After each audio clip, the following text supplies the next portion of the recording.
trademark issues, because again, Costco's kind of trying to use that athleisure feel and that premium feel in their products. We also have Enphase Energy, solar names getting a hit. You guys were talking about the tax credit potentially changing for solar names, and then also United Health. That company has been hit very hard this year. The earnings haven't been great. There's been management shakeups, and then it's been facing multiple investigations from the DOJ over billing and antitrust issues in the Medicare program. So consumer, health, and then also solar names getting hit. All right, Emily, thanks so much for joining us. Bloomberg's Emily Grafeo rounding up the winners and losers in the first half. Remember, this is the last trading day of the first half. As we continue to beat the drum to the opening bell here on Open Interest, check out some more movers. U.S. banks, after they comfortably passed the Fed's annual stress test. I say this is a pretty big story here. Goldman Sachs up almost 4%. And then ING, it is cutting 230 jobs, saying they have too many senior roles. There's too many managers. Who thinks that about their employee? ING shares actually down 1.6% in the pre-market. Shareholders say, actually, we need more managers. In any case, we are just a couple minutes away from the opening bells. Franklin Templeton's Katrina Dudley says that markets will grind higher thanks to a stable economy, inflation that's under control, and trade deals in sight. But other strategists aren't so optimistic. And after that, don't miss a conversation with U.S. Treasury Secretary Scott Bessent right here after the opening bell. This is Bloomberg.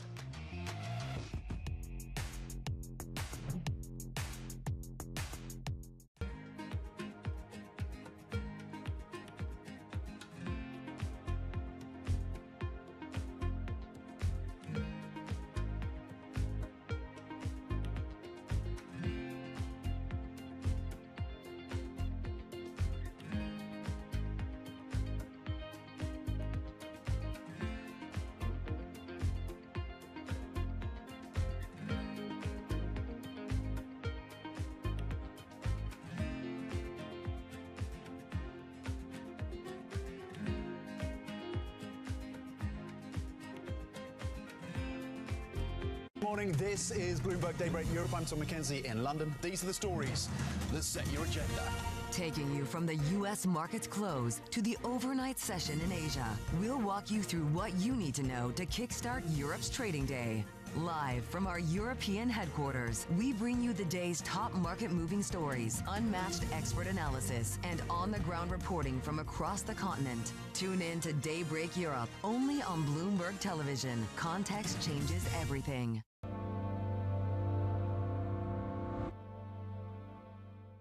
U.S. jobs numbers are released. Bloomberg has the report under surveillance with crucial data and expert analysis at terminal speed. Nobody covers Jobs Day like Bloomberg. Middle East and Africa. Vibrant resources and high-yield investment opportunities abound. Join me on Horizons Middle East and Africa for the stories, newsmakers, and insight from this exciting region. Now weekdays, only on Bloomberg. From the beating heart of global finance, economics, and politics, and wherever newsmakers are moving markets, Bloomberg brings you conversations that allow for deep discussions and important insights. What do you think the future is for inflation? Is this a new normal? Are markets too optimistic? How do you worry about the things that are outside your control? How does the current fighting completely stop? I'm Francine Lacqua, and this is The Pulse, every weekday only on Bloomberg. Good morning. This is Bloomberg Surveillance. Welcome back to the opening trade. Watch Bloomberg Tech. This is the Asia Trade. This is Wall Street Week. Welcome to Balance of Power. This is Bloomberg Television.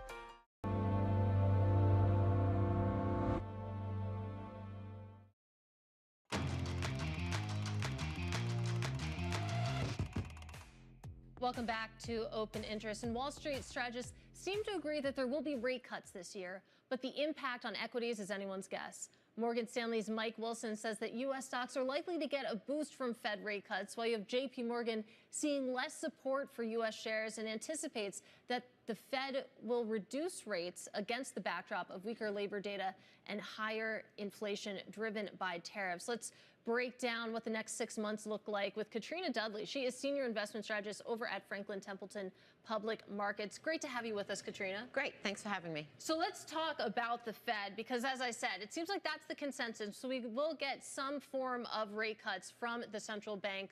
What does that mean for equity markets, though? Why are they going to cut rates? I mean, we're looking at an economy that's actually been very resilient. And if I go back even post-Liberation Day, we were looking at recession fears, and that was really the downdraft in the market. But if I look at it, the economy's been very resilient. The job market is holding in there, and inflation has been tame, but it's not quite there. It's close. So why are they going to cut rates if the economy doesn't need it? So we're not in the camp that we see 2 more rate cuts going into the end of the year. They are getting a lot of pressure from the White House. I don't know if you heard Donald Trump on Friday. He wants them to cut 300 basis points. Yeah, and look, I think that we do need to respect the fact that the Fed is an independent entity. So I think they listen to the president, which is fine. But I do think that realistically, we are in the camp of we're definitely not in a camp of 300, but we're actually not even confident that you'll get 1. Okay, so not even 25. Katrina Dudley, you're going to stay with us through the opening bell.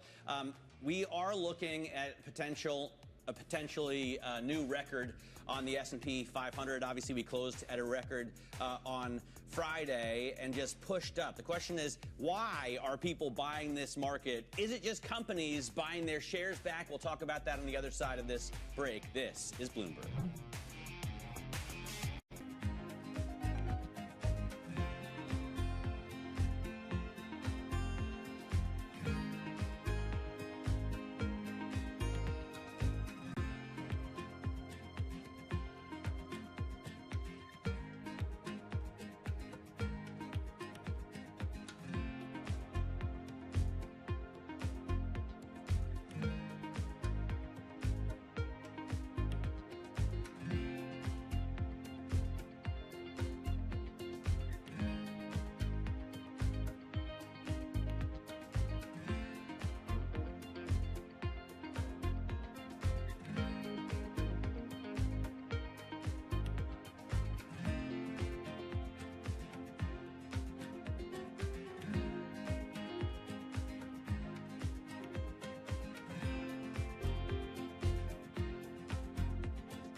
And Davos, you were asking a question of President Trump, and he didn't quite answer the question, and he asked you a question. So the question he asked you was something like, why are you not banking certain groups?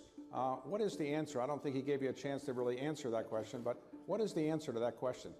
Well, first off, the Bank of America has 70 million consumer customers and millions of small businesses all over the country, all over the world. And so we bank everybody. But the real question was about overregulation, frankly. And so as you look at what's happened is because the interpretations of AML, anti-money laundering, BSA, Bank Secrecy Act, KYC, know your customer's customer. There's a lot of burden upon the banking system to both report suspicious activity reports and do a lot of analysis. And we have to close accounts, so we can't tell people why we did it. And often we're told by authorities to close accounts. That creates confusion. Another area that comes up in this discussion is in the crypto area where the regulator said you can't bank crypto operating companies, employees of crypto companies, et cetera.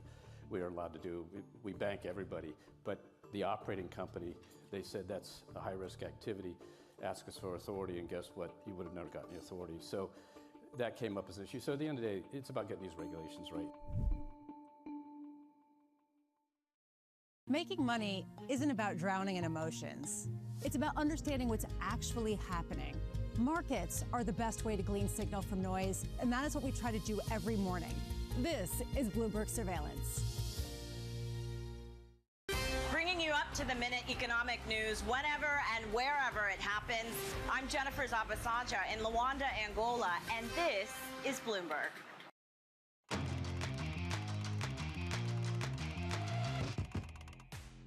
Just seconds away from the opening bell. This is Bloomberg Open Interest. I'm Matt Miller. We saw a new record close on Friday. We could see we will see new intraday record highs as soon as this market opens up. You can see S&P futures up 0.4%, NASDAQ futures gaining more than 0.5%. You hear the opening bell on the New York Stock Exchange, and I'm pretty excited to see Verizon ringing the opening bell. Why, Matt, you ask? Because it's the 25th anniversary of their founding. I will never forget the breakup of Ma Bell as a kid, and this is the delayed result of that Bell Atlantic getting together with GTE to form Verizon 25 years ago. Down at the NASDAQ, Alarm.com ringing the opening bell.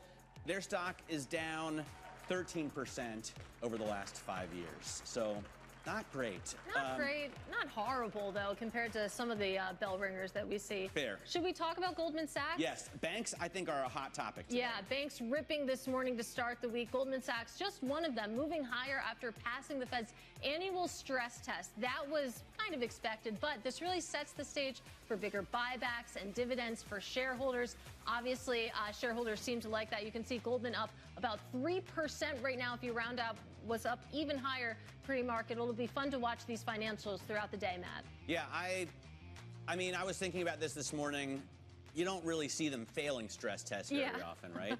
Like maybe they should fail one, just for each time. The drama. Like grade on the curve. Yeah. Tesla grading on the curve is not doing well compared to the rest of the Mag 7. It is up 0.25%, but in the pre-market, it was the only one trading down. The reason for a little bit of negativity, and you can only get so negative on a stock that's driven by retail traders. The Senate tax bill plans to phase out clean energy credits faster than previously expected. Basically, by September, as the draft looks right now, you will no longer get $7,500 back if you buy a Tesla or any electric vehicle. All right, we're back with Katrina Dudley, Senior Investment Strategist at Franklin Templeton Public Markets. And before I get to, I wanted to talk about buybacks, corporate buybacks, Katrina. But just quickly on the banks. Katie makes a great point. They always pass the stress test. Like, who cares? Actually, you don't want them to fail, do we? Okay, no, let's be very, very clear here. That would be super negative for the markets generally. It wouldn't just be that one bad bank that failed. It would have reverberations. So let's not talk about that. But why are they doing better? Yes, it's share buybacks. I agree. It's passing those stress tests. But let's talk about it. It's the economy. It's a good economy. It's been a resilient economy, number one. Number two, we're starting to see deals. So you look at a Goldman Sachs, deals mean profits for them. So you have, from that perspective, a lot of good things going on, particularly for these investment banks. So I think that there's more room to run there. Yeah, absolutely. Great point on deals. And just today, it feels like there's several deals to really dig into. So all of that adds up to good news for financials. Let's talk a little bit about buybacks, though. As Matt mentions, I believe it was a Deutsche Bank note that was making the case this morning that the rally that we're seeing is built on buybacks. It's built on companies buying back their shares. Would you go that far? It's a component of the returns, but if I have a look, we've had a rally. We've had after you've had such a big correction, this is the fastest comeback to an all-time high we've ever seen. It was even faster than the long-term capital management recovery, which was 60 days. We got back to all-time highs in 58. So I think that that's the thing that's concerning people. But it's not just the buybacks that have driven this rally. It has been the resolution of the tariff uncertainty. It has been the economic resilience that we've continued to see in this market. So I don't just think it's buybacks that have driven that rally of such a significant stature. Are valuations a concern to you at this point? Valuations are an indicator, but when you're looking at valuations, you cannot just look at valuations alone. You need to look at what is the underlying earnings growth and what's the breadth of that earnings growth. We have seen a broadening out of earnings growth, but one of the things that does concern us is a lot of this rally has been very concentrated. Right. It hasn't been the broad rally that you would like, that we were actually anticipating at the beginning of this year, where we talked about the average stock doing well. Right. It's actually been a little more concentrated into the industrials, the IT, and the comm services. So that's the thing that just keeps us a little cautious, is the fact that it is a concentrated rally. That you don't see that big, beautiful breath that maybe some had been waiting for. I want to talk a little bit about who's buying, because a consistent theme that seems to have emerged is that you have retail rock solid there. When it comes to the typical institutional investor, are we seeing that same sort of appetite to propel stocks forward? Smart money versus dumb money. I think that all money is money, okay? So, and the fact is, if all money is good money. Exactly. So what is driving it? Have a look at what we're looking at. If I go back, we've got a resilient economy, and I want to keep coming back to that, because an economy that is resilient and strong drives earnings growth, and earnings growth is what drives market forward. And if you look at the propelling a market forward, investors have to be there. They can't be sitting on high levels of cash on the sideline when the market continues to move away from them. So I think that, you know, it's investors staying off the sidelines, keeping out of cash, that is really driving the market. And the other thing too is that, you know, if I have a look, you've got an underlying support, as you've said, from the share buybacks, and then the final leg of this rally, I do think, is going to be M&A, which I expect to accelerate into the second half and into next year. All right, good note to end on there, Katrina. Thanks so much for coming in today, Katrina Dudley, Franklin Templeton. Looking forward to more M&A and, of course, encouraging inclusiveness when it comes to cash. This is Bloomberg Open Interest. Let's get a check on what's going on in stocks. Just 5 minutes after the bell, but we again have an intraday record here on the S&P 500. 6186 is the level that we're looking at now, and we've been hitting new records on the NASDAQ as well. Absolutely. Take a look at what's driving it. Communication services is actually your biggest gain when it comes to the sector level financials. Verizon is a communication service. Absolutely. Do you know that today is the 25th anniversary of the forming of Verizon? You know, I heard you say that at 9:30, and I was hoping that you were going to say it again, and you did. Literally today. Literally today, yeah. The 30th. Well, coming up, Treasury Secretary Scott Bessent is in the building. We're going to hear from him up next. That conversation you don't want to miss.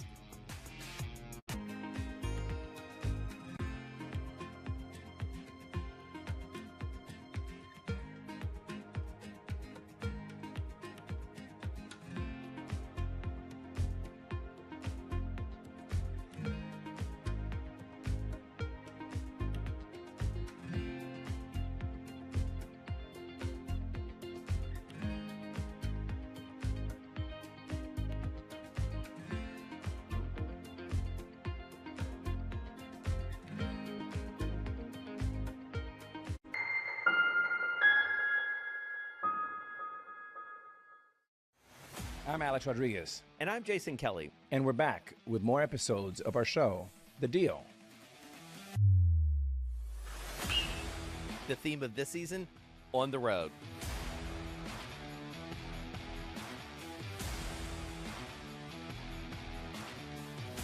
We're bringing you more behind-the-scenes conversations with the biggest names in sports, business, and culture, like Melody Hobson. I started to study women's sports like an 11-year-old studies baseball statistics, and I got dangerous in seeing up arrows. Susie Wolf. When you're competing, you're not thinking about any fear or any worries of what could happen. Josh Harris. You can't do a good deal with a bad person. Jay Batt. At the end of the day, there's never been a better time to be a student athlete. And more. Stay tuned.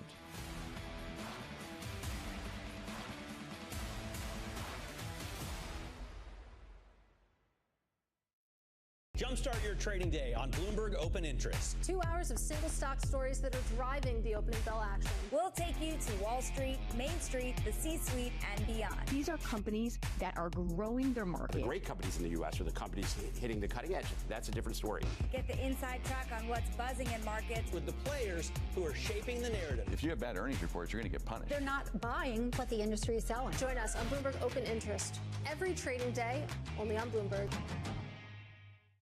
Get your fixed income fix. Watch Bloomberg Real Yield around the world right here on Bloomberg. Context changes everything. What is going to be the consequence for U.S. markets? We are basically deep in the European earnings season. Take a look at how we're faring when it comes to Asian markets. I'm David Weston. Join me for the next generation of Wall Street Week, telling stories of capitalism from business, markets, economics, tech, and climate. Each week, we'll go on the road for a look at what lies behind the headlines of today. and what will likely be the headlines tomorrow. Above all else, it's a mission. It's done nothing but grow immensely. To me, that's an extraordinary sign. We can be the change that we want to see. Watch the all-new Wall Street Week. More than what you need to know, it's what you need to think about.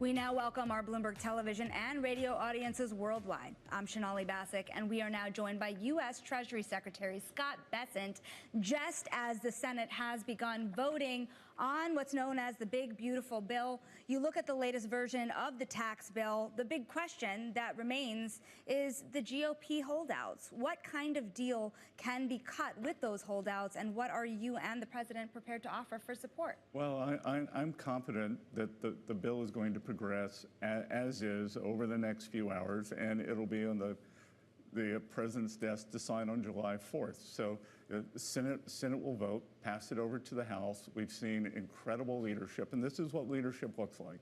So President Trump, then the Speaker Johnson, Leader Thune, and at the committee level, Senator Crapo and Chairman Jason Smith have been fantastic to work with. And again, it all goes back to leadership.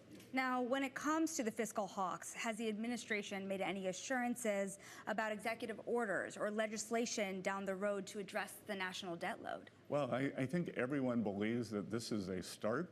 So it's an 11% cut in non-discretionary spending, and we're going to go from there. So we didn't get here all at once. We've gotten here 20 or 40 years, and we are going to bend the curve, bring the debt levels down. I'm a fiscal hawk. I've had a lot of very good meetings with that group, and I think we're all on the same page on how to grow the economy while controlling and bringing down expenses. Now, let's talk about some of the math there as well, because if the GOP is right and the bill does look to shrink the deficit, how will that affect Treasury issuance over the next 10 years? How does your math square with the CBO, with Wharton, with Yale, and even the Bloomberg consensus of GDP projectors here, economists, that still see growth under 2%? Well, I think that's just wrong. And, we can start with the CBO.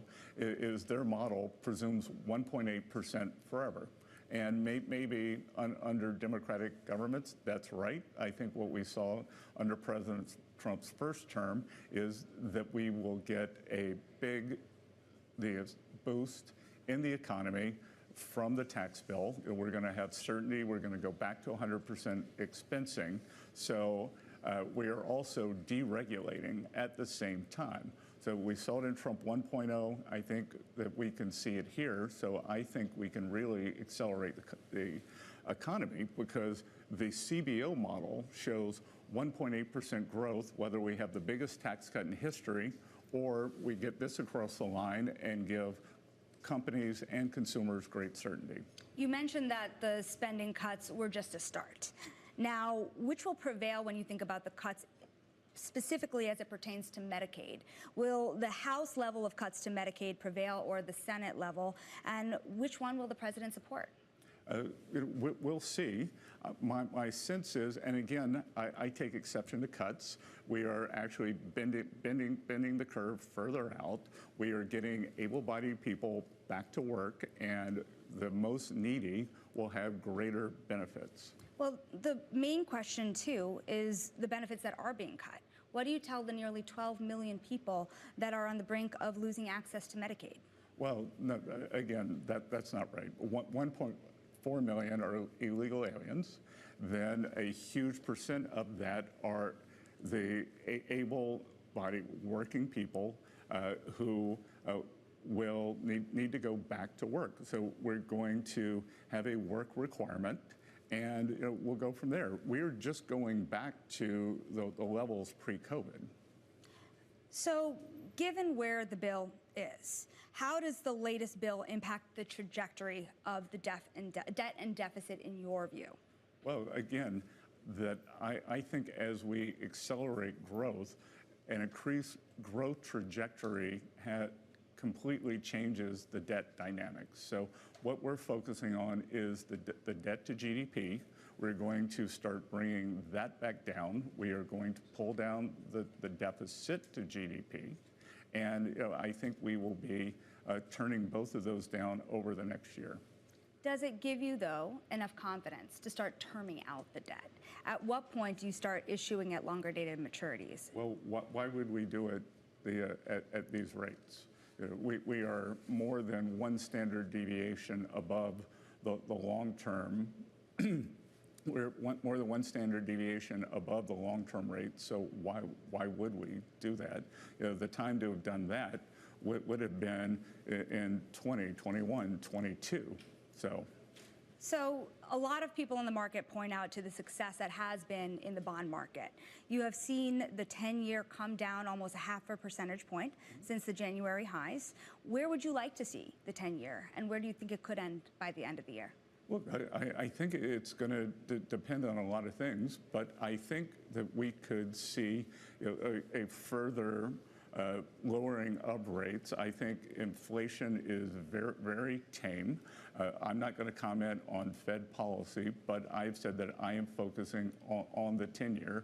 So as we see inflation come down, I think the whole curve could parallel shift down. And I'll point out, when everyone says, oh, the market, the bond market's worried about this or that in the U.S.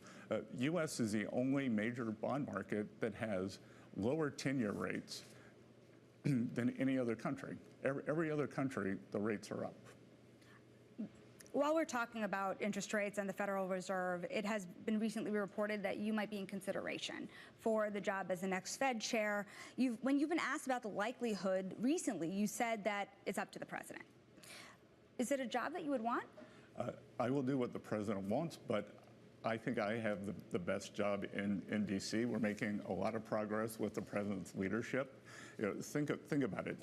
We are going to have the tax bill on his desk by July 4th. We're going to be wrapping up the trade talks. So I think we've had great momentum, and we will be working on Chair Powell's successor over the coming weeks and months. You had mentioned that an announcement could be as early as October or November, and Powell's term ends in May of 2026. How is the street supposed to navigate between that announcement time and the time between the term being over for Chair Powell? You were the one, I want to remind people, that had brought up the idea of a shadow Fed chair prior to the election. Is a new appointee supposed to be considered that shadow Fed chair? Well, not necessarily. We'll see. There's a seat opening up, a 14-year seat opening up in January.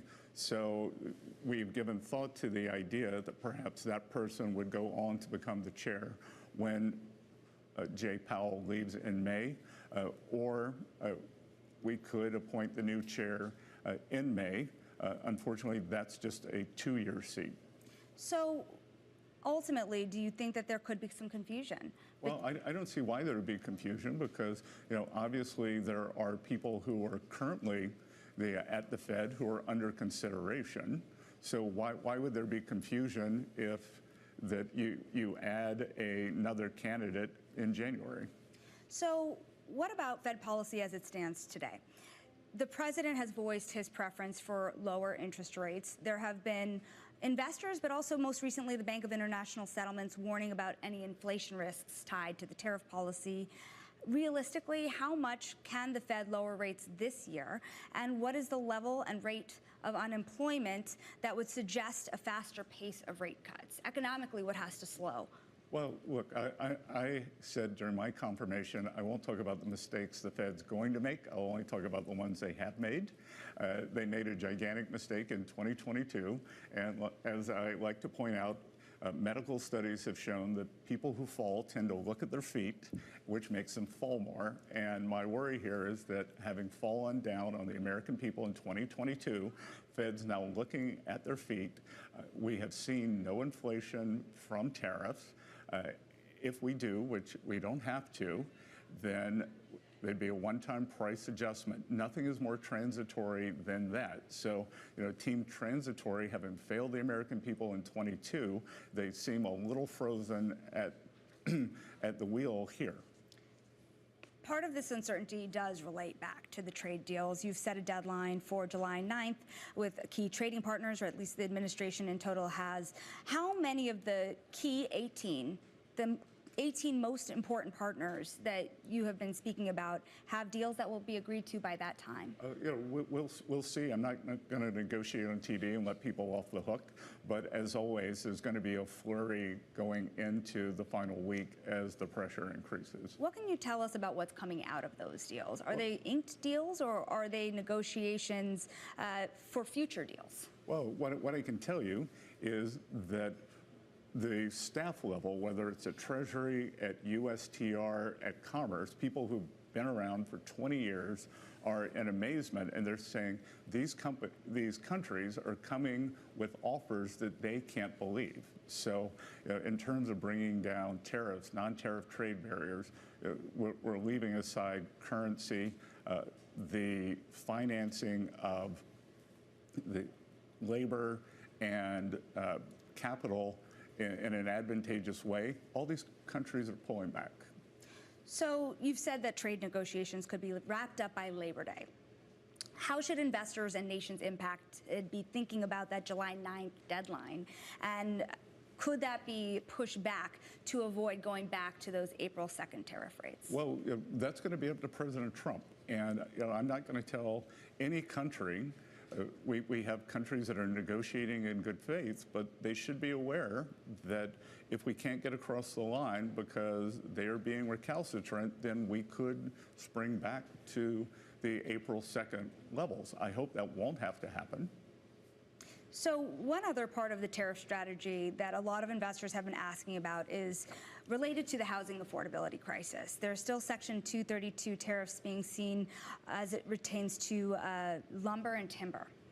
Those are key materials for housing construction. Are you in support of them ultimately, given where we are in the housing affordability crisis today? Well, I think it's important to break down. So what we're negotiating now are the reciprocal tariffs. 232s take longer to implement. So we'll see what happens with those. Also on the housing market, what kind of timeline? Well, first of all, is Fannie and Freddie going to be privatized? And what type of timeline would you look to do that on, while also ensuring that mortgage rates won't skyrocket on the heels of such a plan? Well, let's work backwards on your question. Is anything we do, we will be focused on the mortgage rate, the spread of mortgages over treasuries, and ensuring that that does not move. But I can tell you that we have been busy with peace deals, trade deals, and tax deals. And once peace deals going well, tax deal done on July 4th, a trade deal wrapping up midsummer, and then we will focus on Fannie and Freddie. One more question for you. Another thing that is making its way through Congress is legislation as it pertains to cryptocurrency, but right now stablecoin. Will this bill help in terms of making stablecoins a bigger force in the payments market, in the treasury market? Will they be a larger force of what absorbs new treasury supply? Well, what you're referring to is the Genius Act. The Senate's passed it. It's now with the House.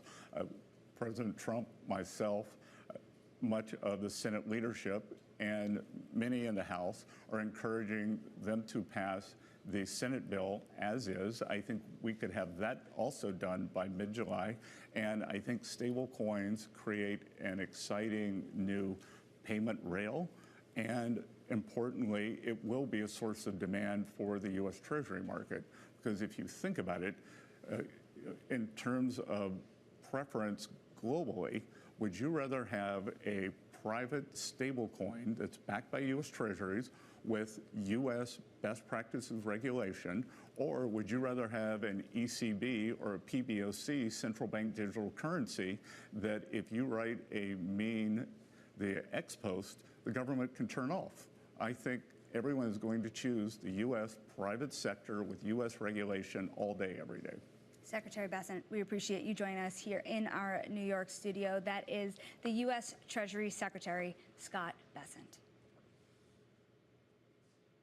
All right, our thanks to Sonali Basak and, of course, to U.S. Treasury Secretary Scott Bessent. You take a look at what the stock market was doing during that conversation. We're still at intraday record highs on the S&P 500, currently higher by about 0.2%, having the gain we saw earlier in the session. But the color is still green, and that's all that matters when it comes to record high watch. The NASDAQ 100 up a little bit more, and I stress a little bit, with your big tech names higher by about 0.3%. You also have the Russell 2000, the small caps getting in on the action. Of course, it is a holiday shortened week.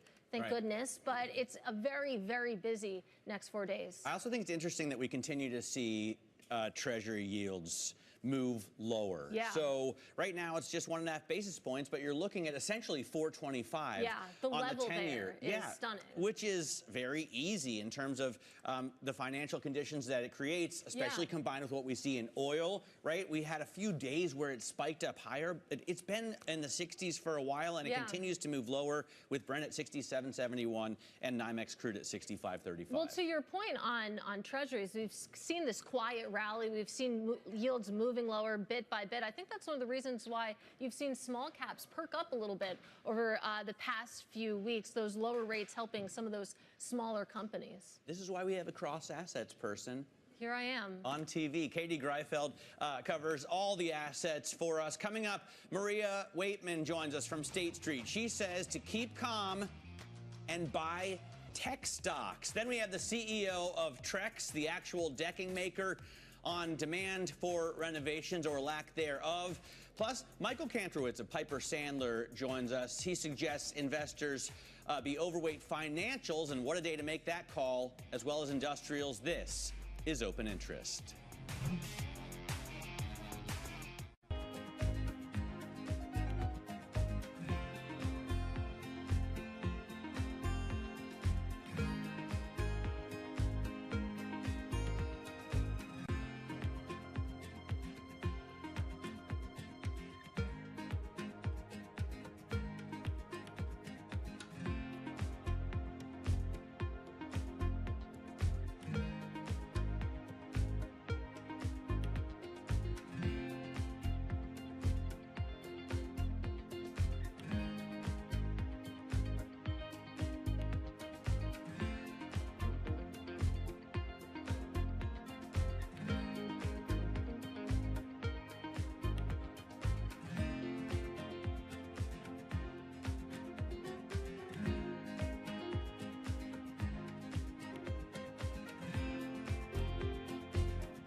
DraftKings hit a milestone in the second quarter of 2024. For the first time as a public company, it turned a profit. Is this a new era for DraftKings? There's an inflection from when you're cash flow negative and you're operating off of equity raises from the past to when you're self-funded and you're cash flow positive and able to control your destiny a lot more. You've had your first quarters of profitability now. Does that take pressure off? Does it increase pressure? I think it increases pressure. I mean, once you start making profits, people expect you to make more, and all of a sudden you're valued on a multiple of those profits as opposed to the theoretical what could be. So very important, I think. When you're cash flow negative, you've sold a vision of what the company should be working on, and you're very focused on working on that and delivering against that. When you've pivoted to profitability, the world of what you can work on is a little bit open, and there's a lot of different ideas, and it requires more focus than ever to make sure that you are prioritizing on the most important things that are going to deliver the most value. DraftKings' solid standing in a booming sector gives them the luxury to play the long game. They're not under pressure to cut costs. When you have really strong revenue growth, you don't need that. If you look at where we are today and where we want to be and where we believe we will be, the vast majority of the incremental EBITDA is not coming from any cost reduction. It's coming from increased revenue. We don't feel like we need to cut costs because we're growing our revenue so much. We want to grow our revenue into our existing cost structure, and there's no need to reduce the cost as long as we're being efficient with what we allow our cost growth to look like. Key investors, top executives, global innovators. Join me for in-depth conversations with the biggest newsmakers on the day's top stories. Insight with Haslinda Anand, only on Bloomberg. up-to-the-minute geopolitical news wherever and whenever it happens. I'm Anne-Marie Hardern in Alberta, Canada, and this is Bloomberg.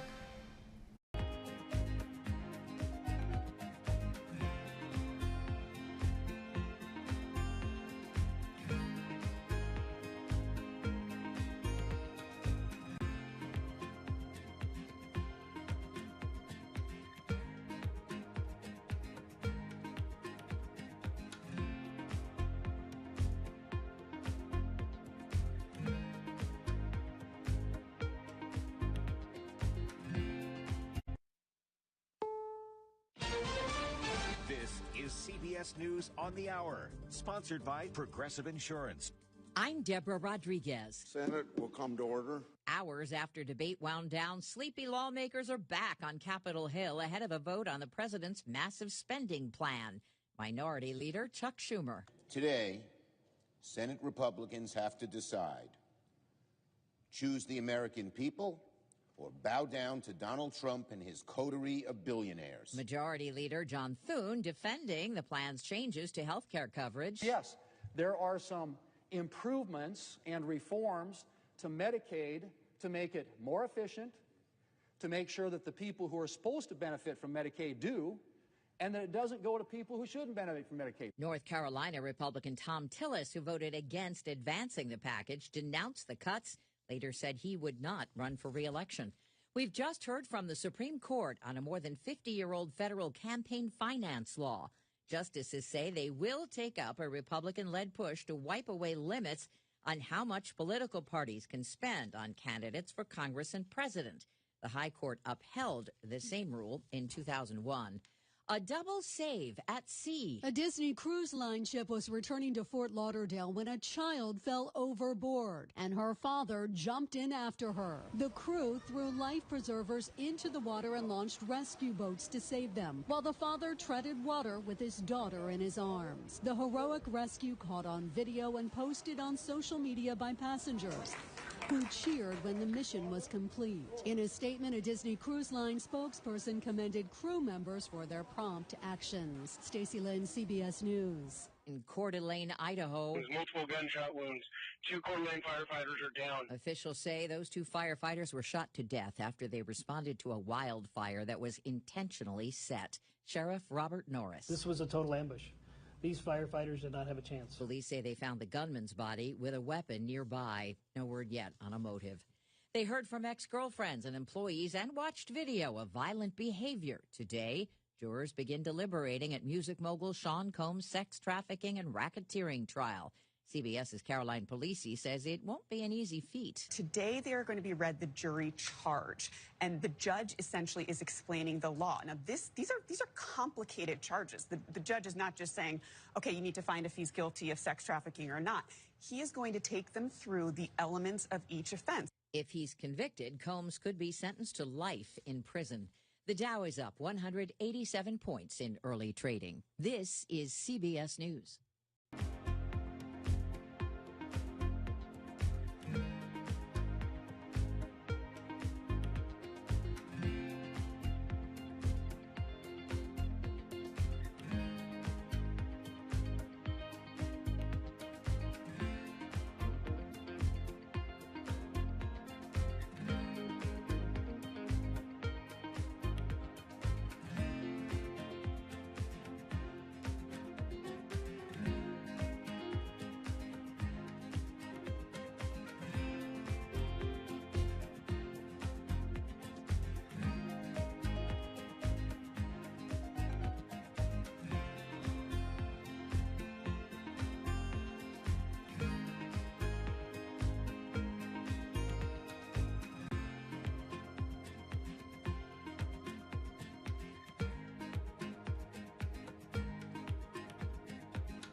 This sports swag's for you, sitcom fans. On August 21st, the New York Yankees will hand out bobbleheads on Seinfeld night. I love a good nap.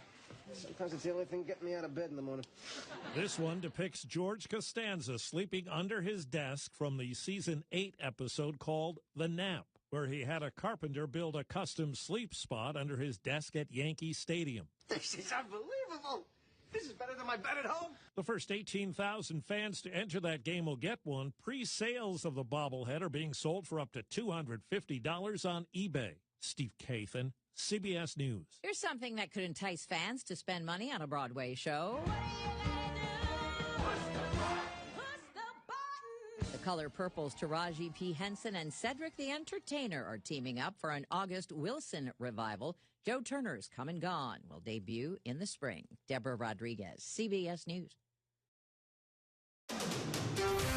This is Bloomberg Intelligence with Paul Sweeney. The real outperformance has been the U.S. corporate high yield. The market's telling me, here's another AI play. Just bid it, buy it. One person's chaos is another person's animal spirits. Breaking market headlines and corporate news from across the globe. The semiconductor business is a really cyclical business. These are two big-time blue-chip companies. Are people just too exuberant out there? Bloomberg Intelligence with Paul Sweeney on Bloomberg Radio, YouTube, and Bloomberg Originals. Good Monday morning from the Bloomberg Interactive Brokers Studio in New York City. To our worldwide audience, we are streaming live on YouTube as well. So head over to youtube.com and search Bloomberg Live Podcast. That's where you'll find us. Norma Linda and Paul Sweeney with you this morning. Coming up, we're going to check in with Bloomberg News Washington editor Mike Dornan, get his thoughts on the latest with this tax bill winding its way through Congress here. Votorama, is that a thing? I think that's what's going on down there. So we're going to be talking about this thing all day. Max Wasserman, co-founder and senior portfolio manager at Miramar Capital, will join us. Give us his thoughts on these markets. Anurag Rana, Bloomberg Intelligence tech analyst, Oracle cloud business. It's getting real for them, so we'll see what he has to say there. Jody Lurie, Bloomberg Intelligence. She's a credit analyst over there. She follows all the fun companies like the cruise lines, the casinos, the hotels, and get a sense of how the travel and leisure industry is looking here as we head into this summer. And Sam Fazeli, Bloomberg Intelligence, we're going to talk all things healthcare with him. But let's go to Lisa Mateo right now.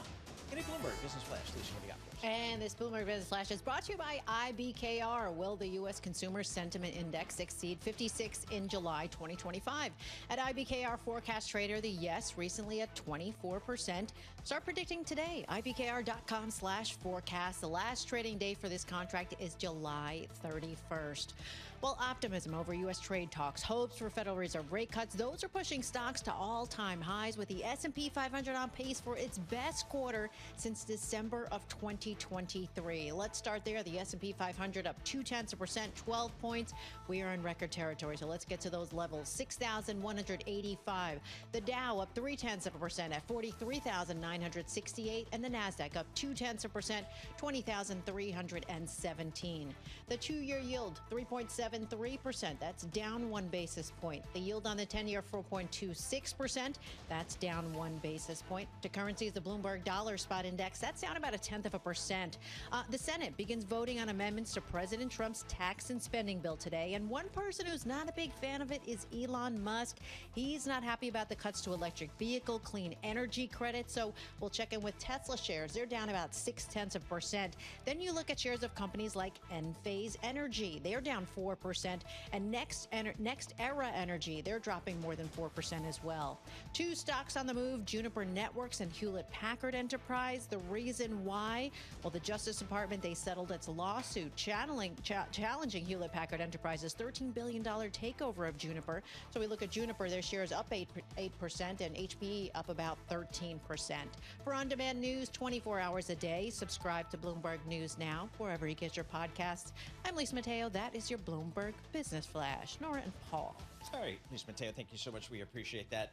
Stocks moving higher, as Lisa just reported. Let's take a look at some of the stocks on the move today. I'm Paul Sweeney, along with Norma Linda, and we're joined by Bloomberg's Isabel Lee. Isabel, what are you looking at? I'm looking at Circle. You see shares higher by 2%. So this comes after a slew of banks and companies initiated coverage for the stock. And of course, Circle really had a sizzling IPO earlier this month. So most notable is JP Morgan, which said that rated Circle as underweight. It said that valuations are pushed beyond the broker's comfort zone, and the price target it gave is $80. Circle is now at $180. The average is around 196. It has 6 buys, 6 holds, 2 sells. The highest is Needham at $250. $50. So JP Morgan said that, even if Circle is well positioned in the stablecoin market and enjoys early mover advantage, its market cap is really elevated. Right now, it's at $40 billion, and it really rose 500% since its debut 3 weeks ago. What an that's insane amazing. performance. That was unbelievable. It really was. Story. So, yeah, I mean, and it's not, well, I'm going to say it's rare that you see an underwriter come out with a sell rating. That's a good point. JP Morgan was the lead bank to really Right, lead very the IPO. interesting. What's going on at Disney? Disney's stock is DIS. Shares are up around just almost 1%. So Jefferies upgraded the stock to buy. The broker said it's now seeing limited risk for any slowdown in the key parks division in the second half of the year. Anyone who's been to the park knows it's nice, but kind of expensive. I got a one-day pass. It was around $300. My goodness. Exactly. Jefferies also said there's more upside to the cruise division in 2026 and just really continued margin expansion for direct-to-consumer offerings. So we also have them saying that content and sports sales in the next 6 months will be favorable. So overall, we have Jefferies saying that they have increased confidence in the growth trajectory and expect an earnings breakout. So Well, the stock big is thing up. for Disney is that the streaming business, went from Right. losing money for about 4 years to now actually making money, and that delta is really huge. And Yes. so you're going to see a ramp up. Mhm. The question for a lot of investors is can their streaming business get to the same profitability as Netflix? And I don't think most analysts are forecasting that, but still, now that they're actually generating positive operating profit, is a huge swing for the company. I mean, they have blockbuster releases like Zootopia 2 and Avatar 3. I haven't watched any of them, but they've really gotten rave reviews, I heard. So anyway, all right. Stocks at a 52-week high today, up about 11%. All right, one more. Moderna, mRNA, this is our biggest gainer, at least among all the three I'm talking about today. It's up by more than 2%. So the company said its experimental flu shot met the goal in the late stage trial. So this really sets the stage for Moderna to offer a 2-in-1 shot for COVID and flu. So the result is a bright spot because they've really been struggling. I mean, a lot of people take flu shots. We have this every year in Bloomberg and many companies and any CVS you walk to. But COVID shots have been declining because people now believe that COVID is They're over really it. just like a cough or, so shares are up. Moderna believes that packaging the 2-in-1 will lead to a higher uptake of their COVID vaccines. Nearly half of Americans get annual flu shot, but only 20% get COVID. So again, this is really, they're banking on this, and the company plans to seek approval for both standalone. But for now, they also want the 2-in-1. Interesting. Shares still struggling this year, down about 33% so far year to date. So maybe this will be the bright spot. And we're going to talk to Sam Fazeli, Bloomberg Intelligence. He covers all things on the healthcare pharma space. So ask him about what's happening over there at Moderna. I get the flu shot every year. Same. That's good. Just because Bloomberg offers it Right. here, so Makes it convenient. easy, and I don't know. So we'll see. But But for the COVID, I guess, yeah. all right, if it's they an put a 2-in-1, afterthought. sure, why not? Yes. But I know a lot of folks, as you said, half the country doesn't get the flu shot. So we'll see how that plays out. All right, Isabel Lee, thank you so much. We appreciate that. For more conversations like this, subscribe to our new Stock Movers Reports. Listen for 5-minute audio reports on the biggest winners and losers in the stock market. Subscribe to Stock Movers on Apple Podcasts, Spotify, or anywhere you listen. Let's check in with Max Wasserman, co-founder and senior portfolio manager. Mike Dorning, Mike Dorning, let's go there first. Let's do that because we want to get the latest on what's happening in Washington, D.C. with this big, beautiful bill that's winding its way through Congress. Mike Dorning, Bloomberg News, Washington editor. Mike, it's going to be a busy day for our friends in the U.S. Senate today. What's the schedule today?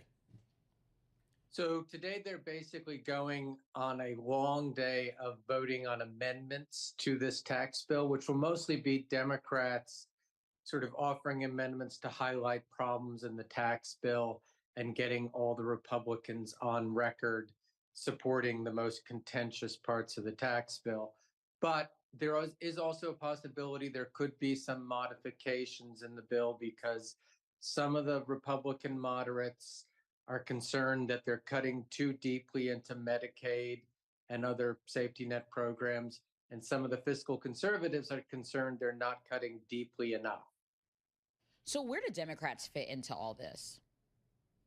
They're in the minority. They just complain and criticize.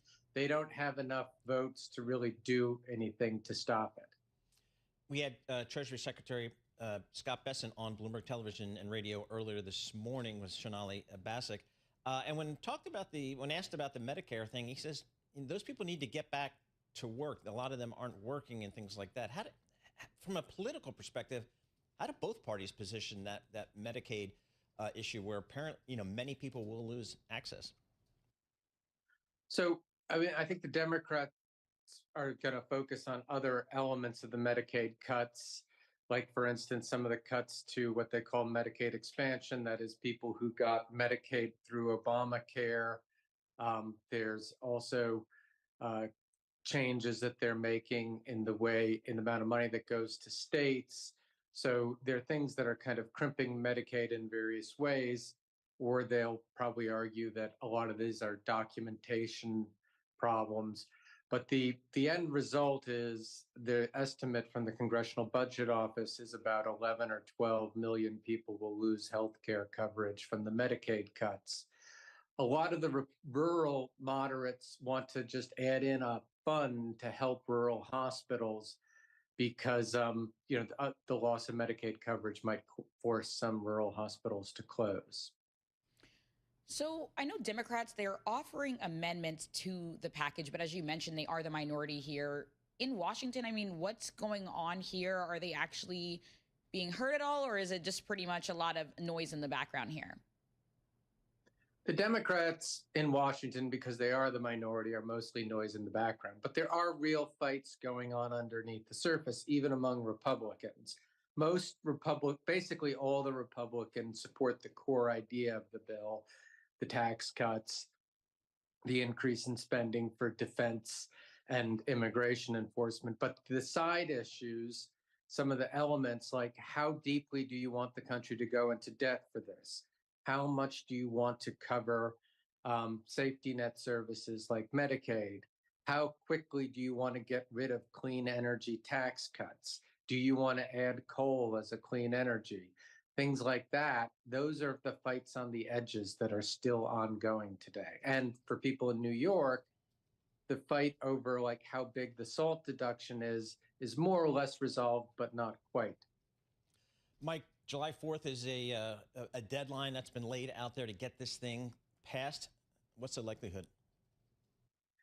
The likelihood is reasonable, but not for sure.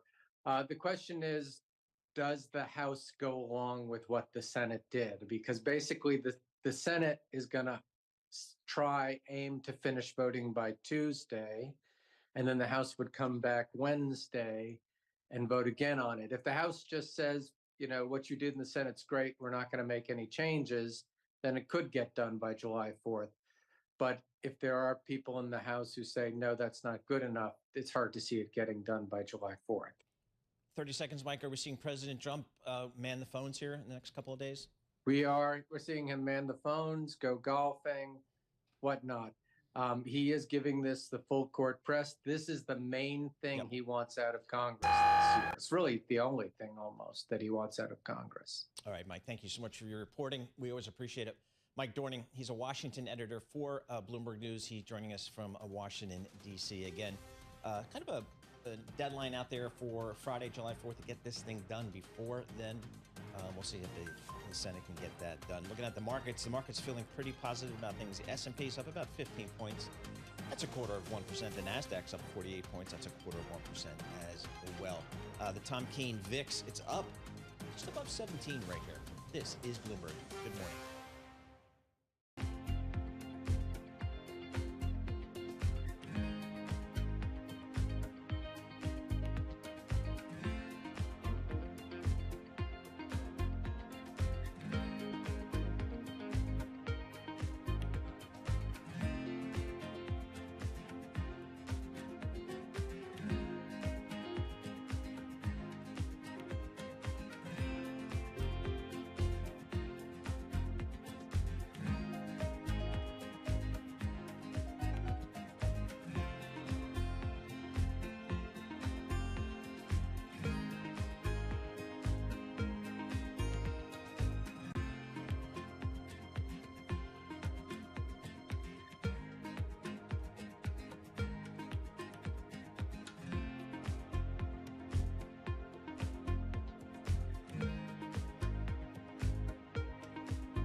Markets, headlines, and breaking news 24 hours a day at Bloomberg.com, Bloomberg Television, and the Bloomberg Business app. This is a Bloomberg Business Flash.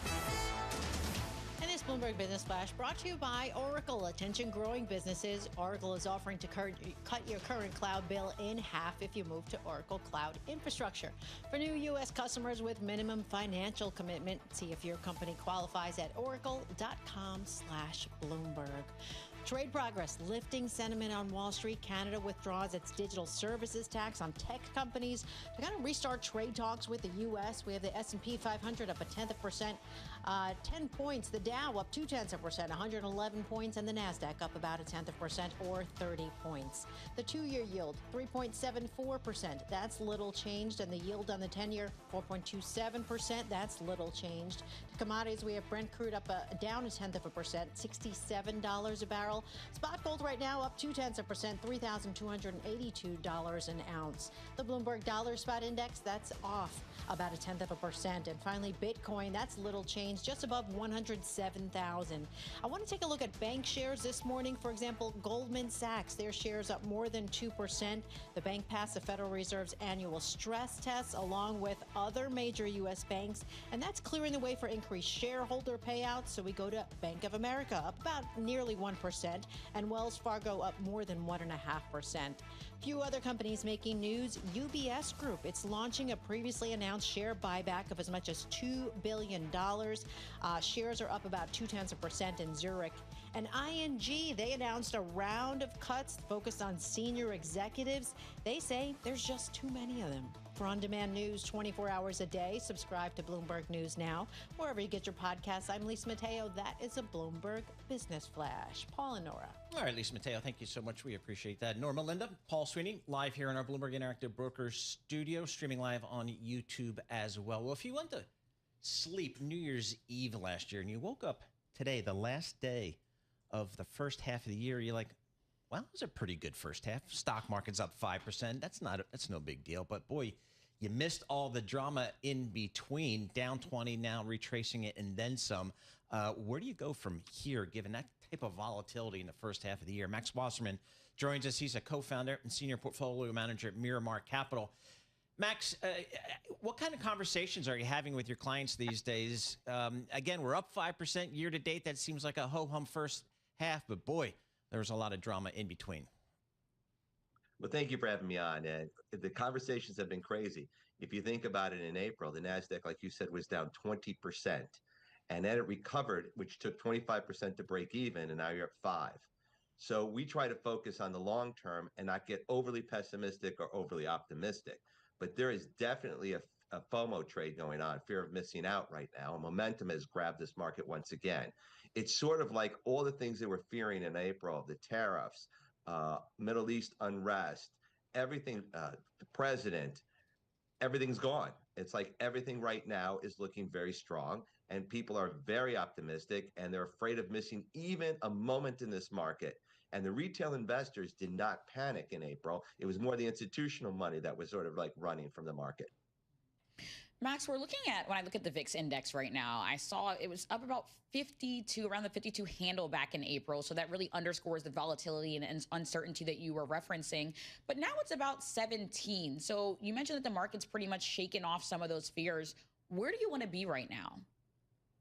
Well, I think you need to be a little bit cautious because momentum can keep going. And, valuations, you're sort of throwing out the window right now because people are just buying everything with tech.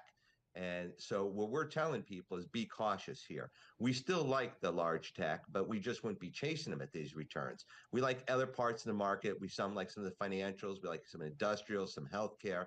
But right now, if you think about it, 8 stocks are counting for 35% of the market capitalization of the S&P, and that's all technology. So this market is running. So we're cautioning people as you go into the third quarter, right? As you go into there and you start seeing what the Fed's going to do, we start seeing what inflation really happens. You see what happens with the new legislation, tax cuts. But right now, there's such an optimism out there that people are just buying left and right. So it's interesting here. What are you doing on the fixed income side here, Max? Because, a lot of folks can feel fairly comfortable just owning, 2-year treasury, a 10-year treasury. Is that the way to play it, or do you take credit risk here? Well, no, we don't think you need to take credit risk here. I mean, we're dividend growth investors, so we're getting about 3% in dividends in our portfolio. Right now in the treasuries, we do like short term. We like getting around 4% or 4% in the money market or 4% in 2-year treasuries. To go out 10 years, we don't think it's worth it because we could see a scenario where interest rates start to tick back up again. And when you're at 4.2%, the chance of you going down under 4 to 3.8, we don't think is as great as your chance of going up to 4.7, 4.8. Because again, you have a lot of deficit spending that's going to be taking place. Interest rates we think could go back up in the third and fourth quarter. So we say don't chase the yields here because you're not getting rewarded. So the credit risk, we're not seeing the credit spreads here. You're getting maybe 30, 40 basis over the treasury to buy corporates. We don't think that's enough. So we like the treasuries. We stay short term. And if you get a spike in interest rates going into the third and fourth quarter, we would take advantage of that. So you mentioned that tech has really accounted for a lot of stocks gains this year, and we did see that happen last year as well. I mean, NVIDIA is approaching a $4 trillion mark. Do you think that tech at all is overvalued? Where do you want to be?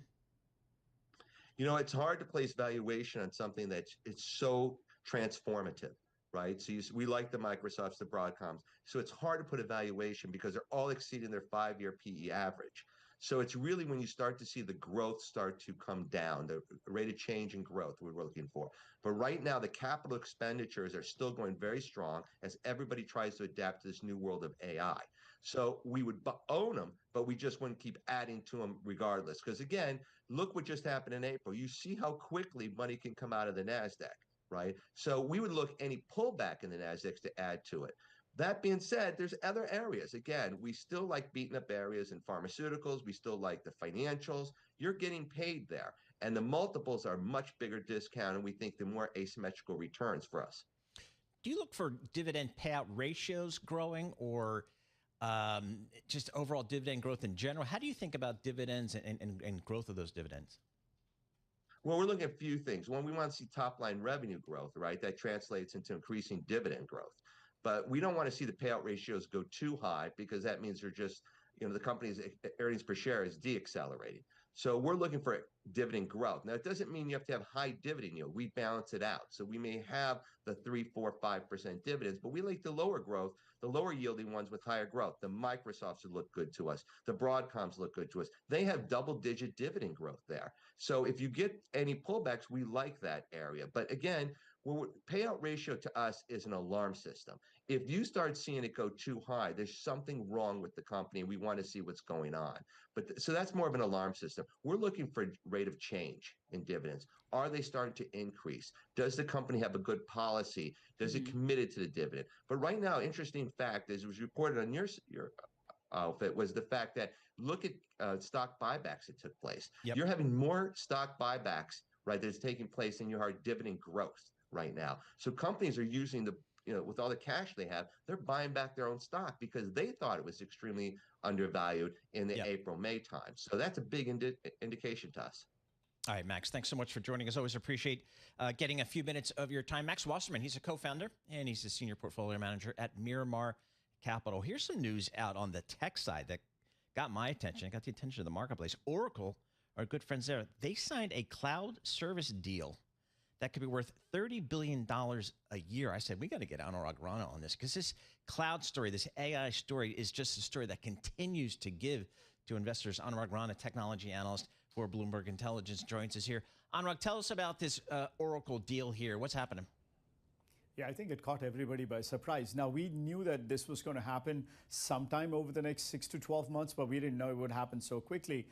We think this is part of the Stargate contract. This is something that's going to flow from OpenAI, the combination between SoftBank, Oracle, and OpenAI. So if you remember, there was a big deal, just I think a day or two after the president took office, where Larry Ellison got on TV and talked about it. We think this is a byproduct of that. How is Oracle matching up with its competitors? I mean, I know it's gained traction for renting out computing power over the internet, and of course, it's been targeting a lot of its clients that are focused on AI there. But how does it look in comparison to peers? Yeah, I think, it was really, go back a few years, it was, to be honest, non-existent. About 3 years ago, so the revenue was, about just a handful of $1 billion or so compared to, somebody like an AWS, which is now running at a run rate of over $100 billion. So, but this, if you look at it, in last year alone, Oracle's infrastructure as a service business, which is what we look as the proxy for their cloud infrastructure business, had revenues of about $10 billion. So then here comes a contract that in 3 years, they will have $30 billion annually from just one customer. So you could see just the overall what's happening with AI, what is really need so much of computing power to run these models. And this is, again, they are going everywhere, but Oracle is, one of the bigger beneficiaries over here. Rich Go, R-I-C-H, the world's richest people. Larry Ellison of Oracle clocks in at number 4, $229 billion, up $37 billion year to date. The stock is up 52-week high. Anurag, it's at an all-time high. What's the bull case for Oracle here? Is this just another way to play cloud/AI? Yeah, so that's the bull case. Definitely on that end, you could see their growth rates are going to pick up so much more than any of the other cloud providers. And partially because they're, the numbers are too small, as I said. They're only at about 10 billion run rate or so in this case at this point. So that's one. But on the other side, they will have to spend a lot on CapEx right now. So that CapEx number is going to go up. Margins are going to most likely take a hit. But frankly speaking, in this market right now, it's all about market share gains and which of the companies can actually benefit from all these large language model training or inference. Basically, they're going everywhere. I mean, look at, for example, CoreWeave, their growth rate. The same's the case with Microsoft Azure or AWS. I mean, everybody in this particular ecosystem is going to make lots of money. We know expectations remain high for a lot of these tech firms, especially as we think about the AI push.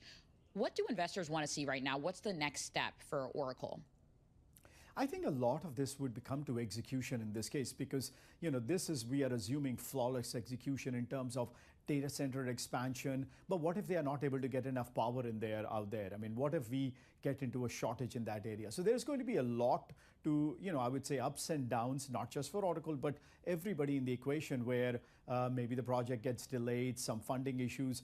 Right now, everything is fine when it comes to funding for these particular projects. But those are the things that we would watch for. But other than that, I think the future's pretty bright for all the cloud providers because of the workloads that are coming in. Anurag Rana, thank you so much. We appreciate it.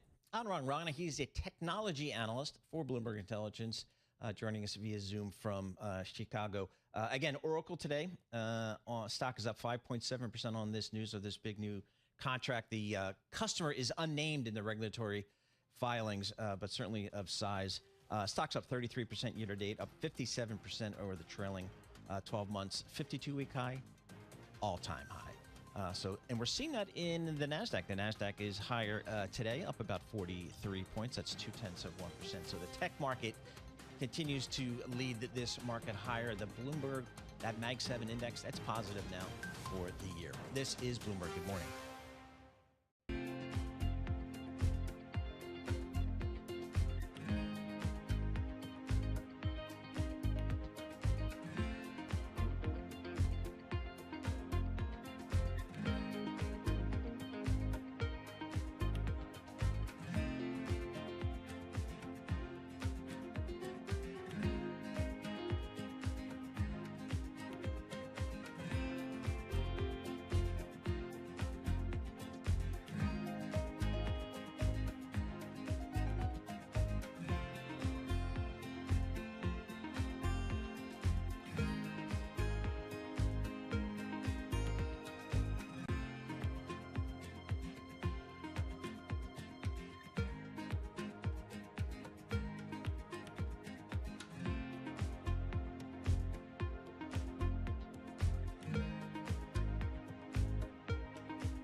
Markets, headlines, and breaking news 24 hours a day at Bloomberg.com, Bloomberg Television, and the Bloomberg Business app. This is a Bloomberg Business Flash.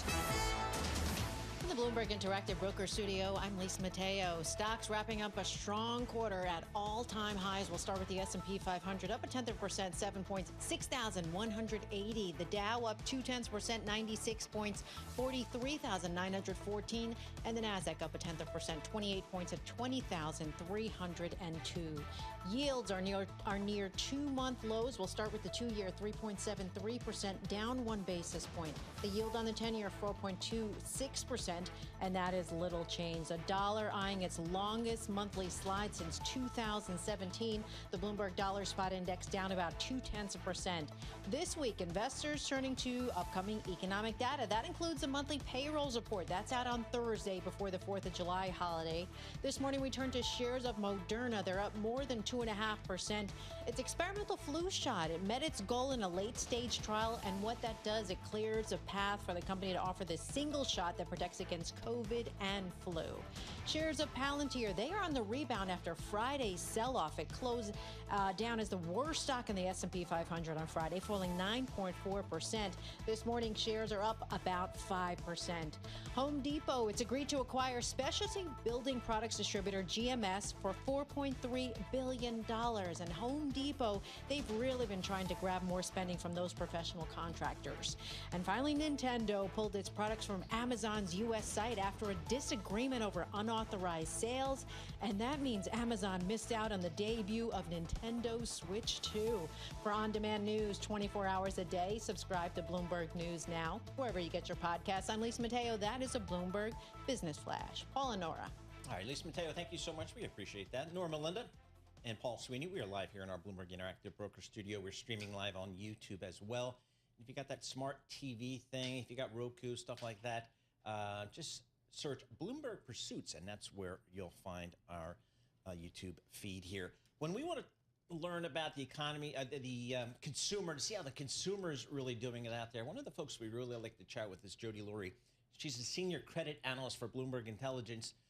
She covers from the credit side, hotels, casinos, cruise lines, restaurants, all that kind of consumer-facing stuff, and she gets a good view of kind of how those companies are doing. Jody, thanks so much for joining us here. First half of the year, it's kind of in the books here. How are the credits? How are the bonds of the companies you follow? How have they been trading this year? I would say that actually, for a large part, the companies have been doing pretty well. And from a credit perspective, we've seen pretty decent total returns for the indices. And that's compared to high yield and investment grade as a total.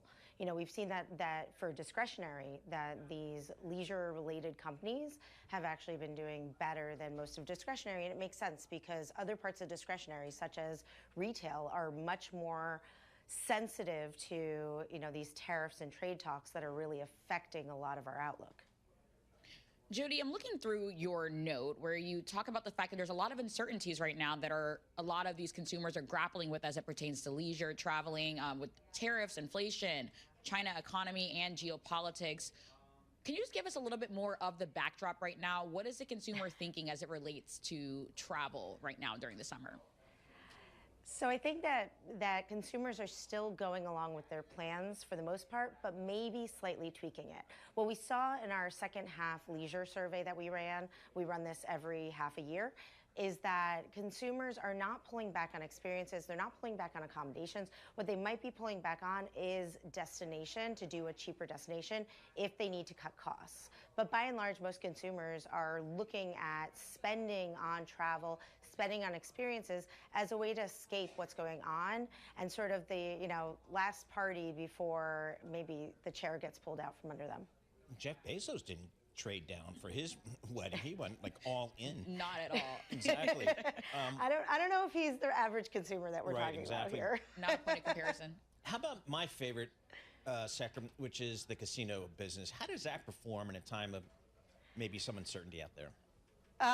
So I think it's a question of what region we're talking about. And so for Las Vegas, you're dealing with the fact that we had really strong comps because we had a couple of one-time events, such as the Super Bowl, such as the first F1, that really drove a lot of last year and the year before's performance.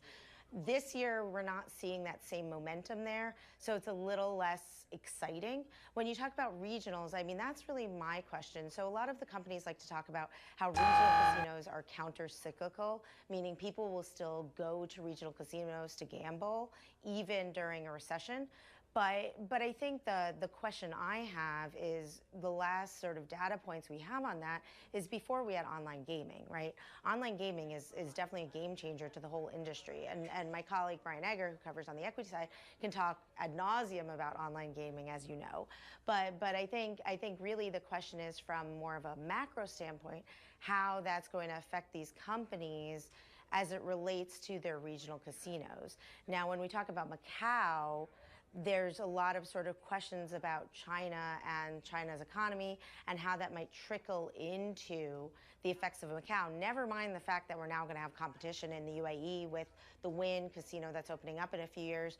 You know, we're seeing Thailand has been not so quick to get on the casino game, but we've seen Japan is starting to open up with MGM. So there's a lot of competition globally that might change the dynamics of casinos at large.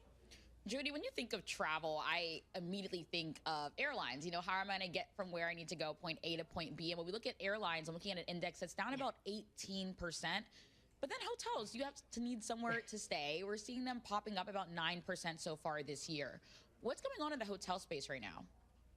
So in the hotel space, they're still commanding these good prices for the rooms, right?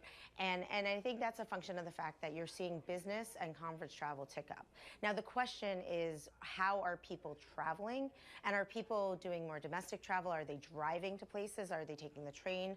Are they opting out of airlines because it's just so uncomfortable? And are they not doing international travel as much? And I think that's really what's sort of playing out is that question of it is how are people getting to their destination? What destination are they going to? You know, there's definitely data points out there. I was just reading a report this morning that was talking about how July 4th is going to be the busiest in terms of travel. But really, I mean, for July 4th, are we flying places or are we driving to barbecues? That's really the question. And I think, you know, with the sort of airline component is that rental car component, right? And so when you look at what, you know, the CPI, the Consumer Price Index is for airlines, what it is for rental cars, you know, rental cars has shown a weakness of late. And I think that's a function of the fact that you're seeing consumers sort of not necessarily opting to rent a car, especially when so many rental cars are tied to airlines. I know you cover Six Flags, as in Six Flags Great Adventure in New Jersey. I haven't been since my junior year in high school. I went 3 years ago. You did? Great time. Great time. It's awesome. How about the theme park business? Because a lot of listeners and viewers are Disney shareholders, and that's the biggest part of Disney's business. Are people still going to the high-priced theme parks? People are still going to theme parks, but I think there's sort of a question of destination versus regional. Now, we've been sort of, you know, less constructive, I guess, on regional theme parks of late than say cruise lines, and that's a function of the fact that I think people were looking outside their general area. You know, somebody in New Jersey isn't necessarily seeing Six Flags Great Adventure as their big vacation. They're seeing, you know, the cruise to the Bahamas as their big vacation. But I think as, you know, consumers, if and when consumers start really feeling the strain on their wallet, we might see some of them come back to theme parks. And we're still trying to figure that out, what that's going to look like and what percentage. But for someone like United Parks, which is formerly SeaWorld, you know, they're benefiting from the fact that Universal is opening up a theme park in Florida. You know, they have the large portion of their properties are in Florida. You know, of course, they have the Busch Gardens, they have the Sesame Place, they have stuff in San Diego, but a large percentage of their parks and their revenue comes from Florida. And so when you think about someone like a SeaWorld or United Parks, as they go by now, they are much more sensitive to what's going on with Disney and Universal. And if they're building new parks, if they're getting people to come, they might then accidentally also go to SeaWorld. Good stuff, Jody. Best coverage on Wall Street. Jody Lurie covers all the fun companies, senior credit analyst for Bloomberg Intelligence. When I was taking the Speedway companies public back in the 90s, Speedway Motorsports and NASCAR, you go to the center field, and they were saying people would come there for a week in Winnebago. That was their vacation, to go to the Charlotte Motor Speedway to see the Coca-Cola 600. So that was very cool. I learned a lot doing those IPOs. We'll have more coming up. This is Bloomberg.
You're listening to Bloomberg Intelligence with Paul Sweeney on Bloomberg Radio. All right, Norma Linda, Paul Sweeney live here in our Bloomberg Interactive Brokers studio, streaming live on YouTube as well. I'm looking at Moderna. Those are the folks that are doing a lot of stuff on the vaccine front, including that the COVID vaccine, which so many people benefited from. They also have a flu vaccine, and now they're talking about they got a new flu vaccine that they think they can combine with the COVID. So you just get one shot and you get them both. So for those people, that's a good thing. Let's check it all out with Sam Fazeli. He's the Director of Research for Global Industries. Not sure what that means. And Senior Pharmaceutical Analyst, Bloomberg Intelligence from London. Sam, this Moderna news, that seems pretty cool. The stock likes it. What's Moderna doing with its various vaccines? Yeah, so Paul, what's going on here is that they have a single shot for, as a monotherapy or mono shot for flu. They also have developed a combination with COVID in one shot. So you go in and get one jab. But the FDA had said, look, we will look at that combination once you've given us enough data that proves that the flu shot on its own is effective and at least as good as the comparator flu shots that are available today. And that's exactly what they've shown. Not only is shown that it's as good as, and it's a true efficacy trial. This is not some looking at antibodies and anything like that. True efficacy trial, which the new administration likes. And it's shown actually it's better, 20-odd% better in each of the different strains that they tested against. So that's good news. Now they can move forward with their combination. Of course, you still have the backdrop of negativity around vaccines, and which we might come to if we talk about the advisory committee meeting that took place last week. But it's good for the name in terms of getting that vaccine through to the FDA and seeing whether they'll approve it.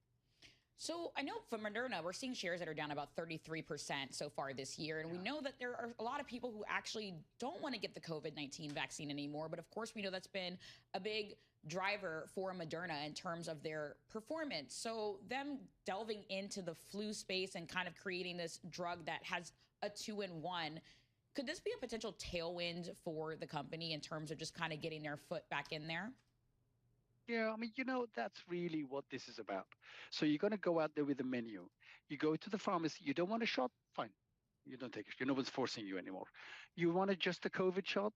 Sure. Here it is. And you can take the standard flu.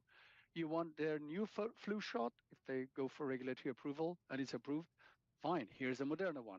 And you want a combo so that you can just go get it in one needle. You can have that too.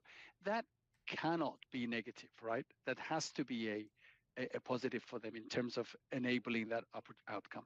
Of course, we'd have to think about the side effect tolerability profile, not side effect tolerability profile. When you have 2 shots in one, you get a little bit more reaction. And these mRNA vaccines are a little bit more reactogenic anyway. So, but that I think is going to be a positive for them. All right, you teed it up. Last week's vaccine advisory panel. What happened there?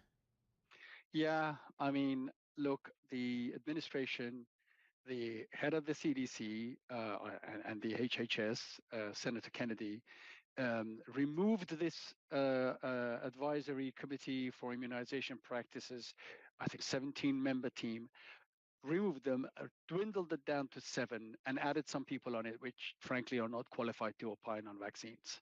They have no background in vaccine immunology or any of that. The secretary believes that's a good thing. That's what's happened. They had their first ever meeting, and we were watching carefully here. And unfortunately, there is clearly an undercurrent of negativity toward vaccines from different people, from folks on the committee, from the chair of the committee themselves, asking questions which just didn't make sense, or questioning science that's already been proved. And they're now going to have a working group to review something that's already been reviewed openly and broadly. Should kids get all these shots together at a certain age or not? I can't see how this ends in a place where we go, yeah, sure, everything's fine, carry on. So for me, this still continues, as I've been saying, to create a risk for the future infection rates in the US and all its outcomes and sequelae.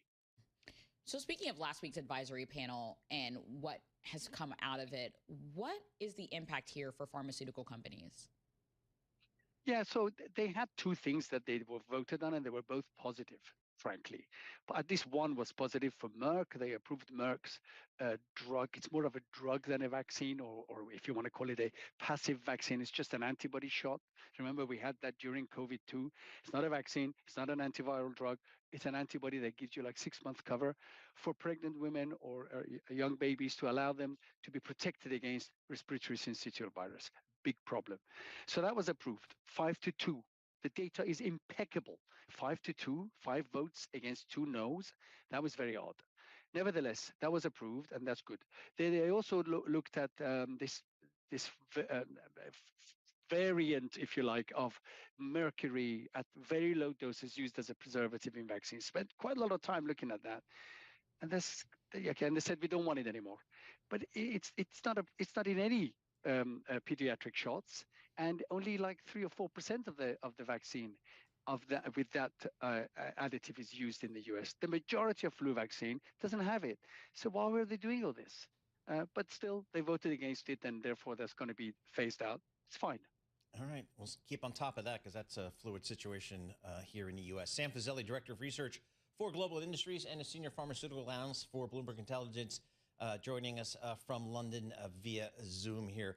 For our listeners in the U.S., a reminder, you can listen to us via satellite radio on Sirius XM Channel 121, Access the world's only global audio business network coast to coast 24 hours a day. Bloomberg Radio on Sirius XM Channel 121 is presented by Oracle. Stay tuned for the latest market news and industry research. The next hour of Bloomberg Intelligence starts right now.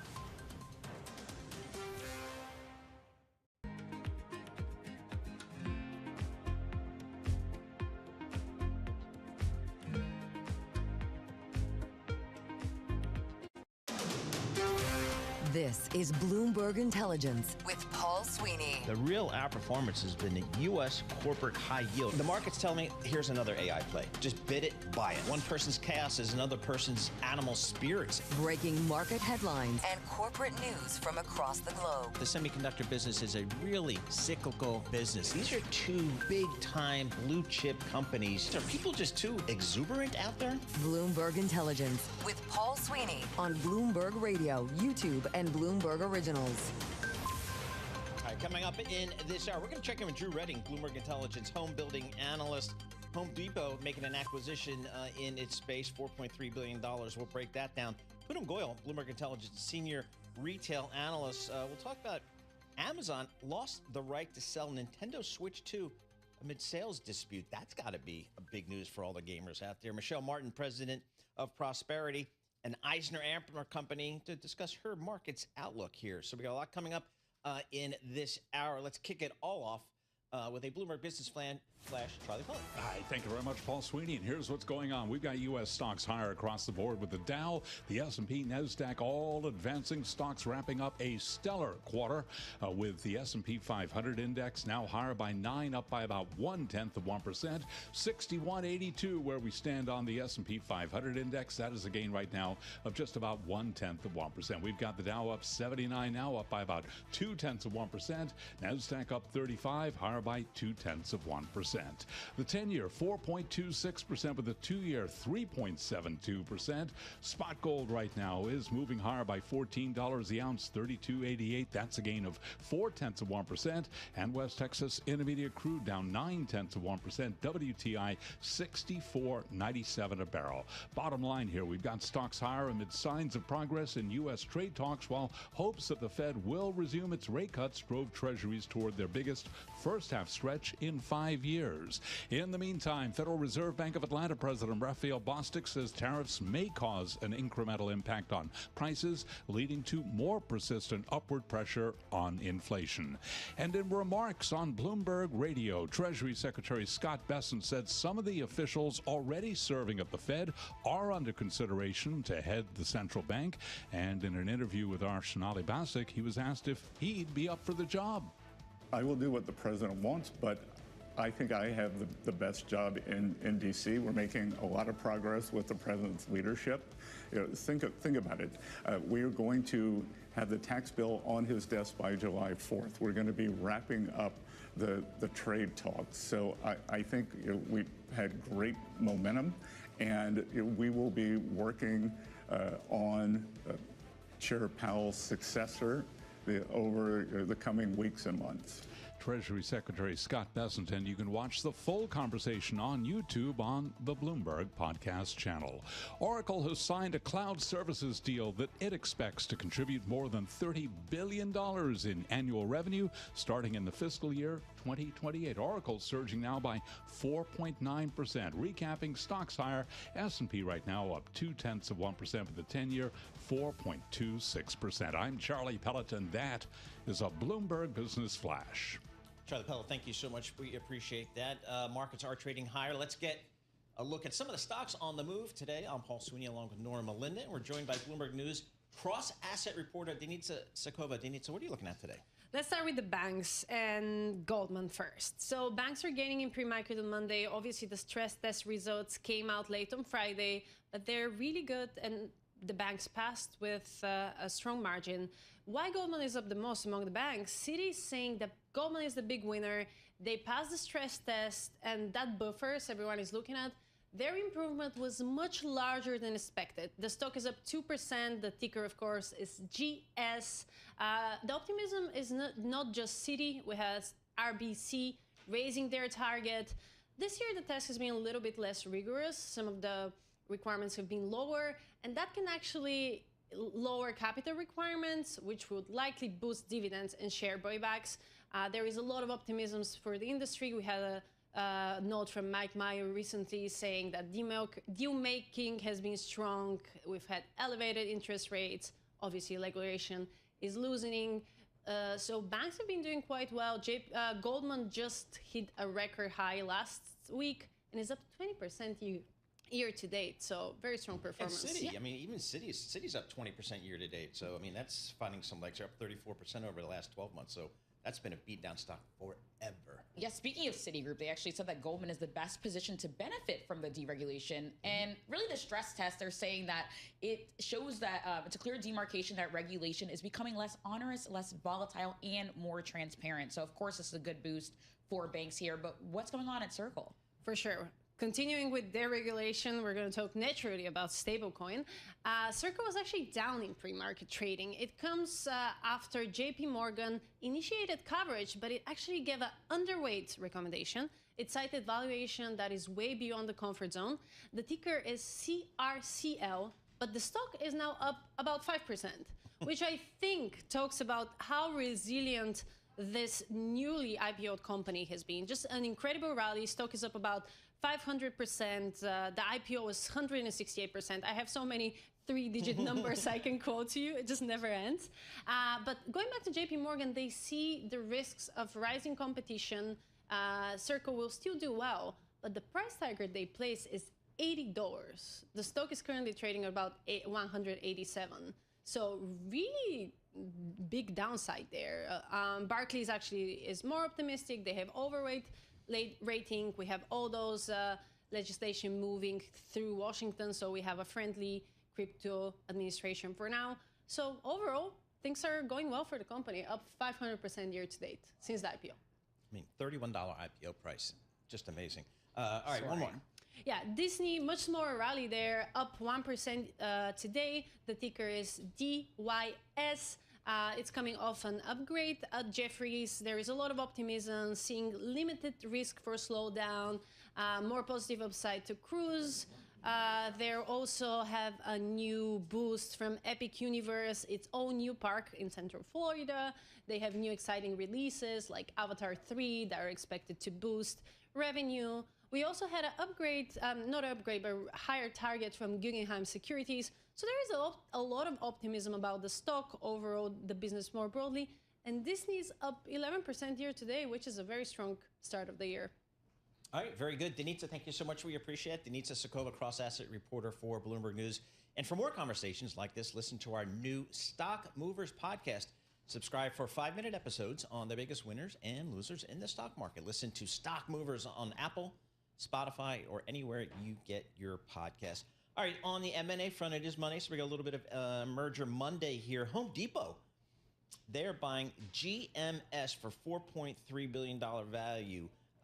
What is GMS? I don't know. That's why I'm going to go to Drew Redding, because he knows this stuff. Drew Redding's a home building analyst with Bloomberg Intelligence. Drew, what is Home Depot buying here? Hi, Paul. So GMS is a distributor of building products, primarily drywall. That's about 40% of their business. They also do suspended ceilings. So think about those white mineral fiber ceilings you see with the metal grids. That's about 15% of the business. And also steel framing for commercial buildings, which is another 15. So the remainder of the business is things like tools and fasteners, joint compounds, things along those lines. So, you know, we think the deal's pretty compelling from a strategic standpoint and what Home Depot is trying to do with the professional contractor. What they want to do is become a one-stop shop for contractors who are taking on big projects. So if you think about a contractor who's doing a large-scale remodel, typically they're juggling many supplier relationships, whether it's doors, windows, drywalls, flooring, you name it. So Home Depot wants to expand in that business, become the one-stop shop, and they're calling it a $200 billion opportunity. Drew, I mean, I know that Home Depot is more focused on contractors, whereas you have Lowe's that's focused on the DIY market, but we are seeing shares of both companies down this year. Home Depot down about 6% and Lowe's down about 10%. What does this deal really tell you about what's going on right now in the building construction space? So you're right, and I think a lot of the pressure on the stock has really been from the DIY side of the market. So consumers are still under a lot of pressure. We're seeing discretionary big ticket purchases put on pause, so things like kitchen and bath remodels, large scale flooring products. But I think what this deal tells us is that Home Depot sees better growth opportunity on the professional side of the business going forward. We think as the market starts to turn, there's a lot of pent up demand for these big ticket projects, and I think that's kind of the rationale for this business. Is this is where the largest growth opportunity is going forward. So let's step back a little bit, just kind of on the housing business in general here, Drew. Rates coming down a little bit. I'm looking at the 10-year Treasury now at 4.25% here. What's your mark? What are the home builders telling you these days? So the home builders are echoing what we've kind of heard from Home Depot and Lowe's, and that's consumers are being increasingly cautious in the market. Obviously the number one thing impacting demand is still affordability with, rates in the high 6% range, home prices up 40 to 50% since prior to the pandemic. But at the same time, I think really since April, there's been a lot more caution in the market, whether, you have buyers who are simply waiting for either home prices or mortgage rates to fall, or you have people who are just more concerned with, the general outlook for the economy, whether, that be their jobs or any political uncertainty out there. So I think there's just a lack of urgency out there in the market right now. So I think it's going to take a combination of, prices coming in a bit as well as rates coming back to kind of get things moving again. What's been the impact of tariffs on the industry as well as the crackdown on undocumented workers? Yeah, so to this point, the home builders haven't seen much of an impact as far as tariffs are concerned. The home building industry only imports about 7% of construction materials. China is the largest importer, so there will be some impact there. But all the builders we've heard from at this point have seen maybe a modest impact. But anything that they would expect to feel on the P&L really wouldn't be until 2026. But again, we think that's probably negligible. In terms of immigration, this has certainly been a headline risk for the group. The lack of labor in the home building industry has been a concern for years, really since the pandemic. You had people age out of the industry, people move into other industries as well. So, a lack of skilled labor when a market is starting to accelerate becomes a concern. Now, in terms of, ICE raids and illegal immigration and what's going to happen from a policy perspective, the home builders really haven't felt any pinch to this point. So really the headline risk is still out there. It's something to watch, but to the extent that it does become more of a problem, you'll start to see a battle for labor, and that's going to impact labor costs for the group. All right, Drew, thanks so much for joining us. Always appreciate getting an update from you. Drew Redding, home builder analyst for Bloomberg Intelligence. Switch from the homeowner, the home builder, to the gamer. I don't count myself as a gamer, but I know it's a huge biz. Apparently, Amazon lost the right to sell Nintendo's Switch 2 amid some sales dispute here. When we get the latest, Poonam Goyal joins us here, senior U.S. retail analyst for Bloomberg Intelligence. Poonam, what's the story here? Yeah, it seems like there's news from Bloomberg out saying that Amazon is no longer able to sell the Switch 2. Which obviously is a disappointment, right, if that is the case to shoppers, because Amazon has become the search engine. If you want something, you go to Amazon.com, you try to find it there, you can get it in 2 days or less. Wonderful. They seem to not be able to do that now, so it will disappoint shoppers in the near term, for sure. Poonam, how big of a deal is this? I mean, to your point, I feel like Amazon has everything, but I'm not a gamer, so you have to let me know what the impact of Nintendo is versus, maybe a PlayStation or one of the others. It's not going to move the needle for Amazon. It's one thing out of the millions of things that they sell. So definitely not needle moving by any means. Does the relationship change over time as we move into especially the holidays and more? Possible. We just saw Nike come back to Amazon through a gated brand, which I think is a new approach that many brands are trying to take if they can, where Amazon can only sell products that are authorized by the brand themselves, and therefore, lessens the degree of counterfeit issues that many brands have had to face on Amazon through other sellers. So that's kind of where I wanted to go. Is I'm just reading the Bloomberg News reporting here. Third-party merchants on Amazon were selling Nintendo games at prices that undercut Nintendo's advertised rates, with some sellers buying products in bulk in Southeast Asia and then exporting them to the U.S. That sounds like an Amazon kind of platform problem. So if I'm Nintendo, I'm rightfully concerned, right? Yeah, absolutely. That's been a concern, on the authenticity of the items being sold, number one. And second, if these items are being bought in the black or gray market and they're being flooded on Amazon at lower prices, it does tarnish the brand for the brand that is trying to sell it at the full price or at the suggested retail price. It's an issue, but it's something that Amazon only controls where there's a gated brand relationship in place. So where Amazon does have that relationship that it can weed off those third-party sellers, they can do that. But they don't do that for everyone and for everything, right? Amazon at the end of the day is a free marketplace where sellers can come on and sell what they want at the price largely that they want to. So, of course, we know that the biggest revenue driver for Amazon is its online stores, but how big of a player are they in the gaming space?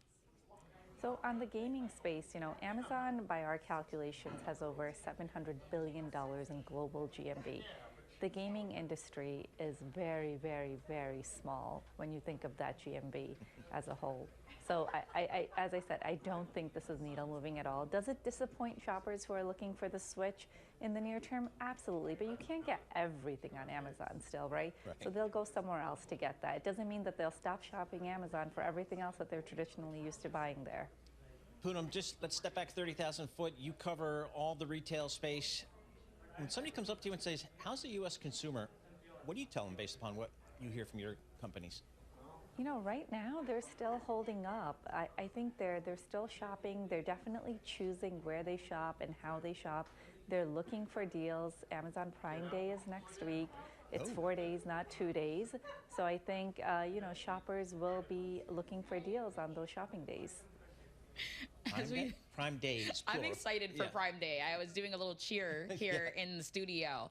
But as we think about retailers more broadly, of course, we get a lot of data that seems a bit mixed. And if you ask the average person, a consumer might say that they're financially strapped. But what are you really seeing? And you mentioned that the consumer is holding up, but to what end? So for me, the number one indication on how the consumer is doing is the unemployment rate. And the unemployment rate is still relatively low to historical levels. So that is still promising to me. As long as shoppers are employed, I think they have the propensity to spend. Are they saving as much as they did before? Probably not. But I do think that they're choosing. Once again, not all retail will benefit from this because prices are rising, right? We have tariffs in place and retailers are taking up prices to help insulate those margins that they have. But retailers are still benefiting that are giving shoppers value, that are giving shoppers an experience, and that have the product that you can't get anywhere else. Those retailers are still well positioned to draw in consumer demand, in my opinion. Yep. Poonam, thank you so much. Always a great opportunity to chat with you. Poonam Goyal, she's a senior U.S. retail analyst for Bloomberg Intelligence, based down there in our Princeton office. Still green on the screen, but well off the intraday highs. Got the S&P up about 9 points. We've got the NASDAQ up 25 points. Each of those about 0.1%. So we'll keep an eye on that. WTI crude oil just below $65 per barrel. This is Bloomberg.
Markets, headlines, and breaking news 24 hours a day at Bloomberg.com, Bloomberg Television, and the Bloomberg Business app. This is a Bloomberg Business Flash. It's 11:21 on Wall Street. We do check markets all day long here at Bloomberg. Stocks holding on to gains, but we are well off session highs. And this update is brought to you by Oracle. Attention growing businesses. Oracle is offering to cut your current cloud bill in half if you move to Oracle Cloud Infrastructure for new U.S. customers with minimum financial commitment. See if your company qualifies at oracle.com/Bloomberg. We've got the Dow, the S&P, NASDAQ all holding on to gains. Last trading day of the month, last trading day of the quarter. Stocks wrapping up a stellar quarter at records amid signs of progress in trade talks, while hopes the Fed will resume its rate cuts drove treasuries toward their biggest first half stretch in 5 years. Right now, the S&P again off session highs, up 9 at 6182, up 0.1%. Year to date, by the way, the S&P up 5.1%. The Dow up 141, up 0.3. NASDAQ up 25. That is a gain of 0.1%. 10-year at 4.26% with a 2-year 3.72%. Gold now up $15 the ounce, up 0.5%. West Texas Intermediate crude oil down 1%, 64.87 a barrel, and Bitcoin down 0.5%, 106,872 on Bitcoin. So again, recapping, stocks higher. Home Depot buying specialty building products distributor GMS in a deal valued at about $4.3 billion. Shares of Home Depot, they are down 0.8%. Rival Home Depot, rival retailer Lowe's, it is down 1.2%. GMS, though, surging by 11.8%. For on-demand news 24 hours a day, subscribe to Bloomberg News Now wherever you get your podcasts. I'm Charlie Pelleton. That is a Bloomberg Business Flash. Hi, Charlie Pell. Thank you so much. We appreciate that. Norma Linden, Paul Sweeney live here in our Bloomberg Interactive Broker studio, streaming live on YouTube as well. Well, I think it seems like forever that leadership of the stock market has been led by technology. Big tech has been the leader. We've had a lot of volatility this year. I wonder if that's still the case. Michelle Martin joins us, president for the firm is named Prosperity. It's an Eisner-Amper company, joining us from Minneapolis via Zoom. So, Michelle, as we think about the volatility we've experienced just so far this calendar year, is tech still the leader for this market? Hi, Paul. Nice to be here. So tech is actually not the leader as it relates to where we're at on a year-to-date basis. So what a difference 6 weeks makes, right? Yep. With the pullback that we saw in April and all the uncertainty around tariffs, we've actually seen value stocks and international in particular, IFA, really pick up momentum. And we're actually seeing a market rotation here with a move towards international value stocks. The Magnificent Seven is not the only game in town anymore. So you said the Mag 7 is not the only game in town. We're seeing a bit of a rotation toward international and value. Where are you advising that your clients be? We're maintaining some core allocations to domestic, and obviously growth is not gone. But we are broadening our allocations to international, primarily Western Europe. We're seeing Germany break out. We're really seeing an investment in defense, a little bit different look on policy. And then we're also paying attention to alternatives and really making sure that we have a lot of diversity in our fixed income as well. So this is really about maybe scaling back a bit on some of the growth overweight and the S&P overweight, and just looking at a broader market allocation. Michelle, in terms of fixed income here, you can sit there with a 2-year Treasury and get 3.73%. Is that a place to be, or should you be taking credit risk with your fixed income allocation? We still have some credit risk. We've scaled back on credit risk a little bit, Paul, because we are seeing some potential for slower growth, which obviously means there's a bit of credit risk, but we're not seeing big red flags at this point. The duration that we're seeing and what we're maintaining in our portfolios is about 5 years. We actually went out in duration last year and have maintained that. We think that the longer duration allows us to pick up more yield. Target filled. And in many instances with our filled. clients, we're holding individual bonds. So that volatility in the bonds is not as real. We're also looking at more broader managers for fixed income, where they can be more nimble, take advantage of opportunities in the market, duration, interest rate differences, just really be a bit more nimble. So that's another area where we're seeing opportunities. When we talk about investment opportunities more broadly, where are you advising clients be? Are we thinking equities, fixed income, FX? Where are the opportunities right now? Really, from the FX perspective, I think you pick up something when you expand your international exposure. That's a real simple way to do it. As we see pressure on the dollar with the tariffs, just by expanding your international exposure, that's a way to pick that up. On the fixed income side, I think because we're actually looking at fixed income as a pretty stable. You can get 4.5% to 5.5% on core bond portfolios, very high quality corporate bonds. So when you're looking at potentially seeing a relatively slow growth in the second half of the year, this is something that's a pretty strong ballast to portfolios. Michelle, you mentioned alternatives. What do you guys like in alternatives, and what do you think a reasonable allocation should be to alternatives? So, Paul, we typically for our portfolios, and again, it depends on the client and kind of what their liquidity needs are, but anywhere from 10 to 20% in alternatives. About half of that allocation we look at in liquid alternatives, things that have hedge funds or hedging buffers. Even buffered ETF strategies can work really well to protect on the downside. And another area that we're seeing opportunity is in dislocation in the real estate market. There's very strong opportunities just because of the rise in interest rates over the last couple of years. Some developers and properties were kind of caught flat-footed, didn't forecast that. So we're seeing real buying opportunities, particularly in the multifamily space and as well in the industrial space. So those are areas where, again, taking advantage of dislocations in the market and then protecting on the downside is where we're seeing the primary use of alternatives. All right, Michelle, thank you so much for joining us. Really appreciate getting a few minutes of your time. Michelle Martin, president over at Prosperity, joining us from Minneapolis. We love the Big Take stories, folks, as these come out every day. Fascinating stories, and it's just fascinating stuff. Today's a great one.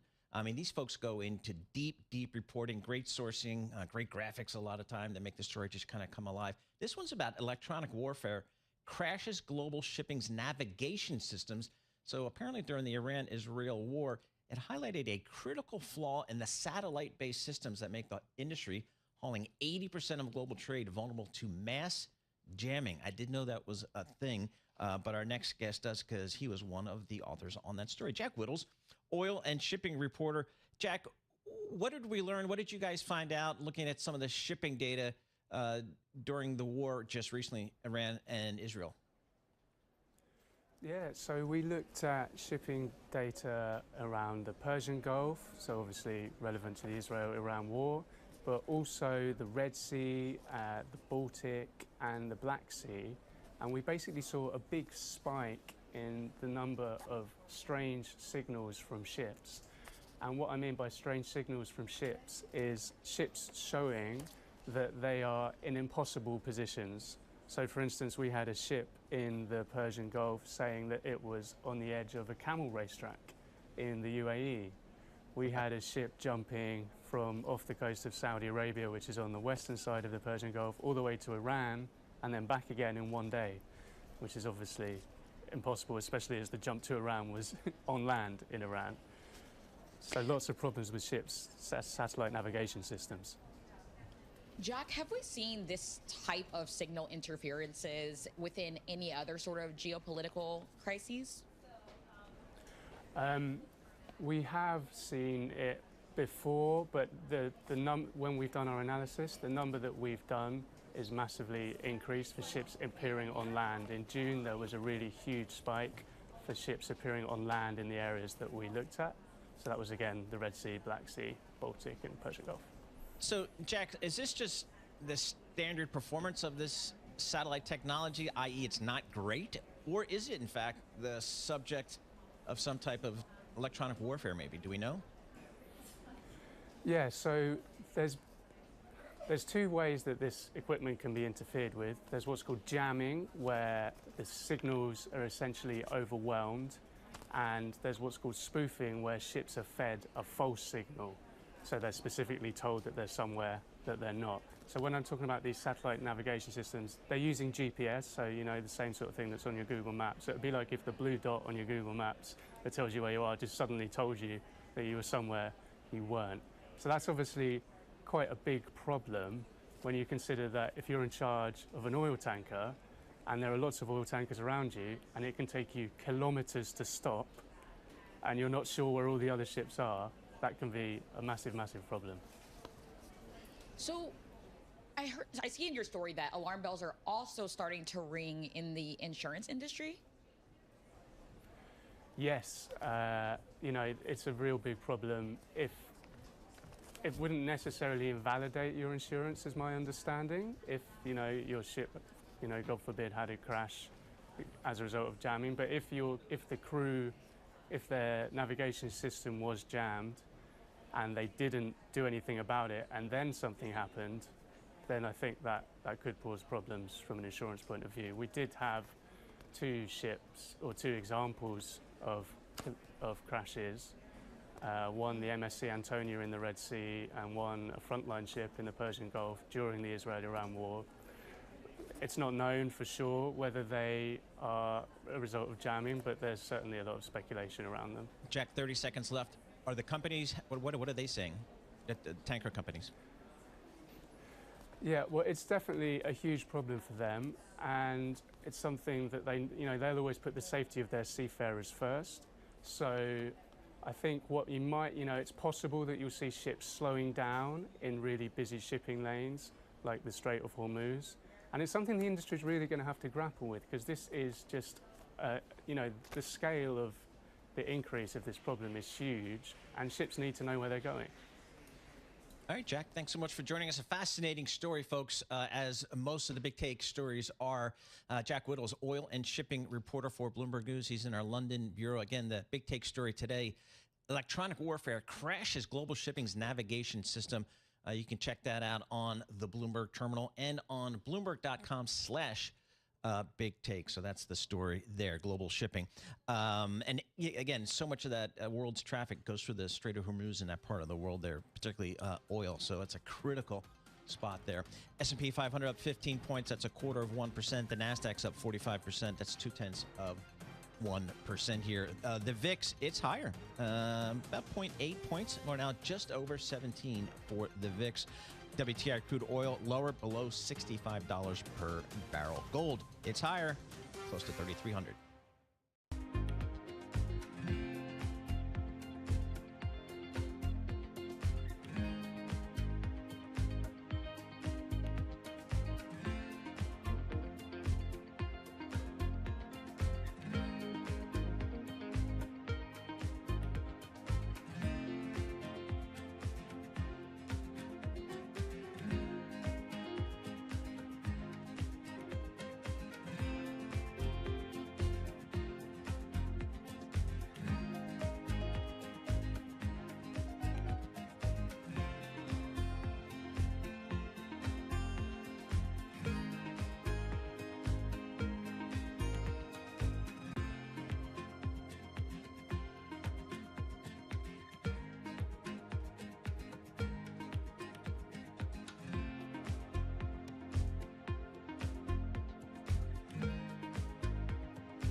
Markets, headlines, and breaking news 24 hours a day at Bloomberg.com, Bloomberg Television, and the Bloomberg Business app. This is a Bloomberg Business Flash.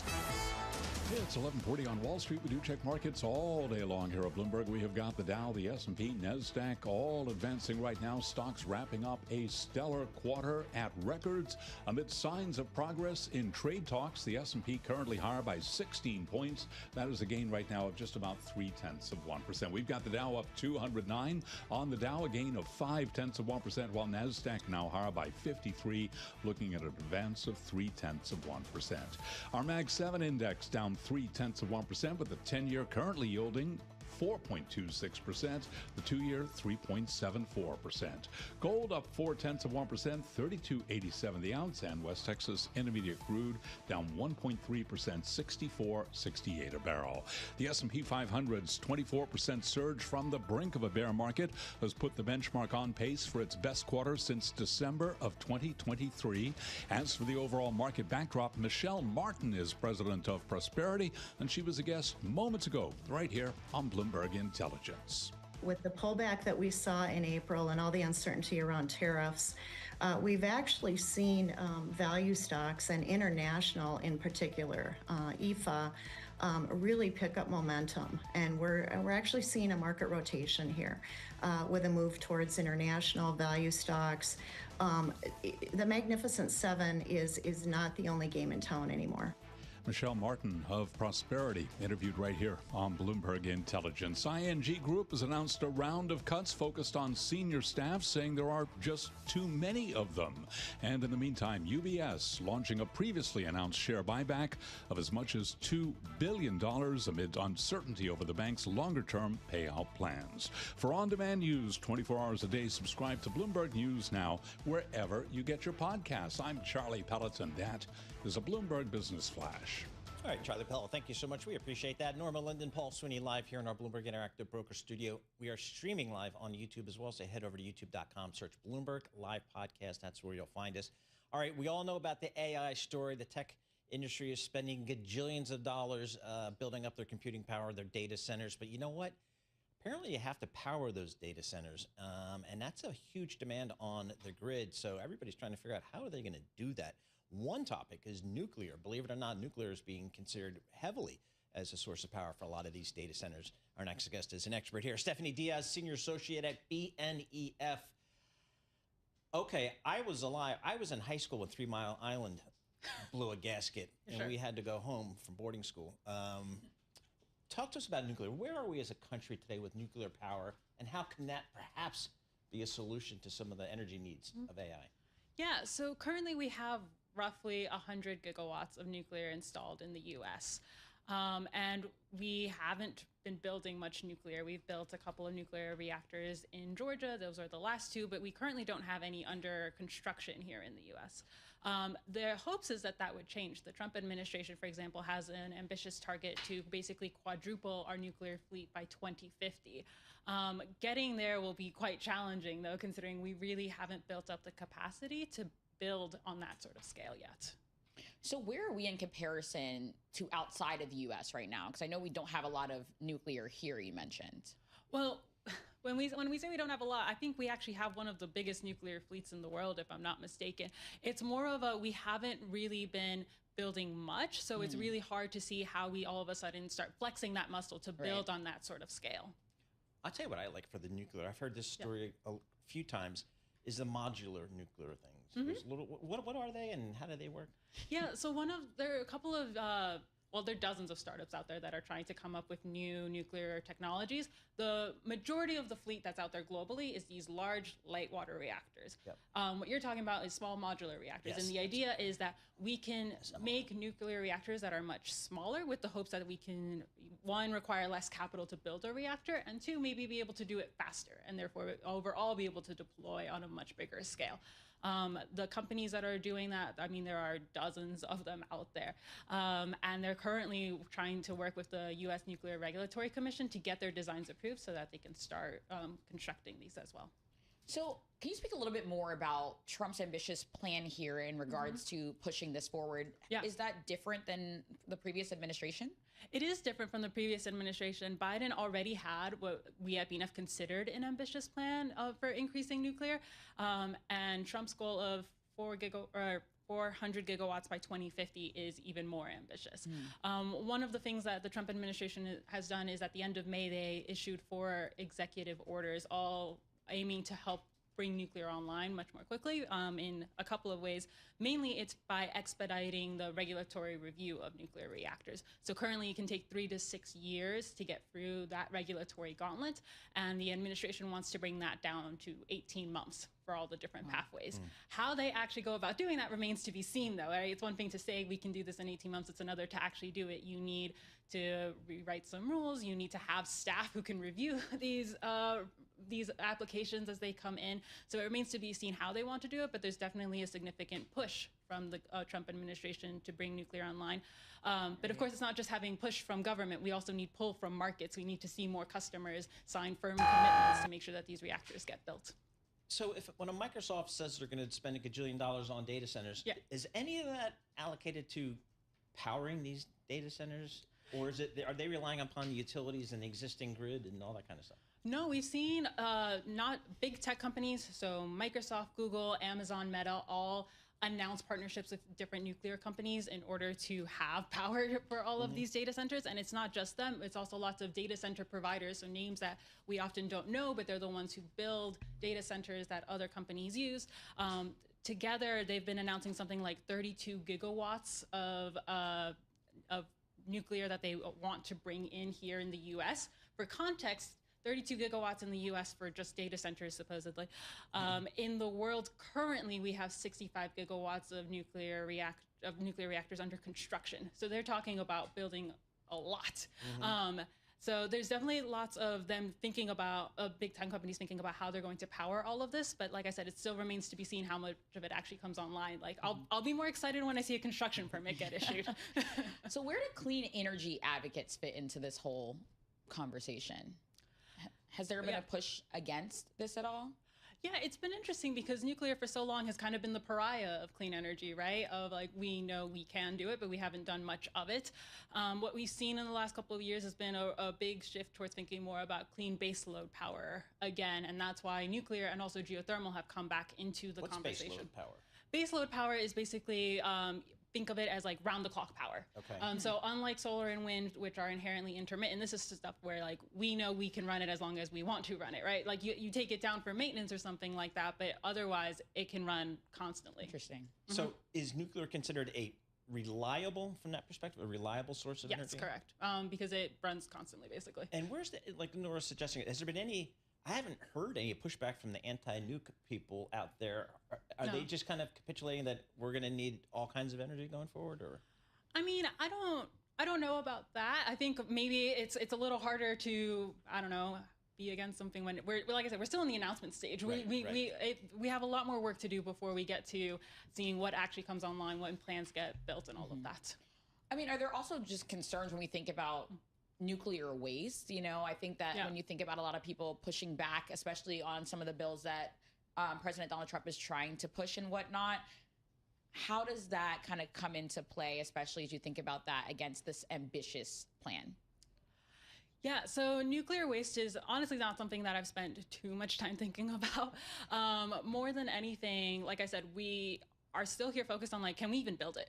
Can we build it cheaply? Like one of the things that we saw with the 2 plants that we've most recently built in Georgia was that they came in significantly over budget. If we want to build more nuclear in the US, like one of the big things we're gonna need to do is bring those costs down before we see any massive scaling of this industry. Yep. Oh yeah, it's much more expensive, Stephanie, great stuff. Thank you so much. We appreciate it. Stephanie Diaz, she's a senior associate at BNEF. Those are the folks that have all the data, all the analysis within Bloomberg about the energy transition that this country and this world is going through.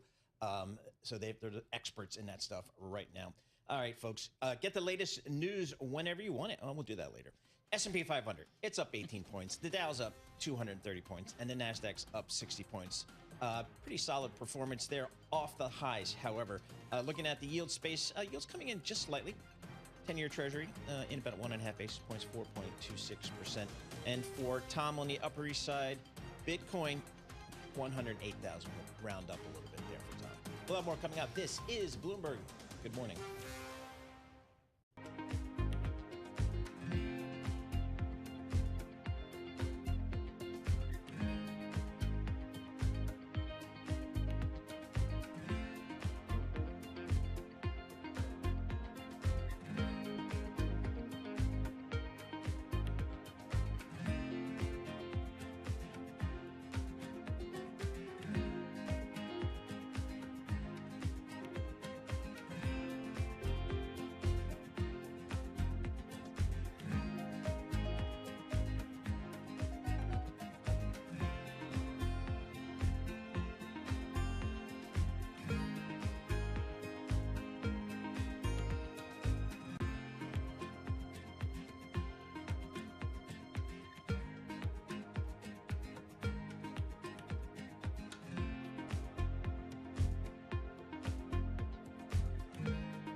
You're listening to Bloomberg Intelligence with Paul Sweeney on Bloomberg Radio. All right, Norma Linda, Paul Sweeney live here in our Bloomberg Interactive Broker Studio. We are streaming live on YouTube as well. Today is the last day of Pride Month. In that, we're going to chat with Sarah Kate Ellis, President and Chief Executive Officer of GLAAD. That is the Gay and Lesbian Alliance Against Defamation. She joins us from New York via Zoom. Sarah Kate, thanks so much for joining us here. How has your world changed in the last 6 months, if at all? It's changed considerably in the last 6 months, actually. And I think there is in the past, but prior, we had an administration that recognized our community and the struggles of our community and worked with our community. And now we have an administration that's attacking our community. So it's a very different world for us at GLAAD and in the LGBTQ community. So, Sarah Kate, we've seen intense increasing pressure on corporations and different businesses in terms of how they highlight some of these initiatives. Can you speak a little bit more to some of the data in terms of those who see an impact at all when they see different brands or whatnot showing their support? Yes. I mean, this is what I find interesting is that I think the headline that was missed for this Pride Month is that corporate freedoms are at risk and in peril because corporates understand that in order to grow their business, they need to target market. And that's what Pride is in some cases for them. Now, they also understand, because there's plenty of research, we've done a ton at GLAAD as well, that people, allies especially of the LGBTQ community, but general population Americans believe that a company treats its employees better if it celebrates Pride or is open to the LGBTQ community. It feels that it treats its customers better, and that they would rather spend their money there because they treat people better. So I think that, and still, super majority of Americans believe that LGBTQ people should be treated equally and fairly. In addition to that, we did do an Ipsos study this year just to understand the temperature in terms of Americans and whether or not they feel that they want to see corporates embracing Pride. And what we found was that the majority of Americans do want to see corporates and think that they should have the corporate freedom to do that, to participate in Pride. And so this is a targeted attack by a few anti-LGBTQ activists within the administration and, you know, closely tied to the administration that's causing all of this headache and heartache. What do you say to some of the companies, some of the brands that have publicly pulled back on their, call it broadly, DEI initiatives or commitments? Well, you know, I think that, look, these companies don't want to get caught in the crosshairs. As an LGBTQ person, as an advocate, I also have 2 decades in corporate America, so I understand the fine line that they're walking. But the numbers bear out that you will be better off as a business if you support the LGBTQ community. Now, from a standpoint of visibility versus internally, what we have found is that, and I've been in a lot of conversations with CEOs from Davos to all over Cannes, and what I'm finding is that folks are not pulling back. They're doing it differently because it's a business imperative and because they understand the importance, not only in growing their consumers, which I've talked a little bit about, but attracting the best talent. It's such a talent warfare out there to get the best and brightest talent. So you never want to hinder that as a company. So I feel as though there are a few that have publicly pulled out, but those are a handful. Those are not the majority. We've counted over 200 companies that are visibly supporting Pride over the past month. So we're not seeing a big pullback that we're hearing about, but we are seeing it being diverted in different ways and actually threaded through the company so that it's not just a standalone.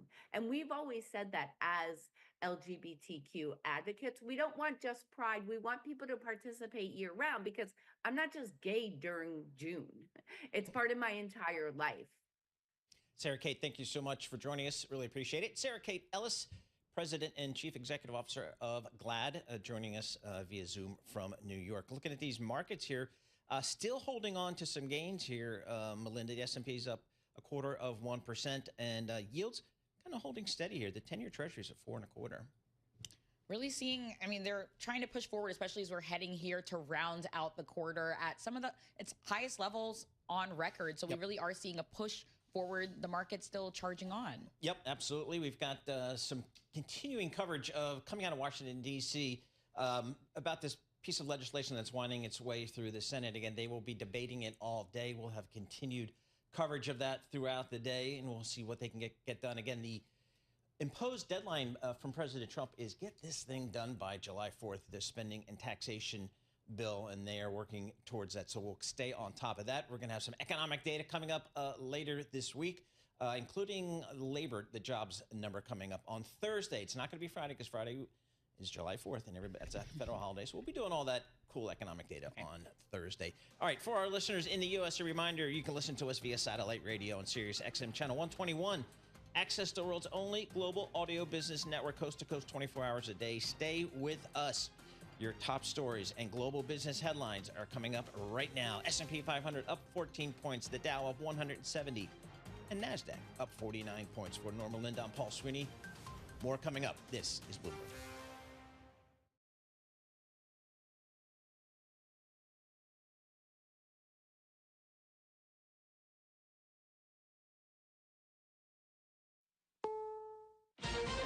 This is CBS News on the Hour, sponsored by Progressive Insurance. I'm Steve Kathan. A long process underway now in the U.S. Senate, heading toward a final vote on President Trump's budget bill. Republican leader John Thune. Republicans fundamentally have believed that it's better if you allow the American people to keep their own money, that you distribute power out of Washington, D.C., back to state and local governments who are closer to the people and can make better decisions that are more informed by what's actually happened in their individual states. Democratic leader Chuck Schumer sees it like this. There's a small group on that side of the aisle, MAGA hard right-wingers, who are dictating what's happened, and all the rest of the senators on the Republican side who know it's wrong go along. The U.S. Supreme Court says it will take up a campaign finance case as Republicans look to shelve limits on what parties can spend in coordination with candidates for Congress and president. Zachary Shemtab of the SCOTUSblog.com. It's a challenge to whether political parties can be restricted from spending money on campaign advertising with input from political candidates. So this could potentially upend campaign finance regulations a great deal. The Trump administration says it's investigated Harvard University and found the school failed to protect Jewish students from harassment and is now threatening to cut off all federal funding. Now to New York, CBS's Katrina Kaufman is covering the Sean Combs sex trafficking trial. The jury has now gone back to deliberate. After all of these weeks of testimony, 34 witnesses, they are going to be deciding whether they ultimately think that Sean Combs is guilty of these crimes. Police in Idaho call it an ambush. A man who they say set a fire, then shot at first responders, killing 2 firefighters.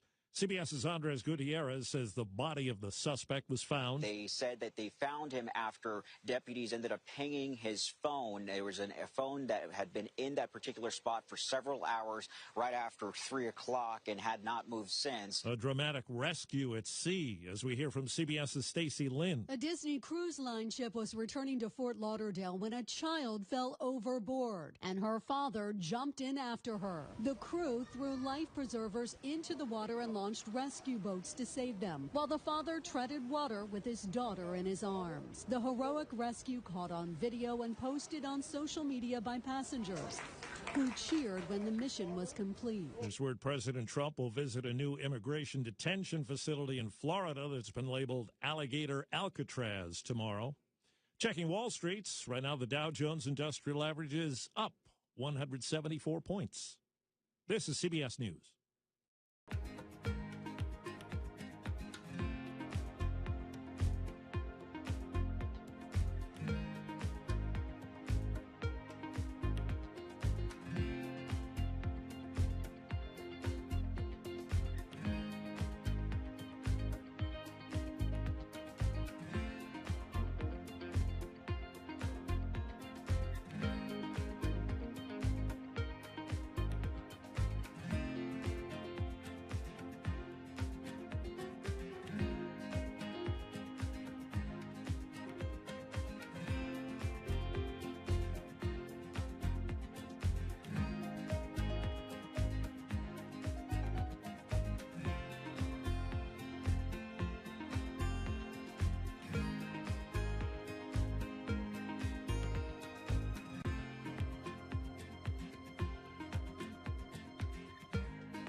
A new analysis says a number of free VPN apps have possible links to China's government. A new report says 17 virtual private network apps available on Google and Apple's app stores have undisclosed ties to China. Katie Paul is with the Technology Transparency Project. Companies actually linked to China's People's Liberation Army that has been sanctioned by U.S. Department of Commerce. Paul warns users all of your online activity is routed through those apps. all of that activity is being collected by apps that are linked to the Chinese government. And more than half of them are still available for download. What we're seeing here is a significant threat to user data. Brad Gibson for CBS News. LeBron James has formally said he will return for a record 23rd NBA season, exercising his $52.6 million option with the LA Lakers. I'm Steve Kathan, CBS News.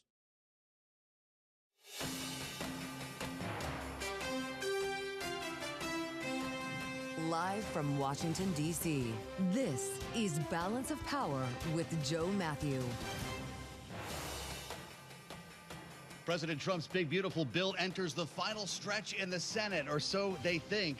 Welcome to the Monday edition of Balance of Power with a rare daytime vote-a-rama unfolding before our eyes here. It's expected to lead to a final vote in the Senate, but we got a lot to learn before then. This hour, we'll get an update from Jack Fitzpatrick at Bloomberg Government. He's live on Capitol Hill and talking to the senators as they try to figure out their next steps here. And we'll discuss the implications for our national debt with Steve Ellis at Taxpayers for Common Sense. This after Republican senators decided first thing this morning to count extending the Trump tax cuts as costing nothing. We'll have analysis from Republican strategist Ashley Davis at S3 Group, and from our panel, Bloomberg Politics contributor Jeannie Shanzano is here alongside Lisa Camuso-Miller, former comms director at the RNC. So we've got a packed hour for you.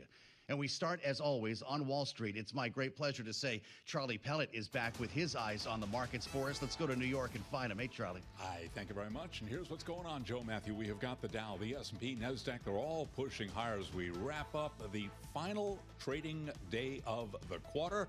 Right now, we have got the S&P 500 index up 17 at a record 6190, up 0.3%, building on Friday's gains. The Dow up 185 now, up 0.4%, while NASDAQ higher by 63 for the NASDAQ Composite Index. That is an advance of 0.3%. The 10-year at 4.25% with the 2-year 3.73%. Gold is up $16 the ounce, $32.91, up 0.5%. And West Texas Intermediate crude oil down 1.1%, $64.80 for a barrel of WTI. Bitcoin higher, little changed, up 0.1% at 107,549 on Bitcoin. Treasury Secretary Scott Bessent tells Bloomberg some of the officials already serving at the Fed are under consideration to head the central bank. And in an interview with our Shonali Bassick broadcast on Bloomberg Radio, Bessent also discussed the Fed and the outlook for lower interest rates. Medical studies have shown that people who fall tend to look at their feet, which makes them fall more. And my worry here is that having fallen down on the American people in 2022, Fed's now looking at their feet. We have seen no inflation from tariffs. If we do, which we don't have to, then there'd be a one-time price adjustment. Nothing is more transitory than that. So, Team Transitory, having failed the American people in 22, they seem a little frozen at at the wheel here. Treasury Secretary Scott Bessent. And by the way, you can watch the full conversation on YouTube on the Bloomberg Podcast channel. Oracle has signed a cloud services deal that it expects to contribute more than $30 billion in annual revenue starting in the fiscal year 2028. Oracle shares today, they're surging by 4.8%. Again, recapping, stocks higher, on track for another record close for the S&P, up now by 0.3%. For on-demand news 24 hours a day, subscribe to Bloomberg News now wherever you get your podcasts. Back we go to Washington, and once again, your host, here he is, Joe Matthew. All right, Charlie, great to see you and hear the voice of Wall Street and the New York subway. Charlie Pellet will have more on the markets for us a little bit later on this hour as we get down to business on what's going to be a very important day here for politics in Washington, and certainly, yes, the president's big, beautiful bill. It's not just me calling it that and quoting the president. That's actually what it's called, right? The OBBBA. It's the One Big Beautiful Bill Act. That's the actual name. And it looks like this is happening today in the Senate. A lot of things took place over the weekend. There was a lot of deal making, and we have now found ourselves with a rare daytime vote-a-rama. This is the stuff you talk about sausage making that's supposed to happen in the middle of the night. And there you see it on YouTube right now, live the Senate floor, Bloomberg Originals, as we watch lawmakers do their work here. Thank you, by the way, for joining us on the early edition on Bloomberg Radio, satellite radio, channel 121. The aforementioned YouTube, you can search Bloomberg Business News Live to find us there, because you're going to want to dial in for our conversation with Steve Ellis in a moment. Things did not go well over the weekend for Thom Tillis, and he's sort of become the face of opposition here, if I can call it that, for Republicans in the Senate. There aren't that many opposed. Maybe we'll say Republicans on Capitol Hill.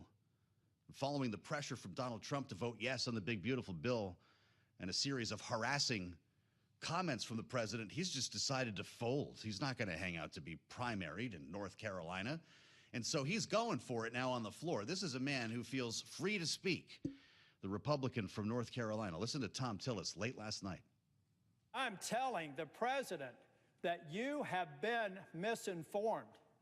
You supporting the Senate mark will hurt people who are eligible and qualified for Medicaid. We're going to make sure that we fulfill the promise, and then I can feel good about a bill that I'm willing to vote for. But until that time, I will be withholding my vote. How are we feeling about the bolo tie on? What is that? Is that a golf shirt? You'd have to get onto YouTube and back it up to see what I'm saying. When you're not running for re-election, you can do anything you want, it seems, in the U.S. Senate. So as we wait for this to happen, there are going to be a series of amendments. That's the vote-a-rama that are put forth and voted on throughout the day. That's what senators are doing now. They started around 9 o'clock in the morning. But there was one vote before the actual vote-a-rama. And if you're with us here on Balance of Power, you know about this already. The current policy baseline. This is the method of accounting in the House that was a question about being carried over into the Senate, whether the parliamentarian would allow it. Well, John Thune decided not to run this, apparently, by the parliamentarian and to have an actual vote on the floor.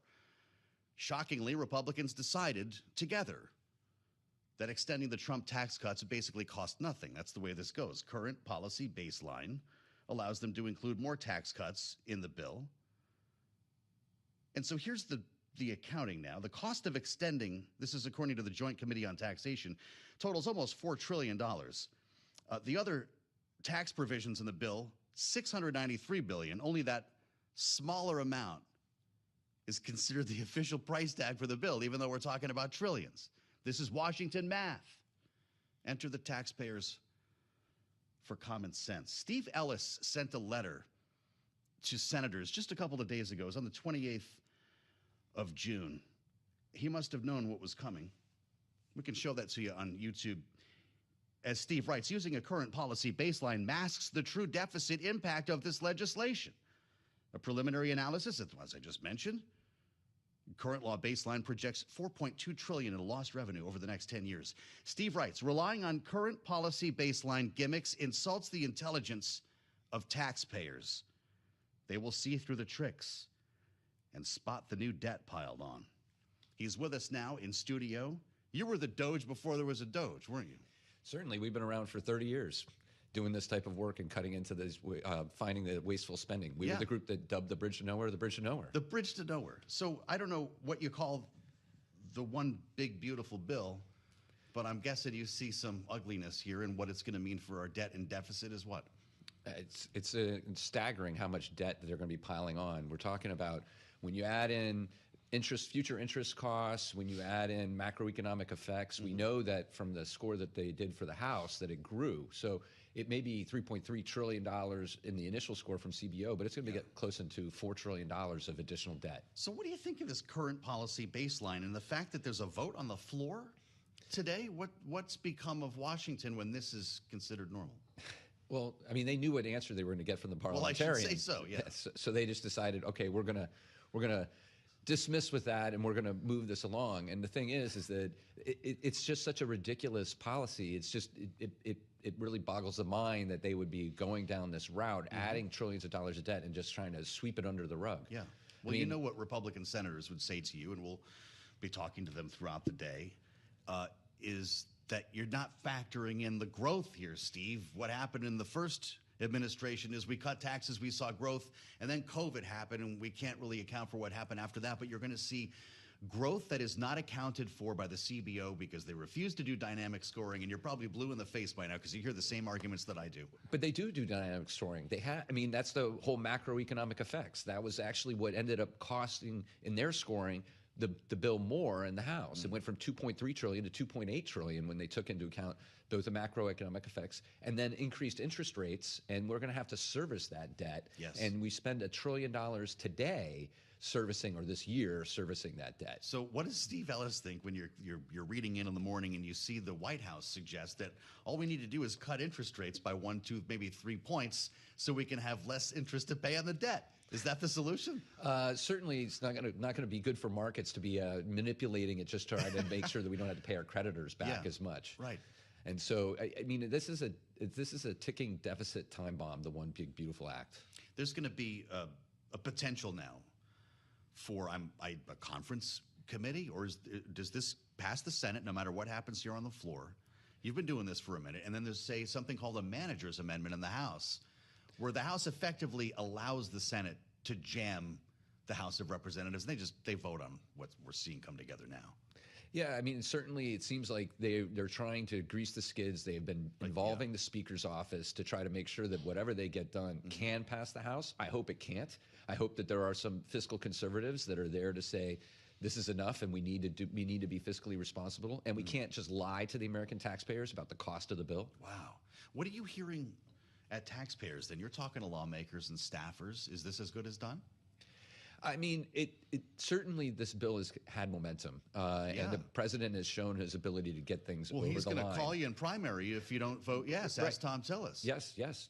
Ask Tom Massey from Kentucky. Ask Tom Massey. Yes. He keeps showing up for work, though. Yes, absolutely, absolutely. Well, and so I think that that's going to be a real challenge. Now, I'm hoping, again, that fiscal conservatives weigh in and say, $4 trillion, $3.8 trillion is too much debt, and that we need to rein it in. By the way, Don Bacon is not going to run for re-election. This is getting to be untenable for fiscal hawks. Do you feel like you're on an island in Washington? Certainly, fiscal sanity is taken. How they've taken different is it than emphasis. 30 years ago when you started this? Well, I'll put it this way. In 2000, our national debt was less than $6 trillion. Wow, it's $36 trillion today. Wow. Well, okay. So what are we going to do? We're going to pass this bill in our remaining moment. We're going to start talking about blue ribbon panels, right? Simpson Bowles. I don't know. We're going to creep up on this debt limit. I guess they'll handle that, assuming this passes. But there's going to have to be some conversation about cutting deficits here to keep the bond market happy, to keep Wall Street satisfied? No? Yeah, absolutely. Not only that, it's that Social Security is going to become insolvent in 8 years' time. Yeah. So there are other issues that are at play that aren't really even in play right now. And so certainly we've got to have a fiscal reckoning. And the bond market, you're right, that's the thing that's kind of spooked the president on tariffs. And so certainly it gets more costly for us to sell our debt. You add the uncertainty over these reciprocal tariffs coming up with a deadline on the 9th of July. You kind of wonder where we're going to be coming out of this holiday. Really glad you could come see us, Steve. Thank you so much. Thank you, Find Joe. him at Taxpayers for Common Sense. Steve Ellis has been running this shop for 30 years and bringing great insight to us as we wait for the vote today. This is happening as we speak in the Senate. We're going to add the voice of Ashley Davis, Republican strategist, coming up right after this. She's talking to lawmakers and staffers as well. With the very latest on this process, stay here on Balance of Power, only on Bloomberg.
It's 12:21 on Wall Street. We do check markets all day long here at Bloomberg. We've got U.S. stocks trading very close to records. The Dow, the S&P, NASDAQ all advancing after Friday's surge. The S&P right now up another 12 to 61.85, up now by about 0.2%. We've got just over 3 hours to go until we wrap up the quarter, and then it'll be on to the third quarter. Yes, the third quarter of 2025. The Dow right now up 132, up 0.3%. NASDAQ up 40. That is a gain of 0.2%.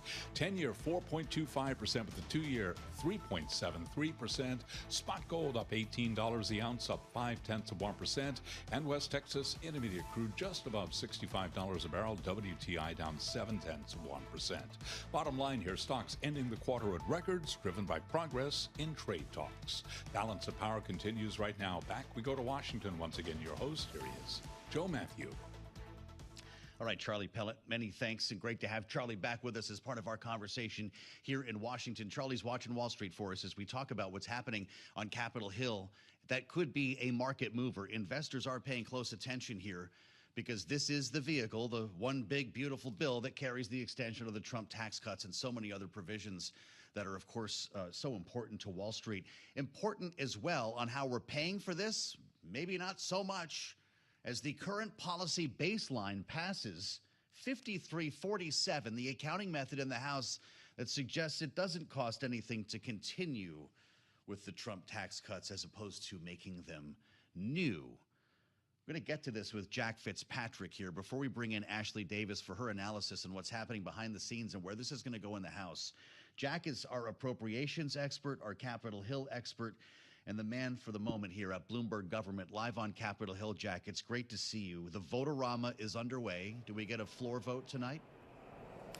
Tonight or maybe even into the morning. It's tradition to make these go a very, very long time. And I'd point out that unlike the other Vote-A-Ramas we've seen this year where they were negotiating possible changes to a framework, this is a real bill. So the Democrats see a major opportunity to poke holes in the legislation, to maybe come up with something bipartisan to win over enough Republicans to actually change things. So there's a lot of pressure on this Vote-A-Rama. The fact that they slept and then started this morning makes me think they can go pretty long. Usually fatigue is the main constraint on how long a Vote-A-Rama goes. So we'll see a lot of amendment votes, whether it's late tonight or even past midnight into the morning. That remains to be seen. It's like watching a marathon runner and asking how far they can go. Okay, got it. It is kind of weird to be doing this during the day, Jack. This is usually when we're all asleep and guys like you are awake keeping notes for the next morning. But I'm wondering what we should be watching here, if anything, beyond Senator Rick Scott's amendment here that includes cuts to Medicaid and specifically states, the expansion states that would bring us back to essentially pre-Obamacare levels. When will we see that, and what would it mean if it passed? We don't know the exact timing yet of the critical amendment votes. They're still on some procedural votes before they actually get to amending the legislation. And there are important ones to watch on the conservative side and towards the centrist side. The Rick Scott one is important to potentially shoring up votes from skeptical hardline conservatives. But then I'd also certainly point you to a measure by Senator Susan Collins that would double the amount of money in a rural hospital aid fund to try to offset some of the effects from the provider tax changes that would also increase the top tax rate on those earning more than $25 million a year. So if you're looking at the Collins-Murkowski wing, that is an important vote. If you're looking at not only Rand Paul, but maybe Ron Johnson, the Rick Scott amendment is very important. And you're going to see movement on both sides, from the center moderates to the hardline conservatives in these amendment votes. Wow, it gives you a real sense of how many moving parts we have here. Jack, thank you so much. Reporting for Bloomberg Government live on Capitol Hill, Jack Fitzpatrick. Then, of course, there are the Democrats, and they're going to have their amendments. That's part of the point here of this Vote-A-Rama. We certainly got a taste of what was coming as things got into debate last night. Democrats on the Senate floor Sunday night. Listen. If the bill and the cuts included in the bill indeed reduce the deficit, as they claim it does, they wouldn't have needed to raise the debt limit in the process. It also drives $4 trillion in debt. It used to be 3.4. Now it's up to $4 trillion. We know what the math is. Everybody in this room knows the deficit is far worse today than it was when Donald Trump passed those tax cuts. I don't want to hear any more from my colleagues about deficits. I don't want to hear any more crocodile tears about deficits. We're mortgaging our future. Guess what? We're going to hear a lot more about deficits. And Ashley Davis is with us now. As I mentioned, Republican strategist partner at S3 Group, who's been through a couple of these. Ashley, it's great to see you. It's like Christmas morning. Are we having fun yet? Oh, no. Votorama during the day? Yeah, I know. I was hoping that Votorama was last night so we could wake up and this could all be over. We're not supposed to do this in the light of day, right? People are going to get a real sense of how this works. None of this matters, though, right? Is what you're going to tell me? This bill's going to pass. I'm pretty sure. Yeah. I mean, obviously now we've lost 2 votes. You'll have Rand Paul and you'll have Senator Tillis. Right. But because of some of the concessions that have been made to various senators like Susan Collins, Lisa Murkowski, Ron Johnson, he'll fight till the end in regards to some of the budget issues. I don't think that this is really, there's an option to fail. So I think this is going to be ugly from now until Wednesday. Yeah. But I think it will definitely So pass. presumably Votorama goes, like Jack said, into the night. Maybe there's a vote tonight, tomorrow morning. Does this get sticky when it goes back to the House? You've got a lot of House members who won't recognize this bill when it returns. Of course, they knew this was going to happen, but how do you iron out the differences? Well, they're not going to iron out the differences. So the Senate's going to jam the House? Pretty much. I mean, they're going to have to. I think that if this Ron Johnson amendment that you were just discussing would pass for some reason, that would put a lot of moderates in the House in a really bad position. That would be something that could potentially, quote, blow it up. On the Medicaid front. On the Medicaid front. But I think that this is just, we're watching how the sausage gets made, and it's ugly. This is why you put it up against a recess like this, even though by the time the House goes home, they'll have 2-day recess. I mean, they're going to be back on Tuesday, I think, to vote. So we should remind everyone that lawmakers, House members, will need to be called back tonight or tomorrow morning, presumably, to make this happen. They actually have left on their recess, so they're being called back to work. The Speaker did give them a heads up to come back tomorrow on Tuesday. Rules Committee in the House will get, once the Senate passes this tonight, in the middle of the night, it'll go over to the House. They'll do a Rules Committee, and then the House will vote tomorrow. The Rules Committee hearing would be almost more entertaining than the Votorama, right? Like once you get Jim McGovern in there going at it with Chip Roy, I mean, they're actually kind of on the same side of this, aren't they? Well, yeah, it's kind of the extremes, which we've been talking about for a long time. The 2 extremes kind of now meet in the middle. So, but it's going to be interesting. These amendments, all the Democrat amendments are going to be messaging amendments. They're all going to be mad.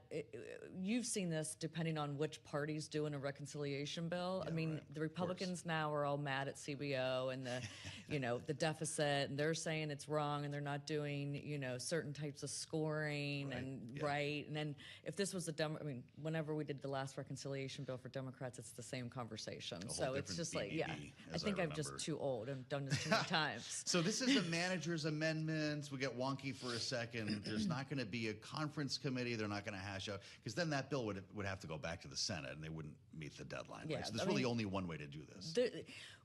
And this is why the Speaker did this weekend by telling his members, stop negotiating this over tweets. If you have an issue with certain areas, call the senators and get, because that's what everyone was doing. Obviously, with this 24-hour news service cycles now, you're playing to your audience, which is your constituents. So you're laying out your marker.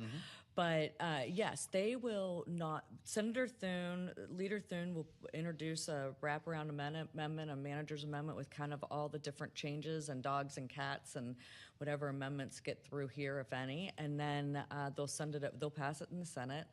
And then they'll send it over to the House, and then that's the process after that. But I just think that this is the drama that happens, and then it's just like everyone forgets about it. Tom Tillis had some drama. You mentioned him once over the weekend. He's decided he's not running for re-election. It got so intense so quickly with the harassment from Donald Trump, the promise to be primaried. He's out. So he's kind of the freest man to speak in the Senate right now. Was this a profile in courage? What do you make of his decision to do this and carry that flank, if it is a flank, a one-man flank of the party? First of all, Senator Tillis is a very serious member. He's a very well-liked member. He was definitely going to have the fight of his life no matter what. I mean, he's always been obviously very conservative, but has voted his conscience and for his state forever. I think his primary was going to be, and just around town and in the you know political world, his race was going to be the hardest race by far, and he was going to get primaried no matter what. So I think when he saw some of these issues, he had a lot of issues with this bill, probably the senator that had the most different things that he wanted done. Is he speaking truth to power here? I mean, he says it's a debt bomb. You're going to... Well, first of all, I think he's speaking to a state, which is a purple state. Okay. So he has a lot of different issues than a lot of these other members do. Yeah. But also, I mean, why spend, if I were him, why spend the next year and a half getting the crap beat out of you? Well, sure. And then... Now he gets to be the biggest troublemaker in the Senate. Yeah, I mean, you watched what McConnell was able to do once his, you know, ties were kind of cut. But I think the senator will. He's still a conservative. He'll, on this bill or any bill moving forward, he'll push for some of the things that he wants. The problem is some of the things that he did want in this bill, the leader is not going to be as interested in making them happen if they're controversial. Well, there you go. Yeah, sure. So he may have lost a couple issues because of doing this. So but I think it's a smart thing to do. Enter Senator Laura Trump. What happens with this seat? I don't know. She you hear all the names we're hearing. There's going to. I mean, hopefully that. Would she want to do that? We assume everyone wants to run for Senate. She's having a pretty good life right now. Yeah, I mean, and being one of 100's different. She has a good TV gig.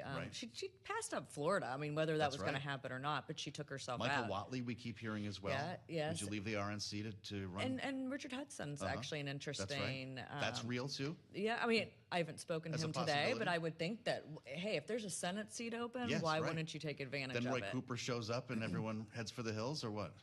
I mean, that's what the Democrats are hoping for do. sure. So, I mean, it was going to be it was going to be our biggest fight to defend, no matter what, as the Republicans, and now it just got more so. And what the NRSC and some of these other leadership posts should be doing is trying to clear the field so there's not a really ugly primary. Yes, right. So our remaining moment with Ashley Davis. Let's see, all of this happens the way you just mapped it out. Donald Trump signing this thing, fireworks are going off on the 4th of July. What's the next priority for him? What's he do after this? This was the whole point, right? No, but we've had a lot of things thrown in along the way too. It's going to be trade and tariffs, obviously, will be his focus. But is there a legislative priority that follows here? Do they take another swing at reconciliation? I think that they'll start doing all of these make rescission bills in regards to some of the ones that passed the House.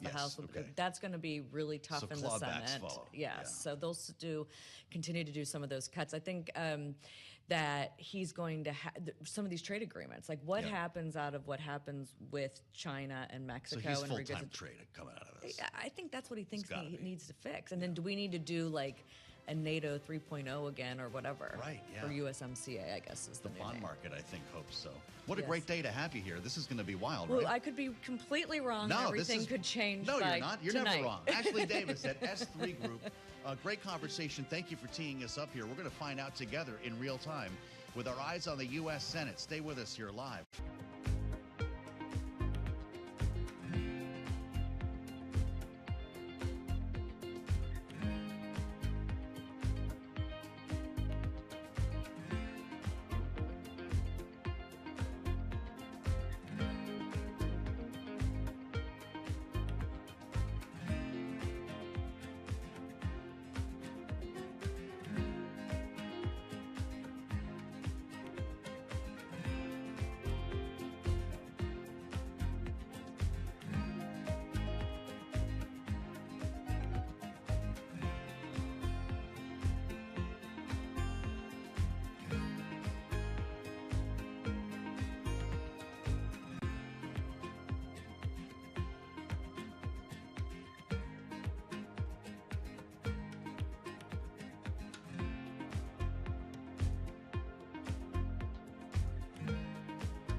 It's 12:40 on Wall Street. We do check markets all day long here at Bloomberg. We have got the Dow, the S&P, NASDAQ all advancing. Stocks ending the quarter at records driven by progress in U.S. trade talks and hopes for Fed rate cuts. We got the S&P up 17, looking at a record here of 61.90, up by about 0.3%. We're off session highs. The Dow up 169, up 0.4%. The NASDAQ Composite Index up 58, up by 0.3%. Interestingly, though, on a day when stocks are moving higher again, we've got the Mag 7 Index down 0.2%. 10-year 4.25%, but the 2-year 3.73%. Spot gold right now up $19 the ounce, up by about 0.6%, and West Texas Intermediate crude down 0.9%, WTI 64.91 a barrel. Lots of speculation about who President Trump might name to succeed Fed Chair Jay Powell. Michael Kushma is Chief Investment Officer for Broad Markets Fixed Income at Morgan Stanley. He was a guest this morning on surveillance. I'm not sure that a Fed chair of the candidates that are being bandied about are that wildly different than what we've got today. It's a board of governors, it's a committee. If you get Kevin Warsh, one of these other gentlemen or women that are being proposed, will not radically change monetary policy. Michael Kushma of Morgan Stanley. As for Treasury Secretary Scott Bessent moving into the role, in an interview with Bloomberg this morning, he told us, quote, "I have the best job in Washington." A group of large banks comfortably cleared the Federal Reserve's annual stress test. Those bank stocks are advancing today. We have got all of the major banks, most of the major banks, I should say, are advancing right now. Again, recapping, U.S. stocks are climbing. S&P up 18, gain there of 0.3%. For on-demand news 24 hours a day, subscribe to Bloomberg News Now, wherever you get your podcasts. And back we go to Washington. Once again, your host here is Joe Matthew. Many thanks, Charlie Pellet. Great to have Charlie back in the mix today, watching Wall Street for us as this unfolds live in the United States Senate. Vote-a-rama in the light of day. If you're with us on YouTube, there's your live view of the Senate floor, and they're going to have the lights on probably pretty late tonight, assuming this goes as planned. And, well, we just aren't sure exactly how this is going to pan out. But the vote-a-rama could last many, many hours, leading to a floor vote. That's how this works, right? Everybody's going to get this out of their system. Democrats will have any number of amendments that they try to throw on the big, beautiful bill. Getting bigger, by the way, in terms of its cost. But park that for now. We're going to assemble our panel in a moment for their take on how things are going here. All this process is just noise. If you talk to the administration, the president expects a bill on his desk by the 4th of July. As discussed earlier today with the Treasury Secretary Scott Bessent on Bloomberg Surveillance. Let's listen. I'm confident that the bill is going to progress as is over the next few hours, and it'll be on the president's desk to sign on July 4th. So the Senate will vote, pass it over to the House. We've seen incredible leadership, and this is what leadership looks like. So President Trump, the Speaker Johnson, Leader Thune, and at the committee level, Senator Crapo and Chairman Jason Smith have been fantastic to work with. And again, it all goes back to leadership. Now, when it comes to the fiscal hawks, has the administration made any assurances about executive orders or legislation down the road to address the national debt load? Well, I think everyone believes that this is a start. So it's an 11% cut in non-discretionary spending. And we're going to go from there. So we didn't get here all at once. We've gotten here 20 or 40 years, and we are going to bend the curve, bring the debt levels down. I'm a fiscal hawk. I've had a lot of very good meetings with that group, and I think we're all on the same page on how to grow the economy while controlling and bringing down expenses.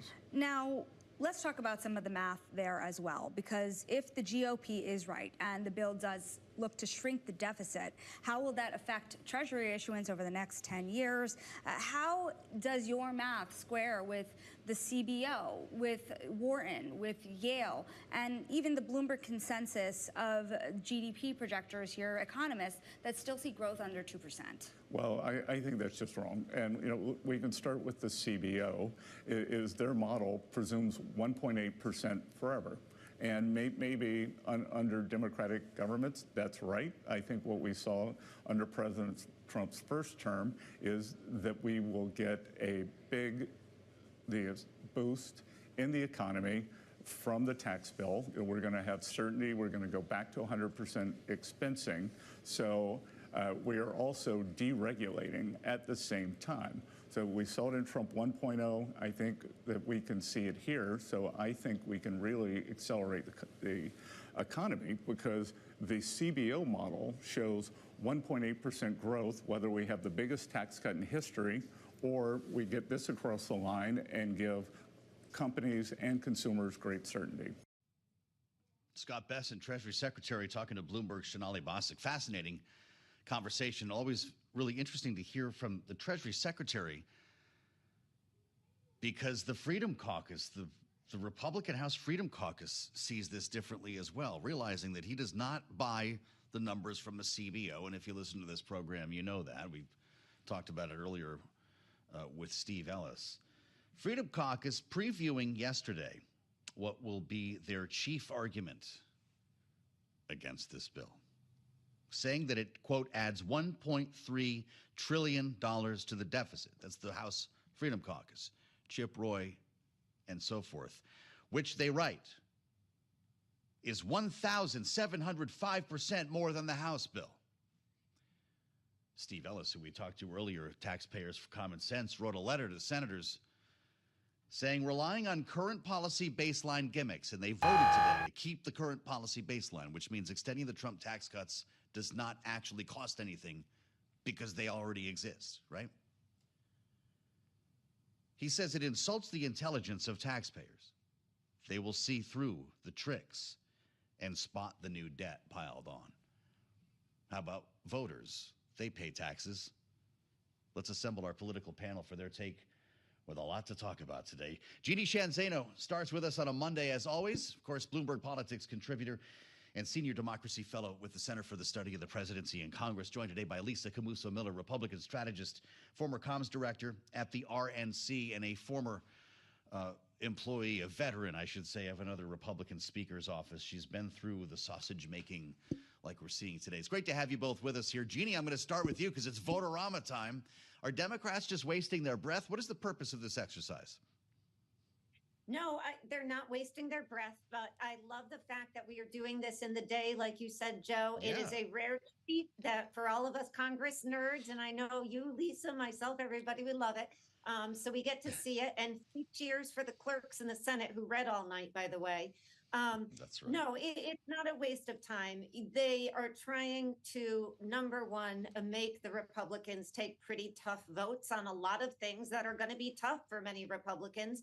And number two, and I heard Jack talk a little bit about this earlier, is the fact that they hope maybe to pull some Republicans over with them and change this bill, which has been changing throughout the weekend.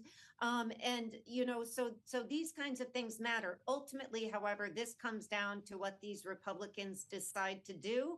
And the funny math that they have been using to do it is utterly shameful.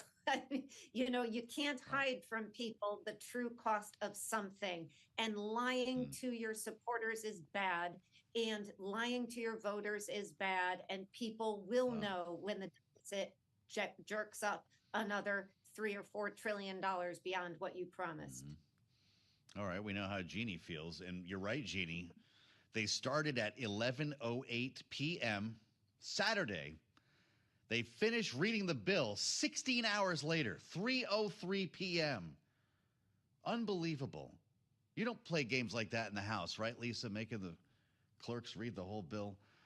940 pages, by the way. I don't know, Lisa, if you feel the same way about the current baseline. People are asking us, what what are we supposed to believe here? What's the real number? Is this funny math the way you see it? Is this, as Steve Ellis puts it, a baseline gimmick that insults the intelligence of taxpayers? This is a great question, Joe. This is honestly, when you look outside of Washington, D.C., no one knows what to believe, but this is precisely what they expect from their politicians. More dramatics, more silliness, more noise, really. And what it's going to come down to, Joe, is when it really starts to affect the American people at home in their own personal budgets. So right now, outside of the Beltway, no one's paying any attention to this. They just think that it's politics as usual, more nonsense. They're going to believe whatever party they are aligned with. They're going to believe their words. So if Donald Trump says this is a good bill, the Trump supporters are going to say, I'm with Donald Trump. And if Chuck Schumer and the Democrats seem to think that they have a better point of view on this, Democrats that are aligned with them are going to feel that way. And so really what is unfortunate here, Joe, is that because of the way that the politics is done, because of the complexities and the way that we do our work is so complex, even to those of us who do pay attention and are Congress nerds, as Jeannie calls us, the truth of it is that until this is finally decided, it's going to sound like a lot more noise and a lot less progress out of Washington. It's time for them to figure out what the right thing is to do and to get it done. And then ultimately, they're going to have to answer for it in the midterms. Boy, well, that's right. And, you know, we talk about what taxpayers think, Jeannie. How about voters? There was a Washington Post poll realizing that this is minutia, and a lot of people are probably tuning out what's happening now on the Senate floor. Washington Post Ipsos. This month, Americans oppose the bill by an almost 2-to-1 margin. 63% say the measure's debt impact is unacceptable. Jeannie, somebody's paying attention. That's right. And you look at the 5 recent polls we've seen, this is a widely unpopular bill for people who are paying attention to it. And the reason it's unpopular is, number one, the Republicans are still fighting about it. So it's hard to send out a positive message about something you don't agree on. And number two, they run into a problem here because the message from the White House has been, if you don't vote for this bill, you are voting for a massive tax increase. And that may be enough to get those folks in the Republican Party in the House and the Senate to vote for the bill. But people will not give you credit, usually, in terms of a policy for keeping things status quo. And that's what they're talking about. That is a very, very tough sell. And then to add on what Lisa was talking about, the other problem here is they will feel viscerally at home the impact of cuts to things like Medicaid, to changes in the green energy tax, and all the other things that this bill does, the food, the SNAP program. Those they will feel viscerally. So selling this bill is really, really tough. A lot of people remember the Cornhusker kickback a few years back. It's amazing how these deals emerge in legislation when certain lawmakers are holdouts. We are looking at you, Lisa Murkowski. In the 940-page bill, Lisa Camuso Miller, a provision that increases the deduction that you can take for whale hunting expenses. They doubled it. Actually, more than that. It's up 5-fold, $10,000 to $50,000. It allows people to deduct the cost of maintaining boats and weapons as a charitable contribution. Lisa, the IRS says somebody has to be recognized as a whaling captain, however, to get this deduction by the Alaska Eskimo Whaling Commission. I don't know if the senators from Alaska are on board, but what are people supposed to think about this kind of deal making in Washington? Is this just the cost of doing business? I think, Joe, it reminds us that we are a great, big, beautiful, diverse country. And so while this doesn't necessarily make sense to those of us inside of Washington, D.C., it must very much be an important part of the economy in Alaska, right? Or an important part of the economy somewhere in the globe. And this is one of those quid pro quo where I will consider voting for this piece of legislation if you do something in this piece of legislation that helps support my constituents and my constituency and my local economy. And that's why it used to be that we could do these big comprehensive bills and get work done that would be proactive and important for the entire country. But when we do something this big, this massive, just like we did with the Affordable Care Act, and just like we've done with a couple of others in recent history, at least, because there's only been a few, you do find that there's a lot of these little carve outs, a lot of these things that don't necessarily make sense to those of us that are inside the Beltway, but must very much be an important part of the economy. Yeah, well, Captain Ahab, I'm guessing, is a yes on this bill. Lisa and Jeannie, we'll talk more about this in our second hour. Our great panel stays with us with much more to review here. Kaylee Lyons going to join the conversation, and we'll have a live report from Capitol Hill from Tyler Kendall, who's doing the math for us as we speak. Later in our second hour, you'll not want to miss Maya McGuinness, the president of the Committee for a Responsible Federal Budget, probably pulling her hair out with the math that she's looking at right now as well. It's all ahead on Bloomberg.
Live from Washington, D.C., this is Balance of Power with Joe Matthew and Kaylee Lyons.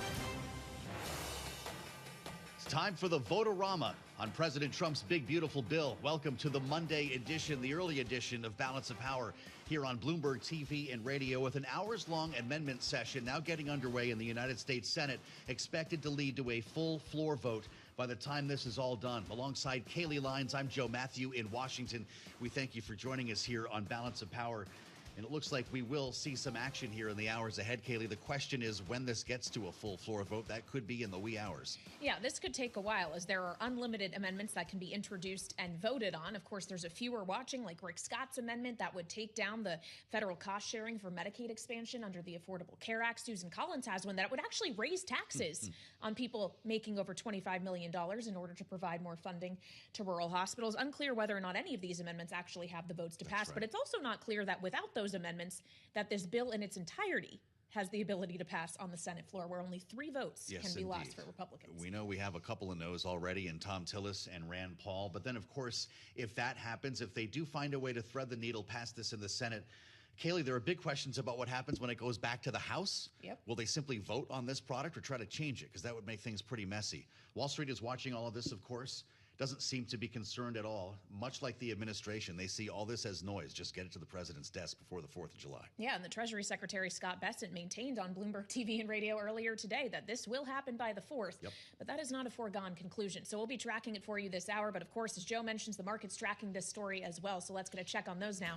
Charlie Pellet has a view from New York. Hey, Charlie. Hi, thank you very much. And here's what's going on. You're watching the tax bill. I'm watching what's going on Wall Street with the Dow, the S&P, NASDAQ all advancing. Could see another record 3 hours from now as we wrap up the quarter. Right to the numbers. S&P up 17, up by 0.3%.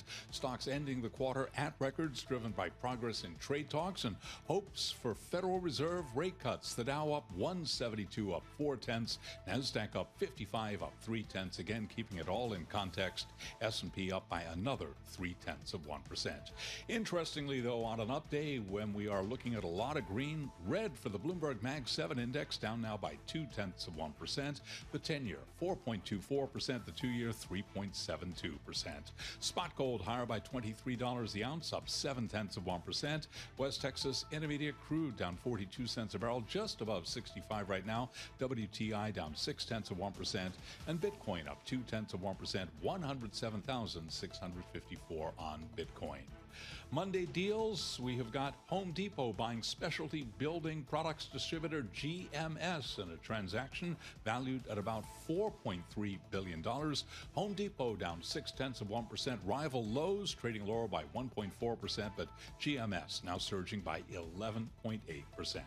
Balance of Power continues, and back we go to Washington. Once again, your hosts, Joe Matthew and Kaylee Lines. All right, Charlie Pellet, thank you so much. Financial markets active on this Monday, and it's an active Monday, of course, in Washington. It's going to be a very long Monday if you're a member of the United States Senate after the Vote-A-Rama kicked off this morning, after it took some arm wrestling to actually get the requisite votes to proceed to this step over the weekend in the Senate. But amendment votes are coming up. They're coming up quickly. Unclear which ones will pass, but of course they need to get through this process in order to get to a vote on final passage for the One Big Beautiful Bill Act, which as of right now, Joe, has about 8 Republican senators who are uncommitted to voting yes. Yeah, that is not workable if that's the case when this gets to the floor, which is also partly why we don't know exactly when that's going to happen. It could be this evening. It could bleed into tomorrow morning, depending on the status of this debate and the amendments that are coming. Tyler Kendall is watching all of this for us from Capitol Hill right now with the Vote-A-Rama underway. Tyler, what's the latest on the timeline? Yeah, hey, Joe. Well, it's bustling here on Capitol Hill since the Senate is in full swing amidst this Vote-A-Rama. And really what we're seeing is behind the scenes, Senate Majority Leader John Thune is trying to make some deals and thread that needle because at the moment, he doesn't have enough votes to pass this bill. Now, as you both outlined at the top there, this Vote-A-Rama means that we're going to see a flurry of amendments from Democrats, but also some key Republicans that we're watching closely. And it sort of serves multiple purposes. One, to put their colleagues on the record on some politically fraught issues. news. 2, for Democrats at least to slow down this timeline. And 3, to maybe make some changes at the end of the day to this reconciliation package in these final hours. Now, we need this vote-a-rama to end in order for them to proceed to the vote on final passage. And at the moment, we're looking into this kicking into at least late evening or even potentially early tomorrow morning, because at the end of the day, there's still 2 really competing factions within the Republican Party when it comes to the Senate side that's prohibiting this bill from getting over the finish line. We should say that most members agree on those core tenets, those core pillars when it comes to the tax cuts, for example, but they're pretty divided over the spending cuts. We know of at least 2 likely no's. One, Senator Thom Tillis, who's raised concerns about changes to Medicaid and the rollback of those clean energy tax credits. And the other side is Senator Rand Paul, who says he won't vote for any legislation that hikes the debt ceiling, and he wants to see deeper spending cuts. And Joe and Kaylee, that really illustrates the problem at hand, because if that's already 2, Senate Majority Leader John Thune can only afford to lose 1 more vote before he has to call up the Vice President, J.D. Vance, and have him come to Capitol Hill to cast a tiebreaker.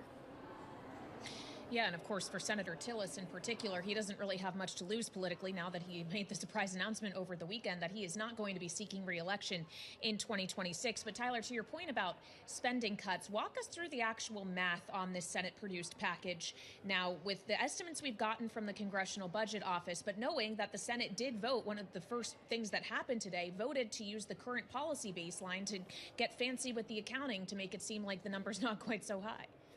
Right, exactly. And we should say that this is actually the first time that we've seen this done during a reconciliation process, with Republicans essentially saying that extending the 2017 tax cuts is going to cost nothing. We heard from the Senate Budget Chair Lindsey Graham saying that the way an extension of a tax cut doesn't add to a budget deficit in the same way that a new tax cut would. And when we break down the math, it makes a pretty significant difference. The Congressional Budget Office estimates that the current iteration of the Senate plan would add $3.3 trillion to deficits over a decade. That's about $4.5 trillion in projected tax cuts, paired with $1.2 trillion in projected spending cuts. But when you take into account this accounting mechanism, the CBO says that it would actually decrease budget deficits by $508 billion.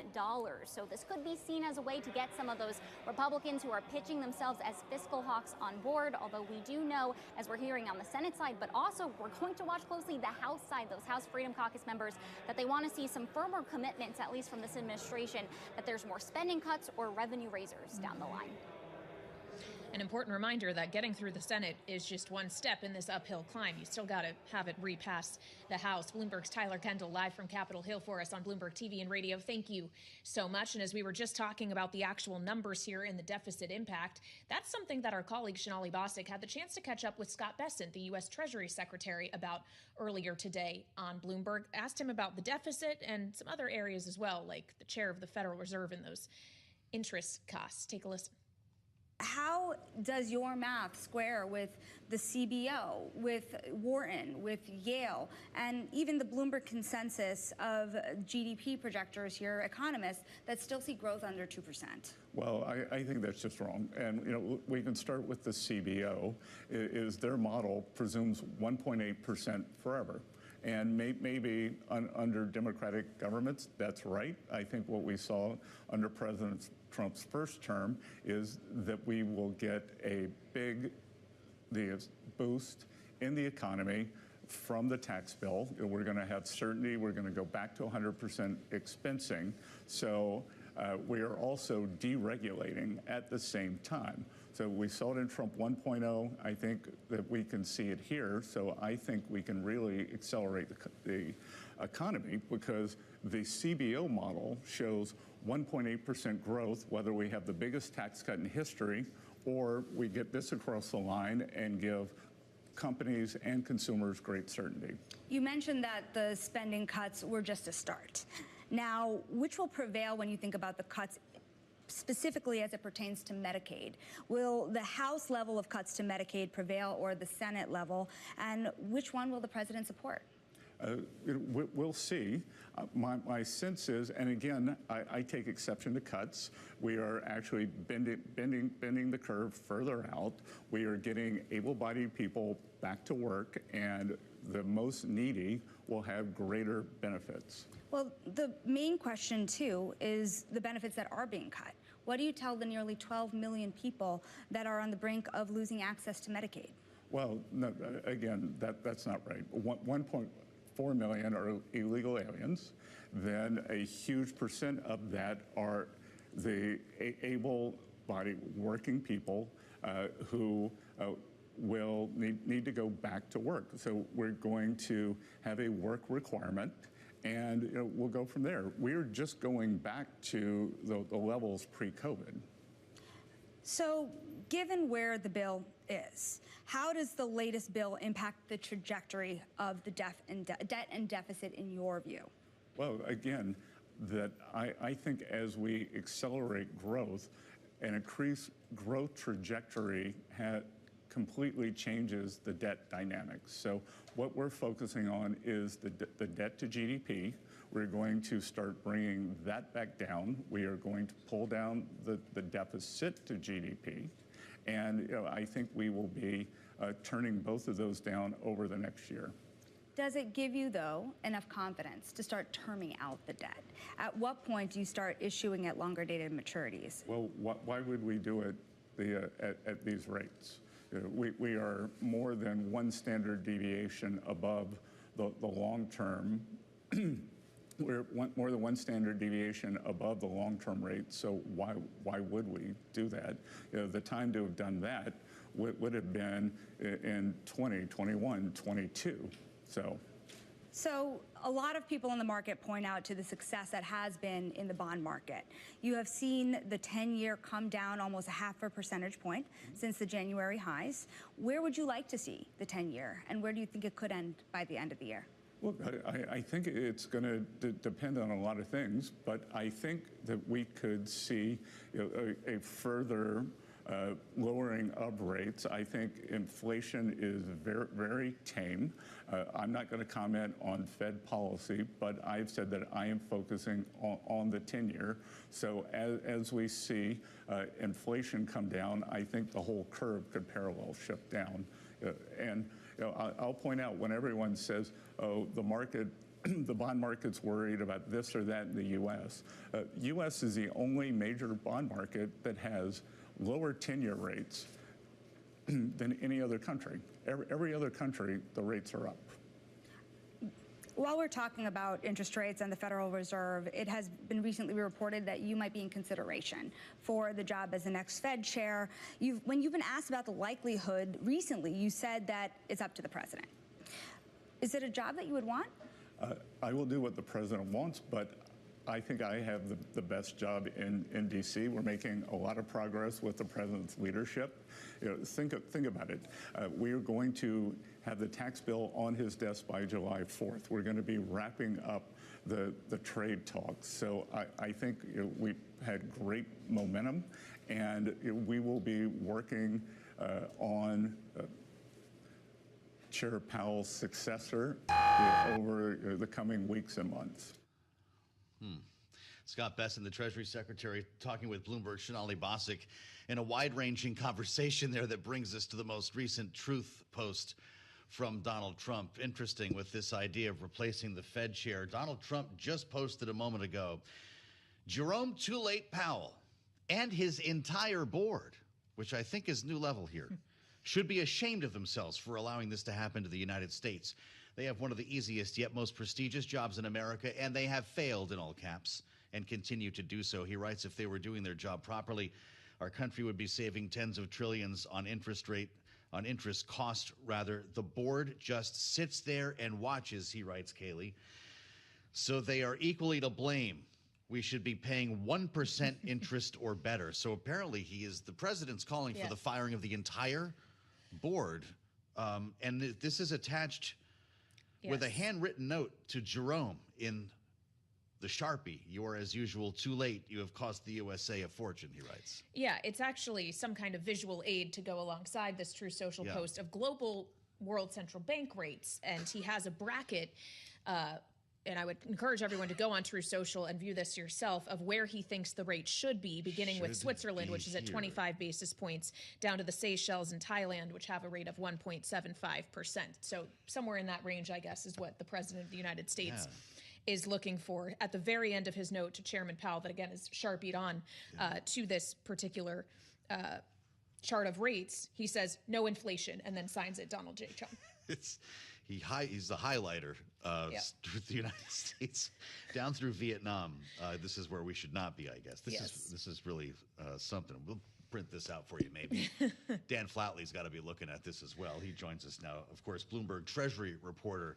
You didn't know we'd have props today, Dan. I'm sorry if we snuck up on you with this, calling for the entire board to be replaced now. Is that something we're going to see happen? Yeah, it's interesting, Joe, because Secretary Bessent was on Bloomberg TV this morning talking about how they may be looking at somebody who's already on the board for the chairmanship. So now they're all fired. So, it does sort of like things are constantly in motion in the Trump administration. And so, what we heard from Secretary Bessent this morning would seem to indicate that there may be some folks on the board right now that they're looking at that Trump is interested in. But now we have this Truth Social post that would seem to indicate otherwise, that maybe he's dissatisfied with any of the candidates that could be there. So we'll see. I think what Bessent has said, though, is that they're going to start the process. They're looking at folks, and that sometime in October or November we'll get a nomination potentially for the seat that opens in January, which would be a 14-year seat, or maybe something later on for to replace Powell, which would be a 2-year term. So lots of different scenarios out there, and as it always is with President Trump, you never really know what the actual scenario will be until it's announced. So, well, we know that his particular gripe at this point seems to be the interest burden of the United States. That's why he wants rates lower, is because of how much we have to pay to essentially keep financing our debt, at the very same time that he is pressuring Republicans to pass legislation that could add to the debt and deficit of the United States. How did we hear Bessent trying to square that, and does that actually track with the way that modern fiscal thinking tends to work? Yeah, I mean, it's an interesting. I mean, there's a few different things to kind of pick apart there. One of the things that I would say is that as I've been talking to folks about this whole scenario over the last few weeks, there are people out there who say, yeah, it makes sense that Trump would want lower interest rates. It helps his agenda. There's really no, although his methods are unconventional, there's really no reason why he wouldn't have that view. But there is kind of this question of inflation expectations and sort of what damage this could do to the Fed's credibility over the long term, and its ability to fight inflation, which is potentially a bigger risk long term.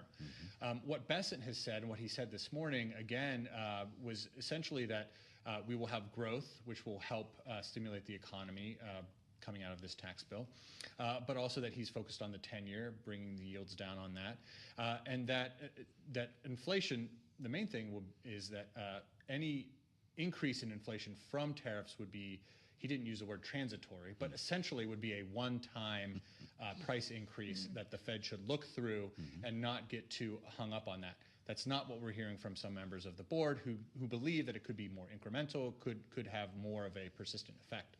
So, difference of opinion. Yeah, we've got less than a minute, Dan. To what extent, and it seems like a pretty great one, has this Treasury Secretary been instrumental in helping to craft the deals that are going to lead to this bill passing? He had the SALT caucus in his office last week. It's not the last meeting I'm sure he'll be having with lawmakers. Yeah, obviously there's lots of meetings happening between folks at Treasury, including the Secretary and lawmakers on Capitol Hill. Let's not forget also the Section 899, the so-called revenge tax that came out of the bill last week. Also this deal with Canada. So there's lots of things that are happening both here domestically and internationally. With his fingerprints on them. Yeah. Dan, thank you so much. Dan Flatley, Bloomberg U.S. Treasury reporter with us live here in Washington. Kaylee will assemble our panel next. Jeannie Shanzano and Lisa Camuso-Miller are with us as we follow the tea leaves here in the midst of a daytime vote-a-rama. What could go wrong? This is Bloomberg.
It's 1:21 on Wall Street. We do check markets all day long here at Bloomberg. President Trump at this hour reiterating his criticism of Fed Chair Jay Powell, urging lower interest rates. The president is also expanding his criticism beyond Powell and now blames the board.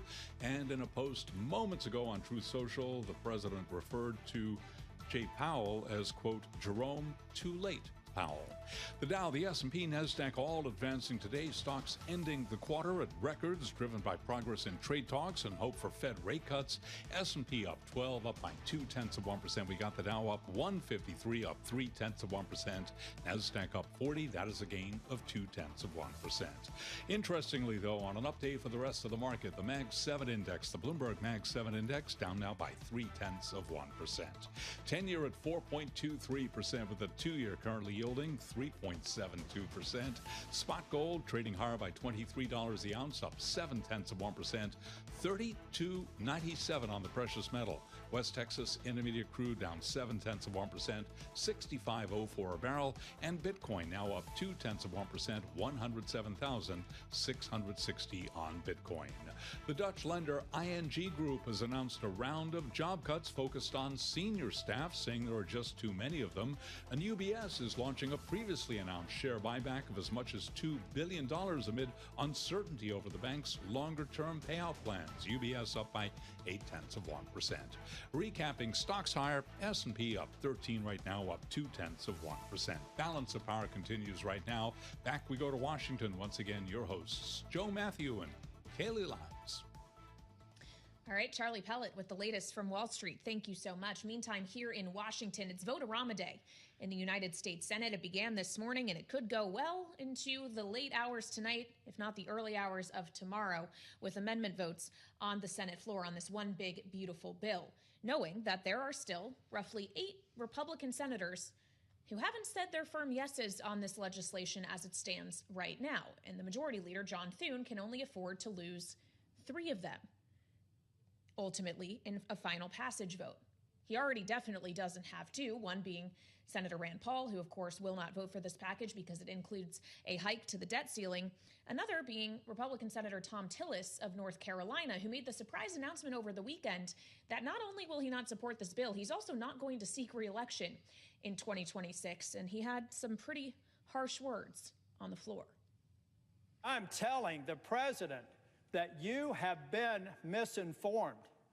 You supporting the Senate mark will hurt people who are eligible and qualified for Medicaid. We're going to make sure that we fulfill the promise, and then I can feel good about a bill that I'm willing to vote for.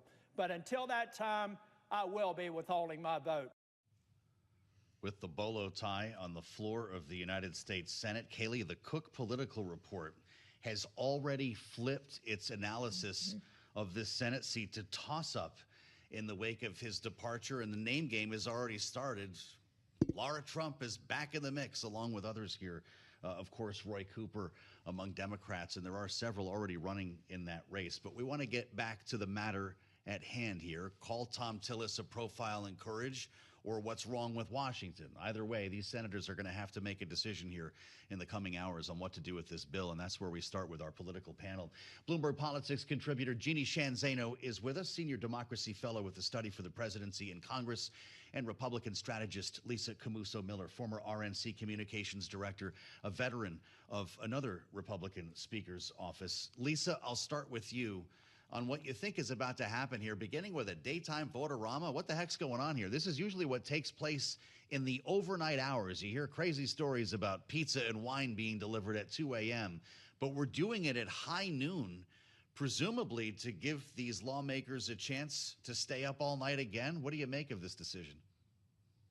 Well, Joe, these are sort of the theatrics and the way that this typically goes down at a bill like this that is so contentious. But it also gives a tremendous amount of wiggle room and time for the majority leader to go ahead and try to get those 8 that are on the bubble back in the fold. And so certainly, like you said, there's 2 that are for sure not going to be with the majority on this bill.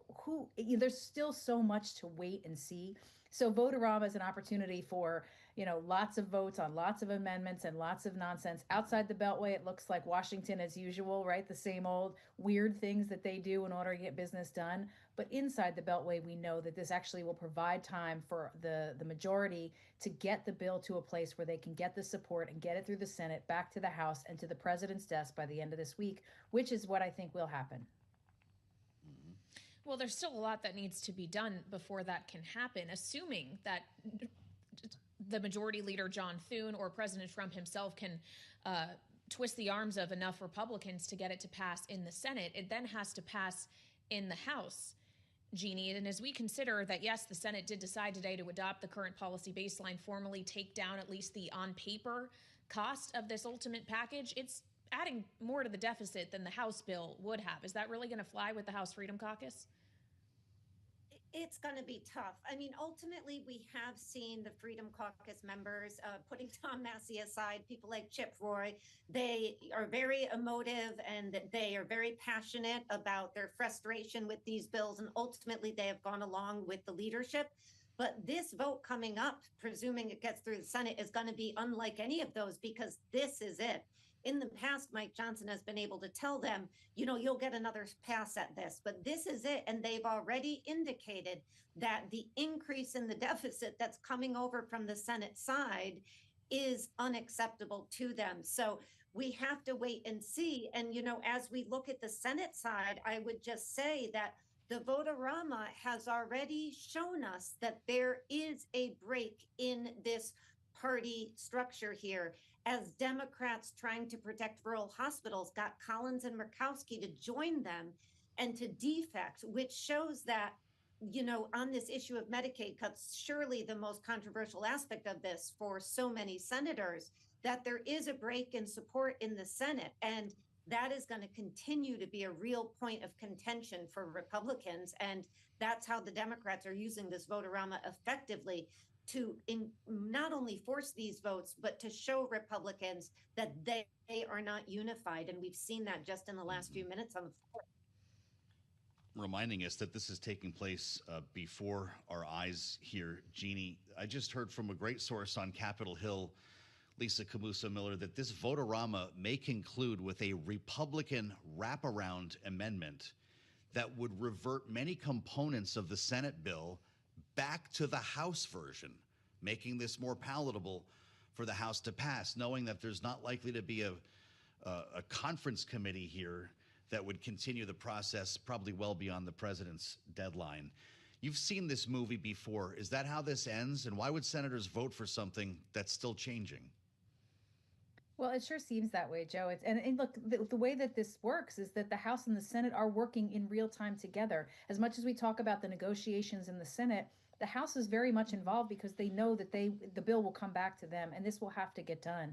And also, don't forget that the power of the president will make phone calls. He will get involved when this process is in play, and to get the House back together. So it seems to me like that kind of suggestion, that kind of wraparound to get things back to where it was so that they can make sure that the House can get this done quickly, is certainly at play, and very much something that would happen if the House and the Senate wanted to make sure that this bill was done by the end of this week, which is definitely the goal. Well, I would point out that the White House Press Secretary Caroline Leavitt is currently holding a briefing as we speak, talking about this. She says that the president actually met this morning with both the House Speaker Mike Johnson and the Senate Majority Leader John Thune at the White House, and that Republicans need to stay tough and unify for this tax bill. To get back to this idea of a wraparound amendment, though, Jeannie, then what was the point of the entire exercise the Senate just went through for the last several weeks? It's a good question, Kaylee. This is the reality of how the Senate and the House operate, in the fact that they know how tough this vote is going to be. And people look at this and they think, well, this is really, really silly. But the reality for these members going home is that this bill continues to be wildly unpopular, whether it's a wraparound or not. You have the press secretary saying you've got to hang tough, you've got to be unified. If you vote no, the results will be catastrophic. That is what the message they're sending. But these members and senators also look in their own districts. And somebody like Lisa Murkowski, just a few days ago, The head of the legislature, the House and the Senate in Alaska, co-authored an editorial in the New York Times saying how devastating this bill will be for Alaska. So does Murkowski hold her nose and vote for it, particularly if it's on the wraparound? She might have to, but they know that this will impact them enormously as they go up for re-election and as they take this home. And of course, Donald Trump doesn't care. This is about you being supportive of him, regardless of the impact of the party. And we saw that with Tillis, because now Democrats could very well win a seat that he's held for three sessions. Well, you wonder if the whale hunting caucus might save Lisa Murkowski's vote. As we discussed earlier, Jeannie, in this bill, a new provision upping the deduction that you can take for whale hunting related expenses covers boats and weapons as a charitable contribution. Reminding us that the leadership is keenly aware of who is at issue here when it comes to vote.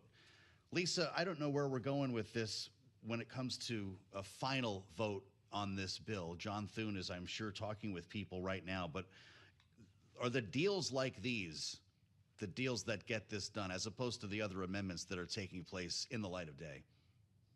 Well, yeah, this is how negotiation works in these processes, for sure. As I said, this is a great, big, diverse country, and each and every one of those U.S. senators that John Thune has to make satisfied with the way the bill comes together has also got to have something in there that works for their district, right? And so that's a lot of the way that this ends up getting done. You and I we're all old enough to remember the Bridge to Nowhere. That was a long time ago, but it's another one of those moments in time when there was a back and forth that needed to happen within one of the senators' districts in order to make things happen on the economic side. So if this bill's going to pass, there's going to be a lot of give and take. There's going to be a lot of negotiation, and there's going to be a lot more to get done. But I guarantee you that this vote will happen by Wednesday of this week. I'm putting my $5 on it, Joe, and I'll bet you for it. All right.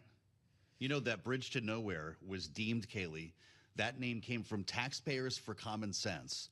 Their director, Steve Ellis, who was with us earlier, sent a letter to senators just a couple of days ago saying, relying on the current policy baseline gimmicks insults the intelligence of taxpayers. They will see through the tricks and spot the new debt piled on. You wonder if that's true. Well, yeah, considering the committee, or rather the Congressional Budget Office, which is nonpartisan, said that the Senate bill would add $3.3 trillion to the deficit over 10 years, more than the $2.8 trillion that would have been in the House package, which is why some of those fiscal conservatives in the House especially are having a difficult time with this. And we'll see if we end up with the wraparound solution we were just discussing with our political panel. Thank you so much to you both, Lisa Camuso-Miller and Jeannie Sheehan Zaino, joining us on this Monday with the Vote-A-Rama still underway on the Senate floor. And Joe, no telling how much longer it will go on, but the expectation is hours and hours. We could still be at this when it turns from Monday to Tuesday. Well, that's true. We could be talking about this tomorrow. There's no guarantee this happens tonight. And by the rate, at the rate we're going, this really could extend itself into the next calendar day here. We have a lot more to learn as we make our way forward. And we're going to talk about debt and deficit coming up with an interesting voice from the Committee for a Responsible Federal Budget. Mark Goldwine is going to join us coming up here live from Washington as we see if the math is mathing here on Bloomberg.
From Bloomberg World Headquarters, I'm Charlie Pellet. We have got the Dow, the S&P, and NASDAQ all advancing. In fact, U.S. stocks about to end the quarter at records. 2 hours, 20 minutes to go until we wrap it all up.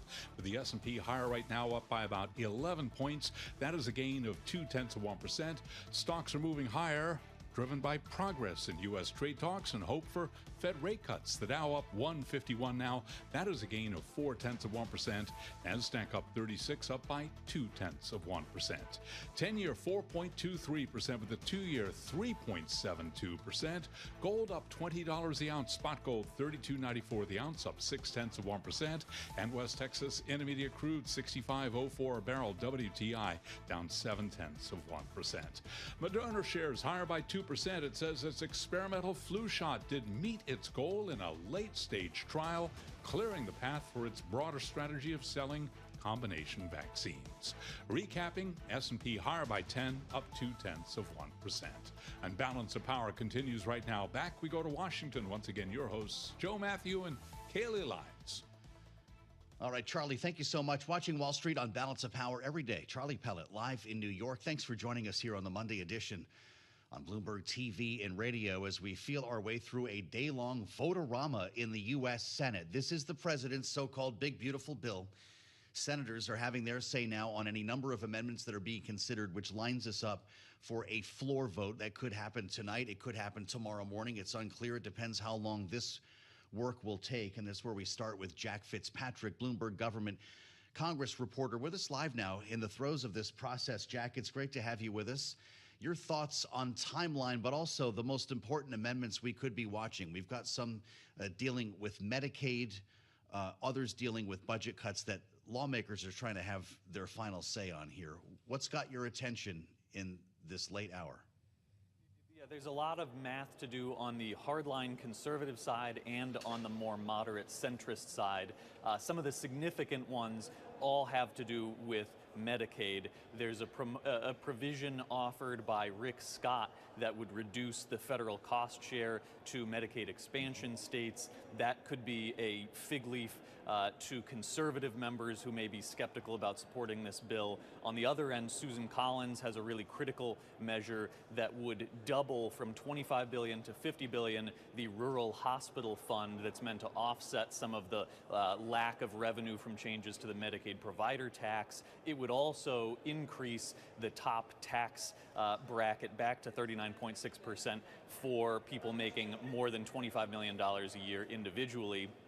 So far, it's still a little bit hazy how many critical amendments there are going to be. Those are two important ones, but we still haven't even gotten to the actual amendments. They're doing procedural votes where Democrats offer measures to send it back to committee. So I wouldn't even say we're in the throes of it right now. They're still warming up, and we're well into the afternoon. So this is clearly going to be a very long vote-a-rama with critical votes from the moderates and the hardline conservatives.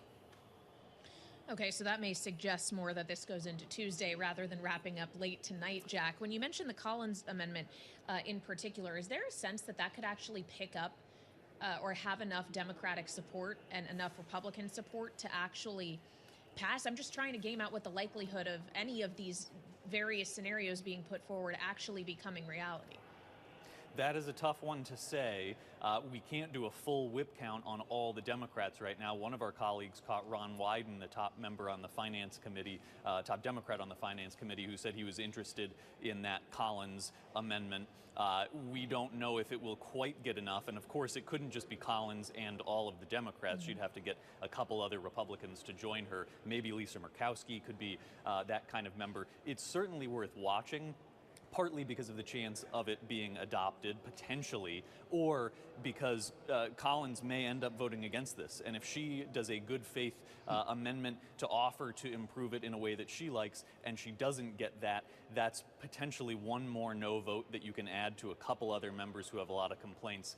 So it's worth keeping in mind for the final whip count as well. Jack, what do you make of talk of a wraparound amendment at the end of this process? Something maybe authored by John Thune that would be brought forth by a Republican and revert many of these changes back to something closer to the House version. Is that likely? What would senators make of that as they prepare to vote? That is a very complex question, and for a week or so, senators have openly acknowledged the possibility of a wraparound amendment that basically undoes some of the amendments they would have just voted to adopt. But the question is, how many of those amendments do they undo? Which of the amendments that are critical to the support of some of the skeptical Republicans do they undo, which is why I'm mentioning a couple amendments by Republicans and not just Democrats. And as you mentioned, how close does it get it back towards the House version, or is it very, very different from what the House passed and very much a Senate bill? So it is possible they will do a wraparound amendment. But as of now, the big question is, what changes do they work into a wraparound amendment, and which changes do they undo with that final or near final vote?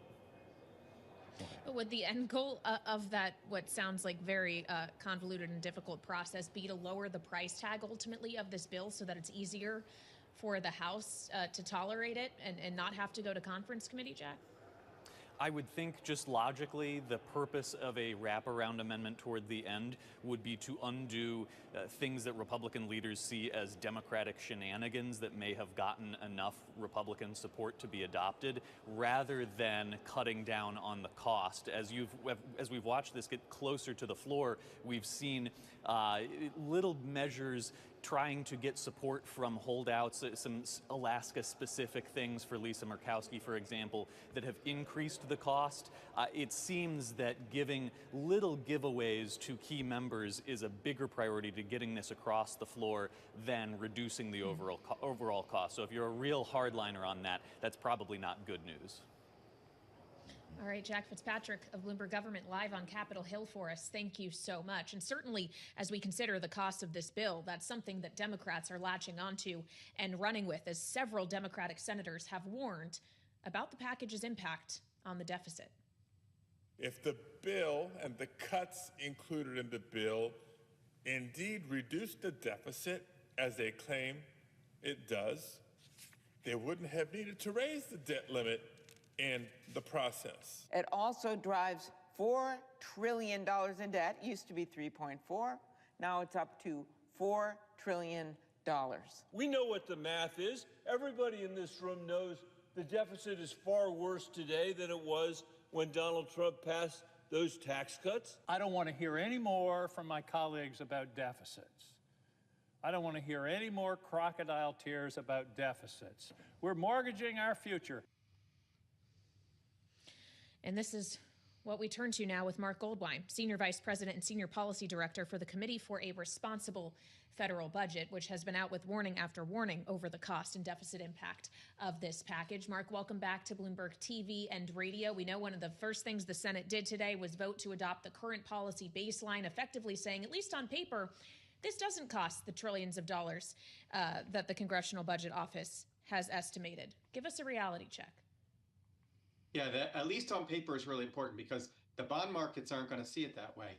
This bill, as written, adds about $4 trillion to the debt. It includes a lot of gimmicky expirations. If you were to make it all permanent, adds about $5.5 trillion of debt. And they're trying to use some sort of legal shenanigans where basically the chairman of the Budget Committee says, I'm going to pretend that it reduces the deficit. And it's just not grounded in reality. Current policy baseline. Maybe the most important thing, the most important vote that happened today, Mark, Republican senators voting in favor of this accounting method to continue what was basically started here in the House, which essentially means that extending the Trump tax cuts costs nothing. How does that math work? Yeah. So it's even worse than that. So they are pretending the Trump tax cuts had already been extended, right? And so that basically gives them a free $3.8 trillion they don't have to charge themselves with. But they aren't pretending that everything's permanent. All of the new temporary tax cuts and spending in the bill, they are counting as temporary. So it's not even a pure, we're just going to assume everything's permanent baseline. It's a mix and match baseline to get their best desired number. And as I said, that might work for, the sales pitch and for the signs they want to hold up. But the bond markets aren't going to see it that way when we have deficits approaching 7-8% of GDP and debt that is zooming past World War II levels. Okay, so let's consider some of the various solves for at least part of this math problem that senators are putting forward. Like, for example, Mark, the amendment that Senator Rick Scott is pursuing, which would end the federal or phase out federal cost sharing for Medicaid expansion under the Affordable Care Act. How much money would something like that really save? How far would that go into eating into the cost of this bill? Sure. So they have about a $4 trillion hole. Senator Scott's amendment, which is actually pretty significant, would close about 10% of that. With interest, would about $400 billion. That'd be a pretty good start, but you still have the other 90% to go. This bill is past the point that you can sort of tinker with the Medicaid and SNAP and other changes and fix it. They really need to go back to the drawing board and make some major changes. And by the way, I should add, this bill's $1 trillion more expensive than the House. So even to get back to the House's number, they have to make major, major, major changes. That's exactly what the Freedom Caucus was saying. The House Freedom Caucus out with a statement late yesterday saying it adds $1.3 trillion to the deficit that the House budget didn't have, 1,705% more than the House bill. You probably have heard talk about this wraparound amendment that might end the vote-a-rama here. Mark, it would revert this bill back to something closer to the House version. Makes it pretty difficult to come up with any estimates or projections here on what the real cost would be, isn't it? We're doing our best to do the Insta estimates, but look, the House bill added about added about $3 trillion to the debt. This adds about $4 trillion to the debt. We should be reducing the debt by $8 trillion. I would much rather have the House one than the Senate one, but let's not pretend that either of these are fiscally responsible. Well, of course, part of the Republicans' argument and part of the administration's argument, Mark, is that it's one thing to consider what the Congressional Budget Office can actually score, although they have qualms with that for not taking into account potential growth impacts to the extent that they would like. But the other is that there are certain things the Congressional Budget Office is not able to score, like, for example, the president's tariffs that are in place and bringing revenue into the Treasury. If we were to factor that in, what does the ultimate picture of these policies in aggregate actually look like? Yeah, it's a fair point. So we've looked at the president's tariffs. If they were all to stay in effect as they are today, that means no new trade deals, no exemptions, no nothing. They would cover about half of the cost of this bill on a yearly basis. It's a head start. But remember, large parts of the president's tariff have actually been ruled illegal by the U.S. Trade Court. They're still in effect pending appeal. But if those end up going away, it only covers about 15 to 20% of this bill. So yes, tariffs raise revenue, but again, they're not going to cover the cost. Well, and of course, we could have a bunch of trade deals announced. Mark, that's what the administration tells us as we get closer to July 9th. Howard Lutnick told Kayleigh and I just a couple of days ago, expect about 10 trade deals between now and then. That takes money away from this, right? That's exactly right. I mean, it depends what the trade deals are relative to, right? Because I wasn't giving you the Liberation Day reciprocal tariffs that they pulled because they were so damaging to the markets. But the tariff revenue could be weighed out. And on economic growth, the Congressional Budget Office actually looked at this, not with the Senate bill yet, but with the House bill. They found that economic effects makes it more costly. The reason is, lower taxes boost the economy, but higher debt also boosts interest rates. And because we have so much debt already, higher interest rates mean higher interest payments. Actually means the dynamic score adds more to the debt than what they call static scoring. Well, and it's those interest payments that President Trump seems specifically focused on with his repeated criticism, and not just the chair of the Federal Reserve, Jerome Powell, but today widening it out to the entire Fed board, which he argues is just sitting by while rates stay high. He actually sent a note to the Fed chair with world central bank rates showing where he thinks the U.S. should be, somewhere in the ballpark of 25 to 175 basis points versus where we are now at 4.5%. Mark, does he actually, though, have a point about how the U.S. might be a fiscal, survival health necessity for interest rates to go lower because of this burden? Well, last time the Fed cut rates in the short term, we actually saw the 10-year go up. So last year, remember, the Fed cut rates by about a whole full percentage point in total, and the 10-year Treasury went from 3.5 to 4.5. So cutting the near-term rate isn't a guarantee that the long term is going to go down. If the underlying sort of deficit, inflation, debt, market dynamics aren't feeling it. So, maybe the Fed cutting rates is going to help us, but it's not clear it's going to help us very much, and it could reignite inflation in the process. Mark, it's great to have you with us. Mark Goldwein, Senior Policy Director, I should say, at the Committee for a Responsible Federal Budget. Thanks for crunching the numbers for us. I'm not sure any single person has read this entire bill, Kaylee, 940 pages.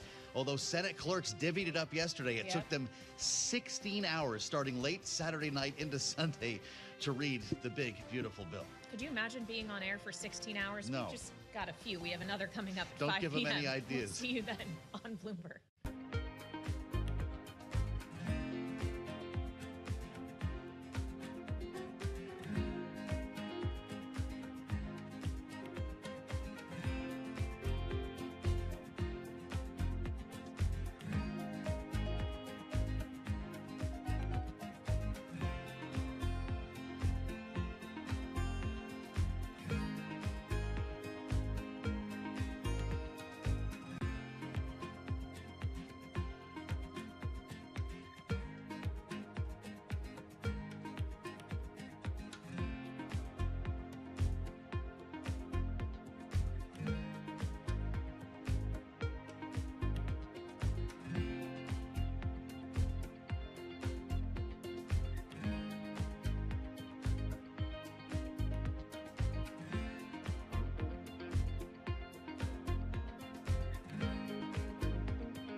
This is Bloomberg Business Week Daily, reporting from the magazine that helps global leaders stay ahead, with insight on the people, companies, and trends shaping today's complex economy, plus global business, finance, and tech news as it happens. Bloomberg Business Week Daily with Carol Massar and Tim Stenovec, live on Bloomberg Radio, television, YouTube, and Bloomberg Originals.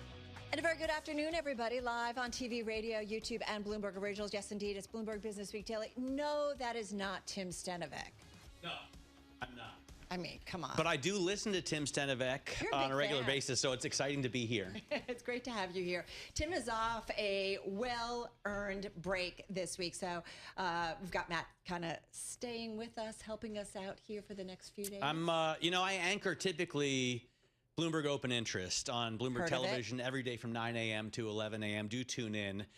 So I watch the Open, and I'm always excited. I usually listen to the close. I know. Yeah. And you're always like messaging in. Having said that, talk about things happening fast and furious once again, because we do have a headline crossing. The European Union willing to accept a trade agreement, an arrangement with the United States that includes a 10% universal tariff on many of its exports, but it wants the United States, Matt, to commit to lower rates on key sectors. This is the back and forth that we continue to see as the U.S. tries to kind of tie up all of these trade deals. Yeah, absolutely. And, stocks come down a little bit on that, but they're still positive on the day, positive on the half, positive on the year. We're at an all-time record of 61.83. If we closed here today, we will never have closed this high on the S&P 500. So it's amazing. This is, I think, just one more piece of what the market has seen all along. We've been worried that tariffs were going to ruin life as we know it. And the market said, you know what, it might not be that bad. Well, especially when you do kind of in some ways a 180, but not completely, because we do know that we are going to see some higher costs here. I mean, 10% tariffs are still 4 times higher than they were before. Exactly. That's my point. That's my point. All right. Hey, we're going to get into that. We're going to talk about that big and beautiful spending and tax bill. We asked big and beautiful, but for whom and for what parts of the U.S. economy? And in case you forgot, how could you forget? There is still a war between Russia and Ukraine, still on in a big way. We saw Russia firing a record number of missiles and drones overnight. So we're going to check in with Ed Price, kind of get that macro view, Matt. Always important to remember that geopolitically, that can impact a lot of things. And then, did you see F1 over the weekend? On Friday, as soon as it was released, I went to the IMAX, and a huge winner for Apple. All right, we're going to talk about that. Not such a great weekend for Squid Game, but we'll dig into that a little bit later on. Hey, let's get to that trade. We did see a leg down in U.S. stocks. Here is, once again, Charlie Pellet. Welcome back. Hey, thank you very much. Great to be back. Matt mentioned Apple briefly there, down 0.3%. That headline bears repeating. EU to accept Trump's universal tariff, but will seek key exemptions. The story we're monitoring for you right here on Bloomberg. The Dow, the S&P, NASDAQ, all advancing right now as we wrap up the quarter, we wrap up the month, we wrap up the first half. S&P right now up 12, gain there of 0.2%. Dow Industrials up 140. That is an advance of 0.3%. NASDAQ right now up 46. That's a gain of 0.2%. Notably, on an update for the rest of the market, our Mag 7 index trading lower, down 0.3%. 10-year 4.23%. The 2-year 3.72%. Gold up $19 the ounce, up 0.6%, $32.93, while West Texas Intermediate crude lower now by 0.9%, $64.94 a barrel.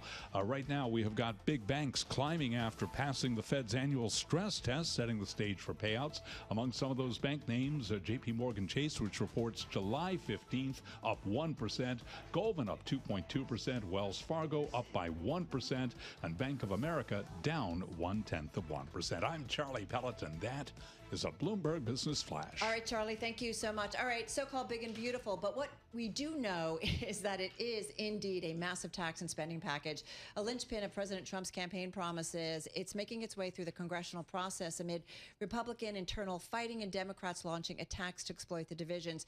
Do want to point out that last night, Republican Thom Tillis, he warned Republicans were at risk of a backlash by failing to keep President Trump's health care promises. The Congressional Budget Office estimates that 11.8 million people could lose health coverage over the next decade as a result of the bill. Here's Senator Tillis. I'm telling the president that you have been misinformed.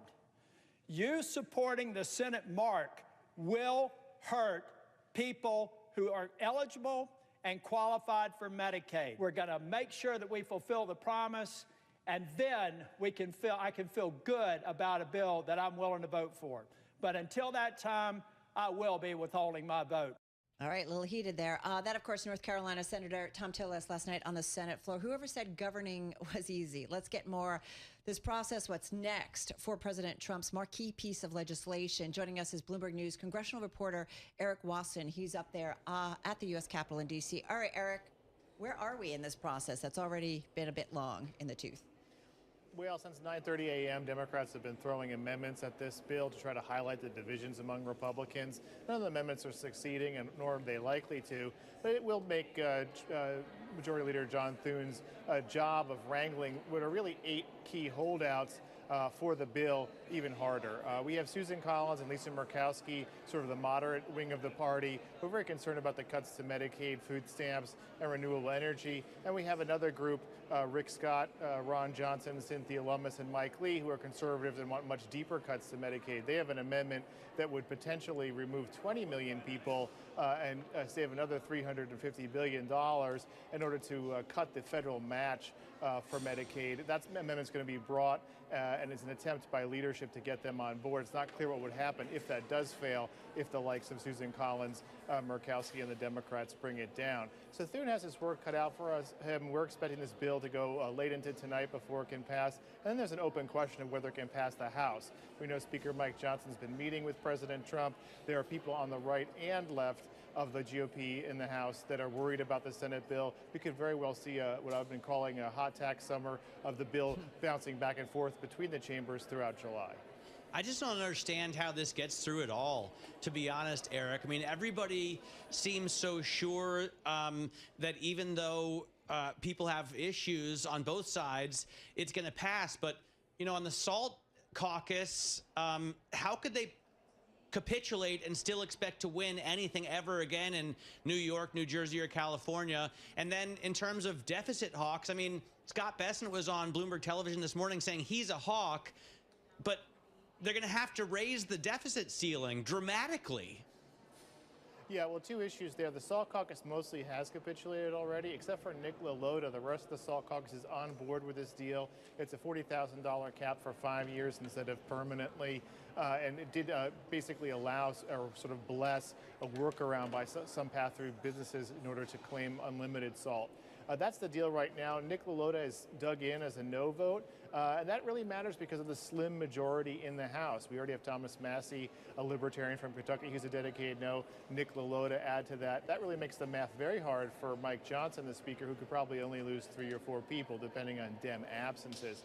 As far as the deficit hawk issue is concerned, we saw a very interesting development here in the Senate where they changed the rules essentially to allow a new form of accounting that would count current policy as the baseline for measuring bills. Basically, they're changing the measuring stick midway and calling the extension of the Trump tax cuts free, costing $0 instead of the $3.8 trillion it would cost, while at the same time including a bunch of temporary tax breaks, like the SALT deduction, like no tax on tips or overtime. This is basically creative accounting, and it seems to be winning over at least the votes of most of the deficit hawks in the party. But it doesn't change the need to raise the debt ceiling, right? Because what you're talking about is an accounting gimmick.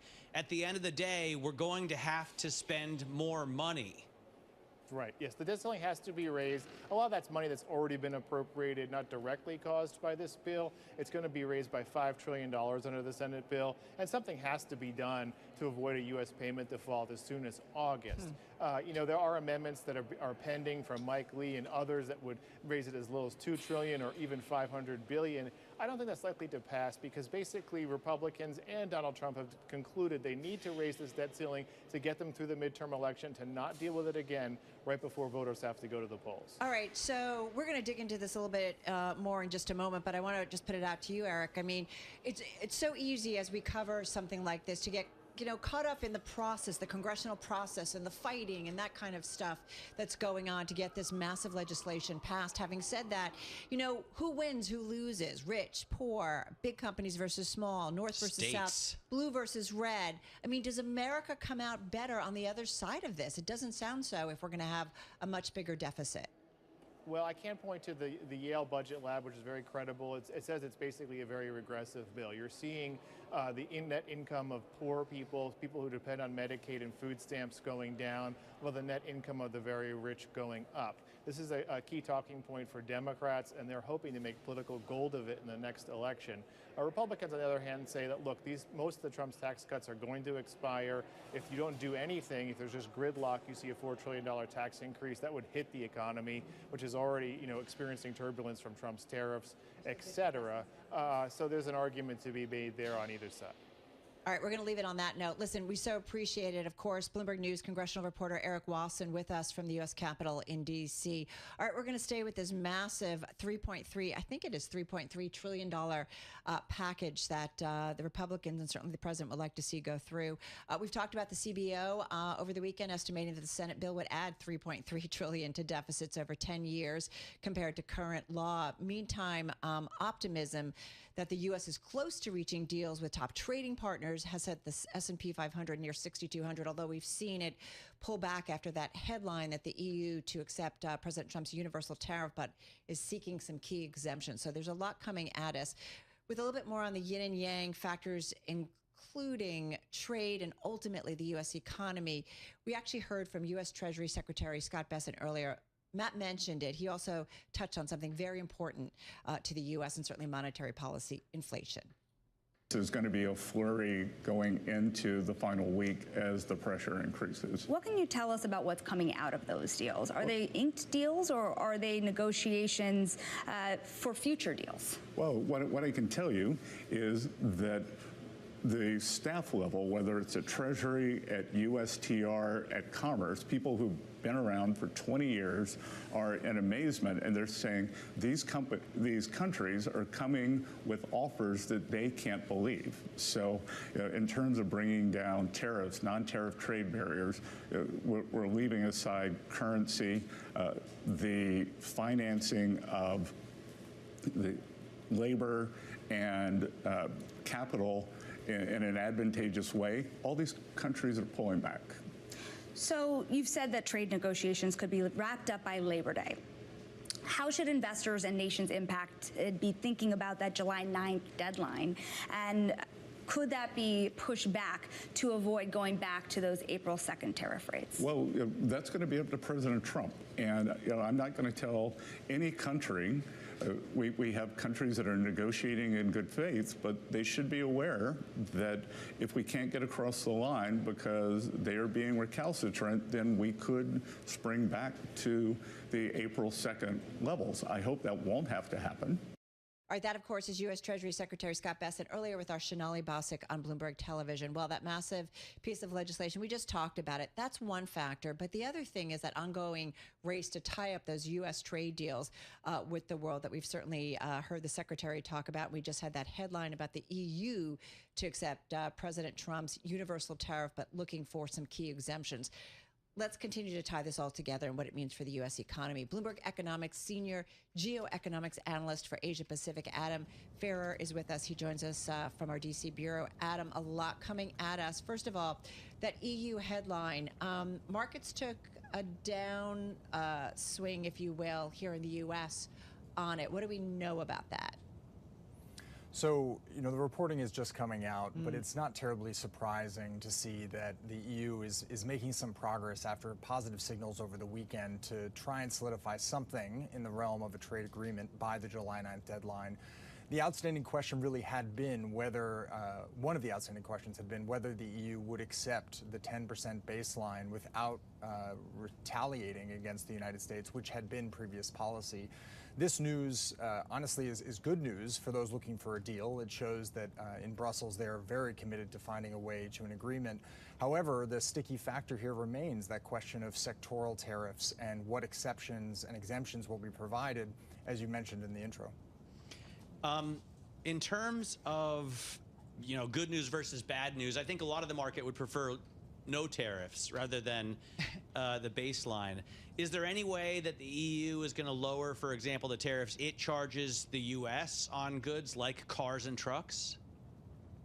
So I think that's absolutely on the table. But, given the EU dynamics and the pushback within the different countries within the bloc, I think we still don't know where that's going to land. I think a lot will depend, again, on what the United States is willing to give. We just heard in this intro from Scott Bessent, who kind of outlined a lot of the problems that have persisted in these negotiations, a complete lack of understanding of where they're going to end, and the fact that no matter what they discuss or agree to in the room, the president has the final say and could change his mind. So I think this has left many in capitals around the world questioning what they should give and when, and how reliant they can be on whatever they agree to. I'm curious too, as you continue to, like the rest of the Bloomberg team, kind of tie it all together and what it means for the U.S. economy. Ultimately, these trade deals, I mean, we're going to have higher tariffs. That's just a bottom line here. It's not going to go back to what it was. So we're talking about an economic cost here to the United States ultimately. So I think the top line is right. The tariffs are here to stay. The only deal we've had in this 90-day sprint so far was with the United Kingdom. And what we saw from that, while maybe a little more flexibility on sectorals with the quota put forward for autos coming to the United States, the 10% baseline remained. And that sent the message across the board that 10% was likely to remain the lowest that the United States was willing to go. But I think we're also seeing right now that some countries are likely to get higher tariffs than that for the long term. What we're hearing right now is that Vietnam, one of the largest U.S. trade partners, is likely to accept somewhere near 20 or 25% tariffs. Now, the question becomes who's going to eat that, whether suppliers and producers will take that or whether consumers will have to take the brunt of it. Yeah, I guess you could look at it in terms of the cost to consumers or to businesses if they take it in their margins. But you can also look at the revenue coming in. That's what the administration has been talking about a lot. Have you tried to ballpark the amount of revenue the U.S. is actually going to end up taking in on tariffs if you assume, for example, Adam, a 10% baseline around the world? So our colleagues here at Bloomberg Economics have done some extensive research trying to play out the different scenarios, but I'll bring us back to the word at the beginning of this segment. Uncertainty lives across all of this. We simply don't have a sense right now for where countries are going to land. And with the president saying just a couple days ago that he's planning to send out letters with new tariff rates, we could see a much higher rate across the board with most countries, which would provide for additional revenue to the United States. Obviously, this also plays into this broader question about the impact on the debt of the big, beautiful bill working its way through Congress and how much revenue will actually be able to offset those additional costs. I just wonder, because I've heard figures of up to $400 billion, but I believe that we have about 2.3, maybe 2.4 trillion in goods coming in, which would mean a 10% tariff brings in only 240 billion at maximum. So I'm just trying to get a better handle on how much money we could be making here. Well, some estimates had put the 10-year benefit at over $2 trillion, which would have offset again some of these costs for the big, beautiful bill. But I have to emphasize that we simply don't know how long these are going to last and what form they're going to take. And as you described earlier, there's likely to be significant added friction in the global trade system from tariffs and retaliatory measures from some countries that could increase costs across the board. So, at this point, we're throwing lots of things out there, trying to explore what it could look like, but we simply don't know. Right. There's an assumption, too, that we continue buying at the same levels, right? Or do people just say, I'm out? That's very true. So that's very true. There's a lot of stuff. Adam Farrar, thank you so much. Bloomberg Economics Senior Geoeconomics Analyst for Asia Pacific there in our D.C. Bureau. Hey, coming up, President Trump completing the second term that Richard Nixon never finished. That's one viewpoint. We're going to talk about that and the wars and conflicts that continue around the globe. This is Bloomberg Business Week Daily.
It's 2:21 on Wall Street. We do check markets all day long here at Bloomberg. President Trump says he will sign an executive order terminating U.S. sanctions against Syria to boost that nation's struggling economy and support the new government. Also, the European Union is willing to accept a trade arrangement with the U.S. that includes a 10% universal tariff on many of its exports, but wants the U.S. to commit to lower rates on key sectors. U.S. stocks higher right now. Final trading day of the first half. Yes, we move on to July. We've got the S&P up 13 now, up 0.2%.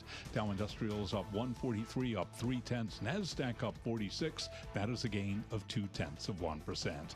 On an update for the rest of the market, the Bloomberg Mag 7 index is struggling with that index down now by 0.4%. 10-year 4.23%, 2-year 3.72%. Gold up $23 the ounce, up 0.7%, and West Texas Intermediate crude down 0.8%, $64.99 a barrel on WTI. Michael Saylor's strategy is using common shares again to help finance the crypto treasury firm's purchases of Bitcoin, following criticism of the practice by renowned short seller Jim Chanos. The company was formerly known as MicroStrategy. Shares right now up by 6%. Again, recapping, S&P up 12, up 0.2%. I'm Charlie Pellet. That is a Bloomberg Business Flash. All right, Charlie, thank you so much. Carol Massar, along with Matt Miller, Matt in for Tim Stanovic on this Monday.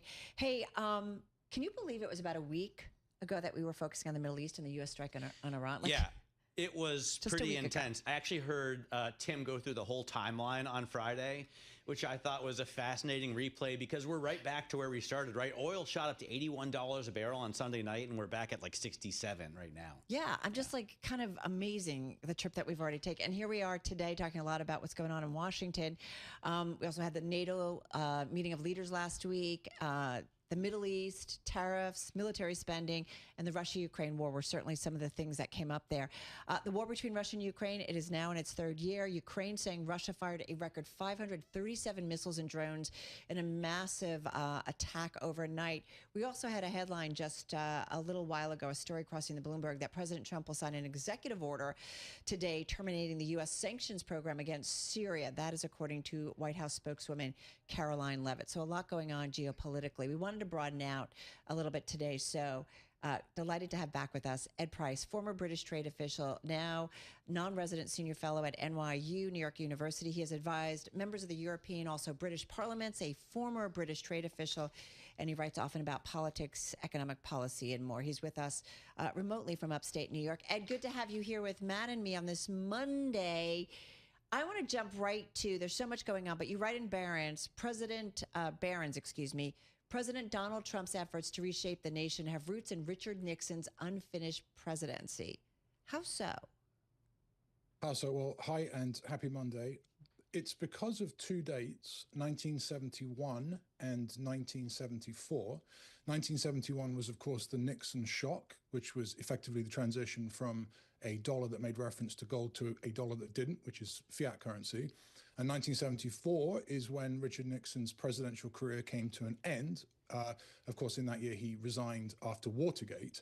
And so what I mean by that is that the two underlying currents behind today's news, I would contend at home, are effectively a dollar story and a fiat dollar story. And on the other hand, the centralization of presidential authority and power that Nixon attempted and failed at, but that it seems Trump so far has had a better run at. Right. Nixon said, if the president does it, that means it's not illegal. And Trump has certainly said that in various ways over the past 8 years. What about Nixon's resignation? I mean, it seems that Trump has gone the other way, right? Nixon was caught doing something illegal and kicked and screamed and left, and Trump has been sort of kicking and screaming and turning it into something that was okay. If you look, for example, at January 6th. Yes, January 6th was egregious, and yet it stands. And I think that hints at how if Watergate happens today, nobody would blink, right? I mean, somebody busting a safe open and lying about it simply wouldn't make the news. Not even blink. I mean, they would celebrate it, right? They probably would. depending on their political views. I would caution everybody, including myself, because I'm so guilty of this, of always sort of looking to Trump as the independent variable in all cases. Well, I want to jump in for a moment because I was just thinking as you were talking, what you were saying, is it more about the U.S. public has changed and that they wouldn't balk at a Watergate today versus what they did during the Nixon administration? Does it say more about the U.S. citizens at large, or many of them, versus an individual president or individual administration? Well, ultimately, American politics are a sub-function of the American people, as you rightly point out. And every couple of years we have a major election, and the views of the people are thereafter represented in our government via those elections. So yes, I would say that the American people have moved from, for want of a better word, a puritanical view of the world to something a little less puritanical in, say, the last 20 or so years. But it's also a function of the Supreme Court, because as Matt just mentioned, when Trump says that his own version of if the president does it, it's not illegal, the Supreme Court has effectively said that for him too, when it ruled that anything within his official remit is not subject to prosecution. So there's a shift, I think, in the presidency, the people, and the Supreme Court. You know, I wonder how you feel about in a sense, the state and local tax deduction debate. As an outsider looking at the balance that the U.S. Founders intended between state and federal power, my reading of this, because admittedly I don't like paying this much money, is that it's federal overreach, undue federal overreach, to cap the state and local tax deduction because they're impinging on states' rights to sort of taxation autonomy. But no one else seems to talk about this at all. Do you see the power shifting to Washington and away from state capitals? I do, as a broad theme, and I know you enjoy paying taxes, Matt. So I'm sorry to hear that's an ongoing problem for you. Yes, there is a centralization of power in the American body politic that is one theme that I think Nixon introduced, perhaps, and that people like Dick Cheney tried to theorize with his vice presidency and the unitary executive. But there's another theme pushing back at that, which is, as you just mentioned, states' rights, liberty, individual rights, and so on. And these two strands are bumping up against each other constantly in American history, but it seems that in 2025, they're bumping into each other with ever more friction. You know what I wonder too? I mean, the U.S. is by far still the largest economy in the world. And I know that is the current situation. Those mantles can change, but it is still significant, even, significantly still above the second largest, which is China. So I understand that its prospects could be dimming based on the actions of the current administration. At least some might say that. But I do wonder, because of that, and still having the most liquid markets, or, you think about the Treasury market, still very liquid. And I know you've got some very significant thoughts about the diminishing of the dollar. And we saw the dollar eyeing its longest monthly slide since 2017 as we wrap up the month of June. I mean, does that just by size alone, Ed, though, continue to make the United States a pretty dominant presence in the global economy, and not just economically, but politically? Well, yes and no. I mean, it's not just a monthly slide. The dollar has had its weakest start to a year since 1973, losing over 10%. I read that in the FT this morning, and in 73, I think it was 15%. So there are signs in the data and anecdotal reports of a weakening demand for the dollar. But that's a double-edged sword, because, as you rightly say, the US is present in the world. It is primarily present through the dollar. That was Nixon's decision. He was faced with a choice between continuing to supply the dollar as accords global demand, and that required a fiat currency, or not, and pulling back into a dollar supply that would be more appropriate for the US economy. He chose the former, but that's good until it's bad, right? And we don't know the horizon at which investors, other countries, sovereigns, pension funds, central banks will really take a look at the dollar itself and say, we don't buy it as a store of value anymore because it's oversupplied. So that oversupply does keep the global economy ticking. It keeps Uncle Sam's presence all over the world. But there is a day not too far in the future where inevitably a preponderance of people will really scratch their head about whether the dollar is actually worth what it says it is. I will say that if you back out and look at the dollar as measured by either the DXY or the Bloomberg Dollar Index over the last, say, 25 years. We're still well above the average and at relatively high levels. But I see this in treasuries as well. You know, as Federal Reserve independence is threatened, and maybe Donald Trump can't do anything to Jerome Powell, but Paul Tudor Jones told us last week that he expects Donald Trump to put the yesist yes man in charge of the Fed as soon as he can in 2026. The market doesn't care. They're still buying treasuries, and the 10-year yield is back down to 4.25%. Well, I guess it's like a dualism, isn't it? Because while the good times are rolling, the good times are rolling. This is Hyman Minsky, but as they're rolling, the bad times are storing up. And if people still look at the dollar and say, everything's tickety-boo, we'll keep buying it, it's still the best game in town, then de facto it is, because it's reflexive, and that's what they're doing, and they're creating their own reality.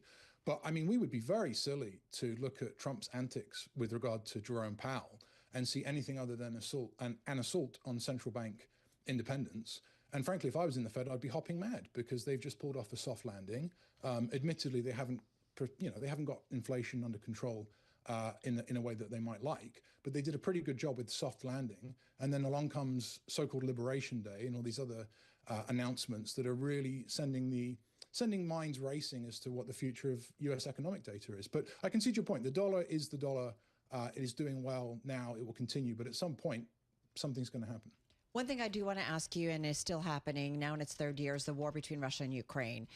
Ukraine saying that Russia fired a record 537 missiles and drones in massive overnight attacks. It keeps going on, and I always get worried a little bit, Ed, you know, as we kind of run from the shiny new old thing to the other shiny new old thing. And we kind of are doing that a lot, especially, I know, in terms of our coverage. Sometimes it's domestic news, sometimes it's geopolitics, trade, tariffs. Top of mind for you as we continue to see this war unwind. And it does feel like the world is growing a bit wary in terms of supporting it. Yes, this war was Putin's choice. The fact that there is a war in Ukraine was Putin's choice. The fact that the war continues is not his choice. It's the selection of other countries. It's been the selection of Iran that helped him build his own domestic drone program. It's been the selection of China and North Korea, who have respectively helped him with materiel and now men. And I'm afraid to say that it's also the selection of the United States and Europe, because we were in a position earlier in this war to take a different strategic approach, to provide long-range weapons, for example, to Ukraine, perhaps even to send peacekeepers. I know I'll get some emails for having said that on your show, but it's an international agreement to let this thing continue and to let Ukraine bleed out. And I, for the life of me, don't understand why, A, Biden accepted the nuclear threats and framing of Putin, and B, President Trump doesn't seem to want to end it the way he could. We never have enough time. Hey, great to check in with you. Ed Price, former British trade official, non-resident senior fellow at NYU, joining us on this Monday. When we come back, what some folks were watching, including Matthew Miller, and not watching this hot and steamy weekend. We're coming back on Bloomberg Business Week Daily. Do not go anywhere.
It's 2:40 on Wall Street. We do check markets all day long here at Bloomberg. We have got the Dow, the S&P, NASDAQ all advancing. Could see another record on the S&P 500 index if we close higher.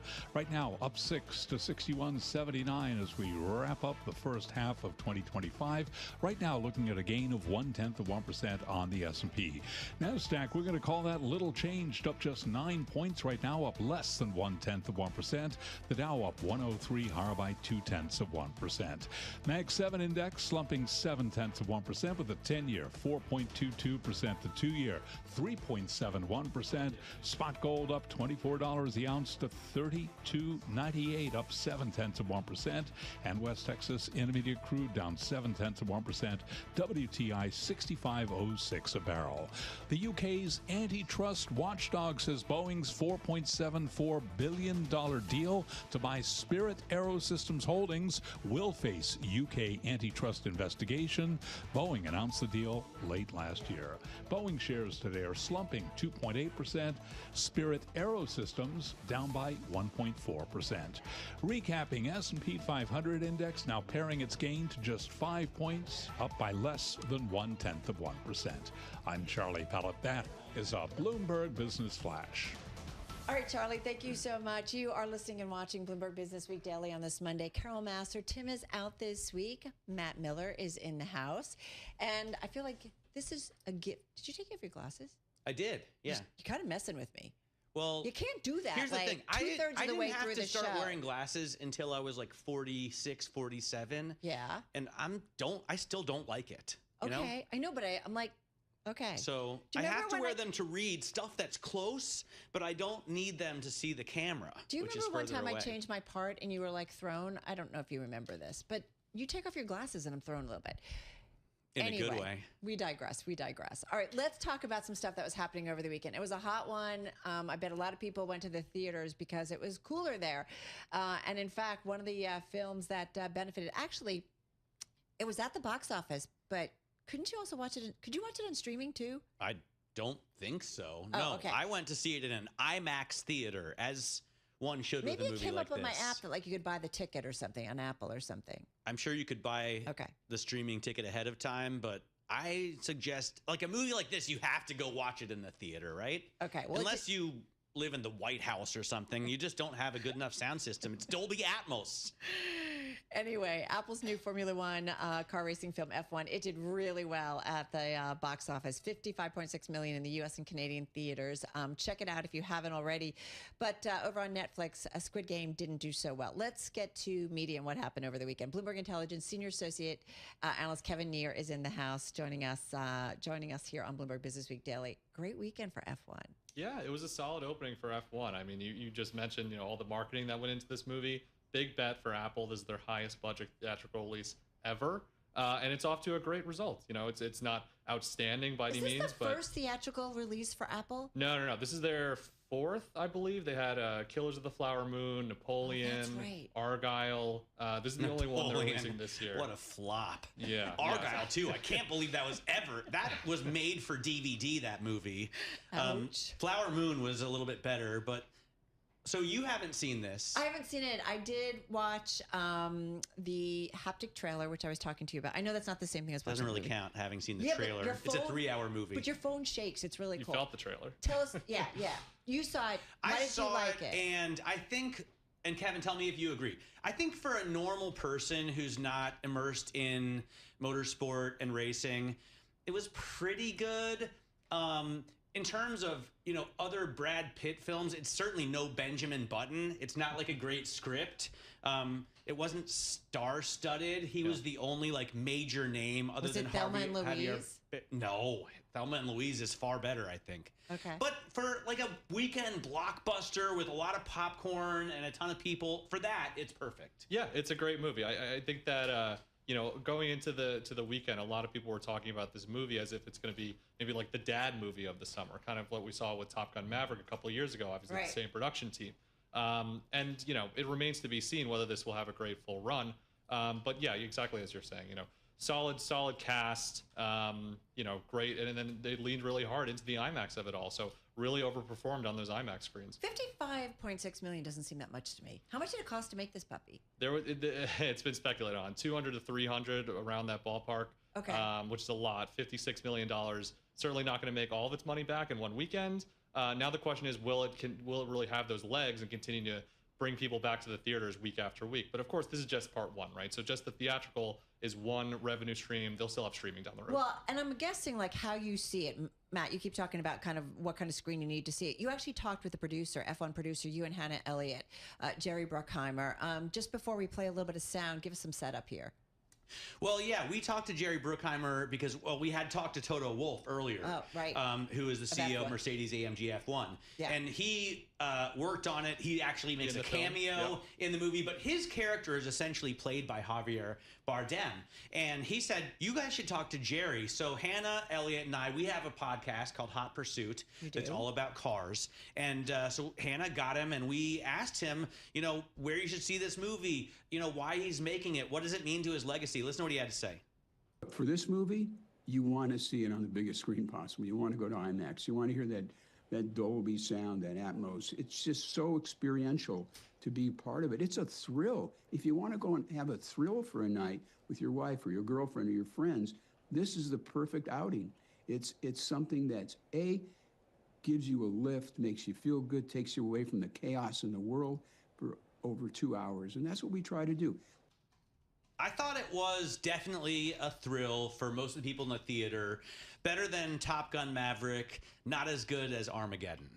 That's an interesting list you got there. No, that's just Bruckheimer. I'm just looking at Bruckheimer movies, right? You like to rank, right? Yeah. Okay, go. It's a long movie too, right? So obviously 3 hours, yeah. Yeah, so that kind of limits the show times, limits the amount of people you can actually get into those theaters and turn them over. I mean, the question for this movie, obviously we all wanted to know how the movie is going to perform over the weekend, right. But this kind of enters into the broader discussion of what is the appetite for Formula One in this country? Obviously you've got the F1 fans, the hardcore fans came into the theaters, but the F1 US media rights are coming up for renewal this year. ESPN has those rights until the end of the year. The question is, who's going to take them? Is it going to be an Apple? Is it going to be a Netflix? Is it going to be a Disney? I do feel like F1, I don't know, Matt, it just feels like in the last couple of years, it's just taken off in a big way. But you saw the movie. Because of Netflix, right? I watched like racing car movies, and if it's a good story, it's kind of fun. Like, is this a movie that's going to appeal to a lot of people? I think it'll appeal to a wide swath of people, and they did an amazing job filming the racing scenes. Apparently, Brad Pitt and a lot of the others had practiced driving for months. That was part of Pitt's demands, and I bet you Apple spent a hell of a lot of money on that because he loves to drive. He loves racing, and he's been a huge fan. What would you say are the top, Kevin, Brad Pitt movies? I'm looking through, and I think like Seven obviously is up there, right? Moneyball was pretty amazing. Michael Lewis's Moneyball. Yeah. I love Fury. Interview with the Vampire. Yep. Fight Club, classic. What about you, Carol? You already mentioned Thelma and Louise. Is that as far as you go? All he has to do is just kind of stand. True Romance is a great bit role. I loved Once Upon a Time in Hollywood. Once Upon a Time in Hollywood is Also By the way, great that movie. brings me to an amazing point. I think it's an interesting point. I thought he looked great in Once Upon a Time in Hollywood and still normal. And now it looks like he's got some filler. He's doing some surgery. I don't know what it is. Do you know what his We should number? all be so lucky They're to saying look it's like Brad Pitt. Do you know they're saying his highest grossing film? Do you know what it was? Highest grossing film? World War Z. Oh, love that movie. Yeah. Love that movie. Fun. All right. Zombies. All right, we got to run. We didn't get time to talk Squid Game, but not so Good. good in terms of Netflix. It's horrible. All right, another time. Kevin, thank you for putting up with us. Kevin Neer, he's Bloomberg Intelligence Senior Associate Analyst, joining us here in studio. Do you want to mention a headline? Legends of the Fall. Legends of the Fall. That would have to be my favorite Brad Pitt movie. Can you hold for a moment? Sorry. All right, Apple considering using artificial intelligence technology from Anthropic, PBC, or OpenAI to power a new version of Siri, potentially sidelining its own in-house models. The company apparently has talked with both Anthropic and OpenAI about using their large language models for Siri and has asked them to train versions of their models that could run on Apple's cloud infrastructure for testing. So Apple's looking to use anyone else but their own people. Some are saying hallelujah. No, this isn't the story. I'm just saying Siri I got to tell you, I get into battles with Siri. It just isn't there, and I can't understand why Apple, which is an ecosystem that I fully immerse myself in. I live in this, and it's a $3 trillion company. Yep. Why can't they do it with Siri? Apple looked like it popped a little bit on the stock, but it's back down about 0.4%. So we'll continue to dig into that story. Do not go anywhere. Check on some of the stocks on the move, including maybe Apple, when we continue. This is Bloomberg.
This is Bloomberg Business Week Daily with Carol Massar and Tim Stenovec on Bloomberg Radio and Television.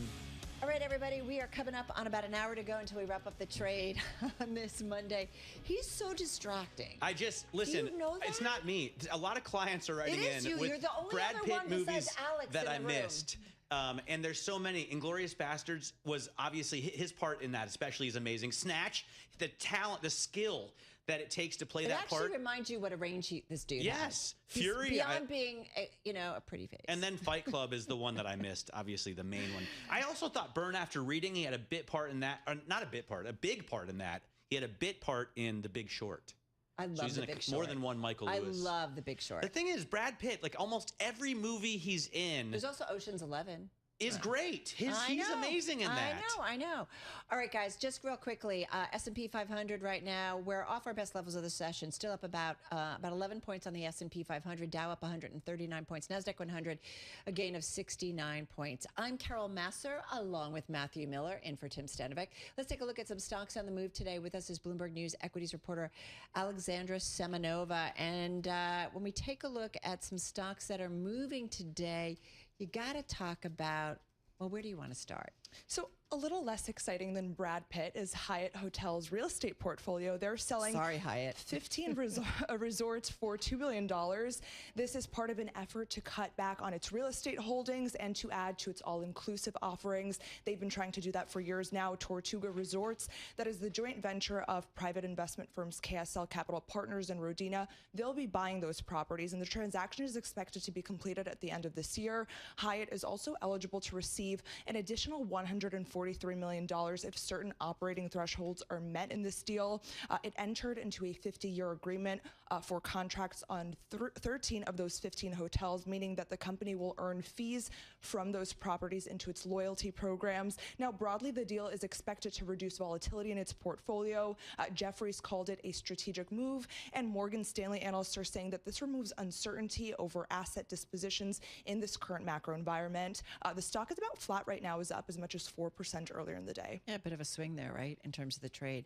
Yeah. You want to go to the next Robinhood. Let's so do it. This is, I'm not sure if Vlad Tenev is on tomorrow, or he might have been on the close. We'll ask Romaine when we get to Romaine, but the stock is up, and Vlad has been saying he wants to tokenize equities, and now I guess they're doing it. Yeah, that's getting a really positive reaction today, up about 12% right now. And Matt, actually, the stock is up 148% this year. Didn't realize how well it was doing. It is joining the push to trade U.S. equities on the blockchain. It is tokenizing U.S. securities to 150,000 customers in 30 countries, 24 hours a day, 5 days a week. Tokenized securities are blockchain traded assets whose values mirror the underlying equity. My favorite part of this whole announcement is that Vlad Tenev actually unveiled this in Cannes, France, at the chateau where Alfred Hitchcock's To Catch a Thief was. He went on to say that crypto is more than a speculative asset, very poetic. Exchange-traded shares are available to investors in most parts of Europe right now, but advocates for these tokenized versions say that they offer benefits of equities, including dividends and stock splits. It does look like Vlad Tenev is going to be on at 3:10 p.m., I think, today. Okay, on, good. So he's just about to come Bloomberg up television. on. Yeah. But don't The close. What? But don't go anywhere. Don't go anywhere. Like, still listen to us. Have multiple and- screens. Yeah. Goldman Sachs, and to me, the bank stories were huge today. So not only Agreed. did you have, I mean, the fact that they passed the stress test is not huge. No, we huge. expected it. Obviously, they're going to. And I feel like they might want to grade on the curve and just fail at least once a year. But Yeah. that wouldn't be great for the economy. And you don't want to be that one bank. But ING also in the news for firing like 230 managers. There's a lot of bank news and a lot of movement. Yeah, a lot going on. Shares of banks across the board are gaining after comfortably clearing the Fed stress test late Friday. That set the stage for lenders to boost buybacks and dividends to shareholders. The heavyweights today all moving higher: Goldman Sachs, Wells Fargo, Bank of America, JP Morgan, and Citi. And also, guys, the KBW Bank Index is rising for an 8th straight day. Just shows what an incredible run this sector has had. And of course, we have earnings season coming up, and they're kind of the informal curtain raiser for what's ahead. So everyone will be tuning into what banks are saying. Obviously, looking at remarks from Mike Mayo, he says that the Fed stress test is a clear demonstration that regulation is becoming less onerous, less volatile. Boding well Certainly. for the sector. I mean, look at the KBW Bank Index.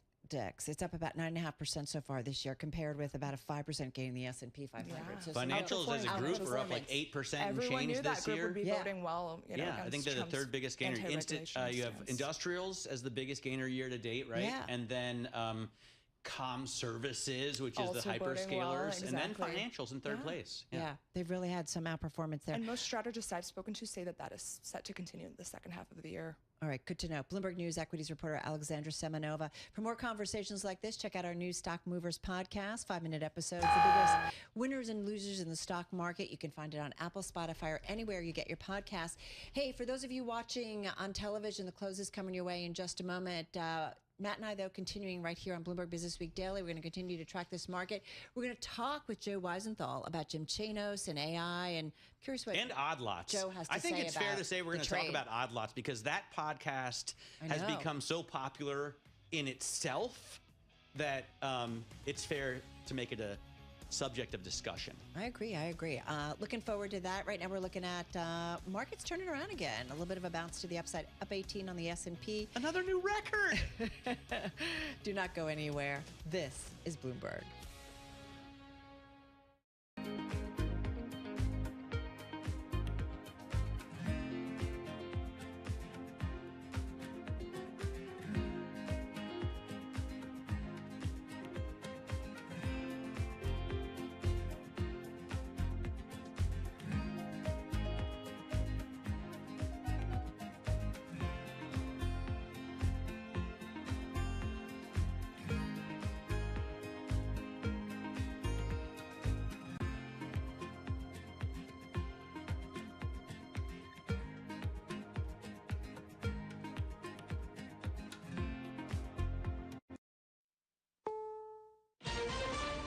This is CBS News on the Hour, sponsored by O'Reilly Auto Parts. I'm Cammie McCormick. It's busy on Capitol Hill with the July 4th holiday approaching and President Trump's deadline for passing his tax and spending bill. Republicans need to stay tough and unified during the home stretch, and we are counting on them to get the job done. White House Press Secretary Caroline Leavitt, CBS's Natalie Brand is following. The clerk will call the roll. Senators launched a vote-a-rama Monday morning as Republicans try to tee up a final vote on the president's tax cut and spending mega bill as early as today. Bring amendment after amendment after amendment to the floor, so Republicans can defend their billionaire tax cuts. Over the weekend, Republicans narrowly voted to move forward with debate, which stretched into late Sunday night. This bill makes the 2017 tax cuts permanent.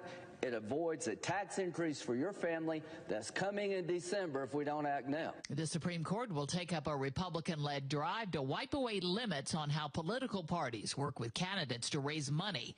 Zachary Shimtab is editor of the SCOTUS blog. It's a challenge to whether political parties can be restricted from spending money on campaign advertising with input from political candidates. So this could potentially upend campaign finance regulations a great deal. CBS's Katrina Kaufman reports the jury is now deliberating in the sex trafficking trial of Sean Diddy Combs. These are complex charges: racketeering, conspiracy, sex trafficking, and transportation to engage in prostitution.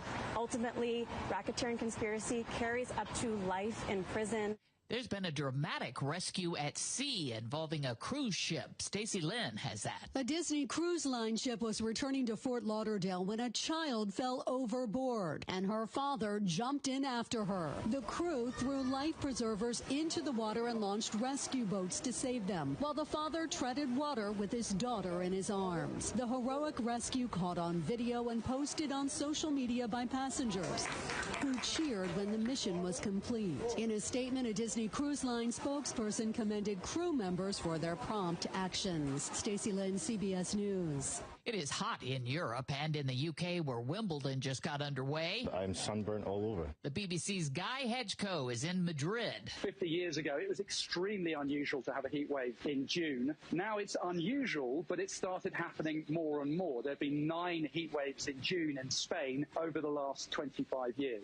Checking the numbers on Wall Street, stocks have been higher all day. The Dow Jones Industrial is currently up 184 points. This is CBS News.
If you love the great outdoors, there's a new guide that could help you choose your perfect vacation spot. Stephen Kaufman has that. With the summer now underway, the nonprofit Smile Hub is out with a report that looks at the best states for those who enjoy the great outdoors. It compares each of the 50 states across 3 key dimensions: environmental quality, outdoor activity access, and economic impact and job opportunities. Topping the list, says the organization's Luke Powers, Montana ranked first, Alaska ranked second, and Colorado ranked third. Not far behind, New England states and the Pacific Northwest. Stephen Kaufman, CBS News. The International Criminal Court said today it had identified and contained a targeted cybersecurity incident. It's the second such attack in the space of 2 weeks. The ICC said the incident came late last week, describing the attack as new, sophisticated, and targeted. I'm Cammie McCormick, CBS News. This is Bloomberg Business Week Daily, reporting from the magazine that helps global leaders stay ahead, with insight on the people, companies, and trends shaping today's complex economy. Plus, global business, finance, and tech news as it happens. Bloomberg Business Week Daily with Carol Massar and Tim Stenovec. Live on Bloomberg Radio, television, YouTube, and Bloomberg Originals.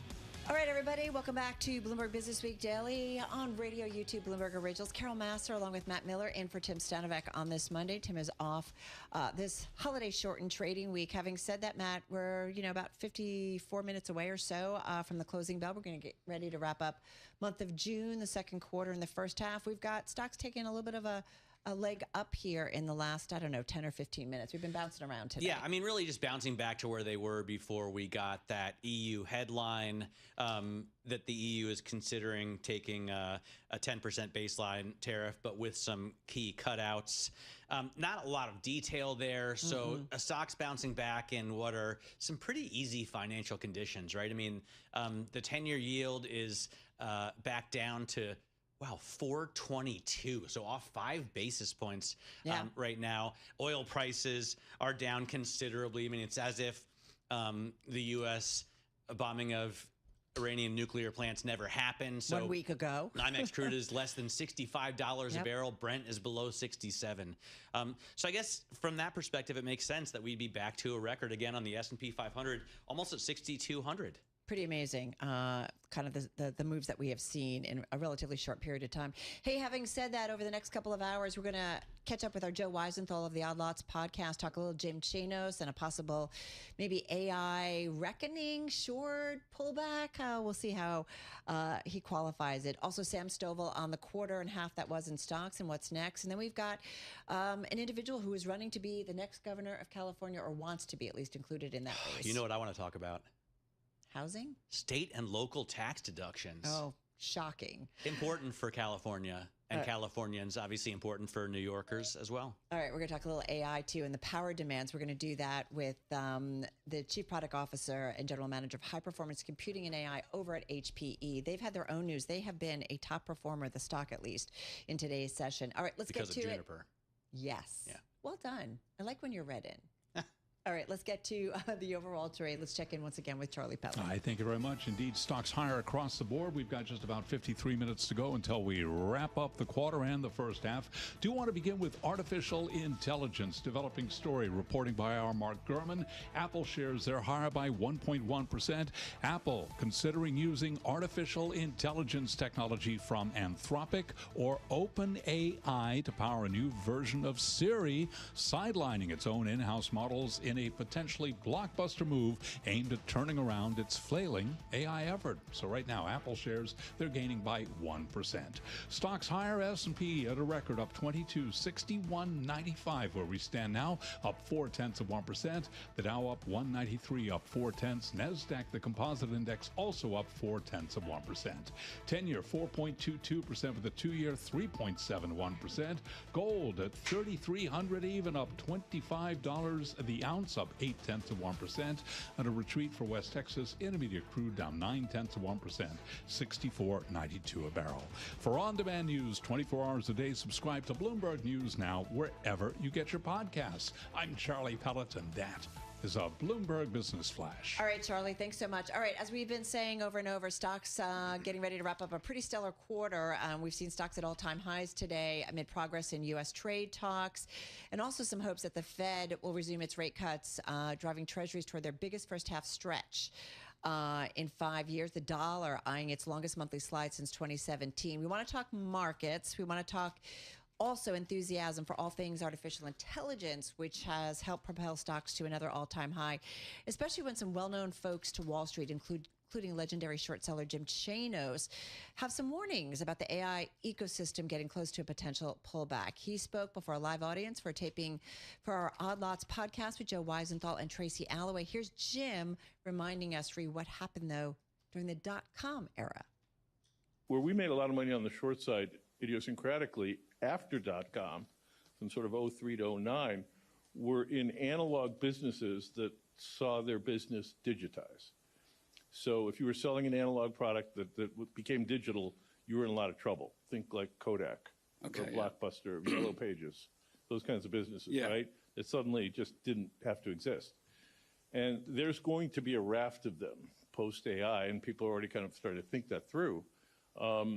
But there will be industries that are collecting what I call agency rents that will suddenly not be able to collect those agency rents. All right, that, of course, Jim Chanos with the team of Joe Weisenthal and Tracy Alloway, the hosts of the Odd Lots podcast. In a taping before a live audience for the Odd Lots podcast. Hey, Joe. Yeah. Joe Weisenthal back in our studio. How are you? Good. Thank you so much. Thanks for having me. You're welcome. Congratulations. Good stuff. Jim We had a good Chanos. time. Yeah, I'll always love chatting with Jim. Never, always something to say. Well, what did you? He's so on it. He is so on it. Has been on it, right? He's I feel always like on for it. decades. So, what did you like first and foremost Yeah. think? Like, what did you want to hear from him? Well, he keeps getting into fights with people online about these so-called Bitcoin treasury companies, these companies that raise money literally just to buy Bitcoin. Yeah. And it's so crazy that this is a category of company that actually exists, right? It's like we actually take this seriously as a category of company. It's like, oh, here's a home builder, and here's a company that does enterprise software, and here's a company that builds airplanes, and here's a company that raises money to buy Bitcoin. And it's like, why is that a company? Because there's ETFs that exist, and you can buy Bitcoin already, and there's nothing special about, I'm going to raise money from you to make a company that, it's so... What's the value creation there? Right. Although, What's the value creation? Although he would say, Michael would say that there's a value in the financial products that they create as well as the software that they write. Well, I know this because I asked him last week. Michael Saylor, that is. I mean, all these funny companies are shedding their legacy businesses and just pivoting into this, in part because they say, and we interviewed Saylor on the podcast years ago, and we really should interview him again sometime, but he was like, oh, the dollar is a melting ice cube, and you're falling behind if you don't buy Bitcoin. Lots of companies do perfectly fine without owning Bitcoin because they build productive products that people actually want to buy and consume, such as, say, a Microsoft or Amazon or something like that. So it really is a little bit unclear exactly what the added value is, why any of these companies trade over NAV. It's not entirely obvious. And so, Jim has spent his whole life studying absurdities and bubbles, and he believes this is one. I mean, But look, people say that about Bitcoin there are as so well. many right now. And this is the other thing that we what talked about about. Tesla, Joe? Well, this is the other thing that I think is really interesting right now, which is that you could have looked at all this stuff in 2021. You say, well, this is ZERP mania, right? This is what happens when you cut rates, or this is what happens when you turn on the fiscal taps and interest rates are zero. People do a bunch of wild stuff. What's your excuse now? You have to go, to my mind, you have to go revisit all of those arguments from the 2010s era and all of these things that people attributed to ZERP. And then you look at the 10-year yield as a 4-point, ZERP is it's ancient memory. We're done. And yet all of these things that people thought were absurd, they still persist. And so then we have to go revisit all of our assumptions from those times. I want to go back to, though. Hang on, can I just point out, things that are absurd can persist for a long time. Yeah, that's right. Absolutely. Because I remember you were telling me that Bitcoin was absurd. No, you're putting words in my mouth. $250, you were like, this is crazy. If you liked it at 1,000, I agree. why don't you And buy look, it now? I don't remember if I ever actually said Bitcoin was absurd, but I probably did. But, something I was thinking about in the defense of all of these Bitcoin. It could be, by the way, still absurd. It's just worth a lot more. And something I was thinking about in the defense of all these companies, when Bitcoin existed, it had this sort of very mystical, mysterious entry into the world. We still don't know who created it. And then all these copycats started up. Right. And I was like, oh, well, Bitcoin is going to be the only one because it has this sort of divine creation story, and that can't be replicated because the rest of these are just... And yet there's hundreds of thousands of other coins out there, and many of them have non-zero values. So certainly everyone who's like, oh, this is absurd, this is a bubble, this is going to go away. I mean, we look stupid if we ever said that. There's no question about that.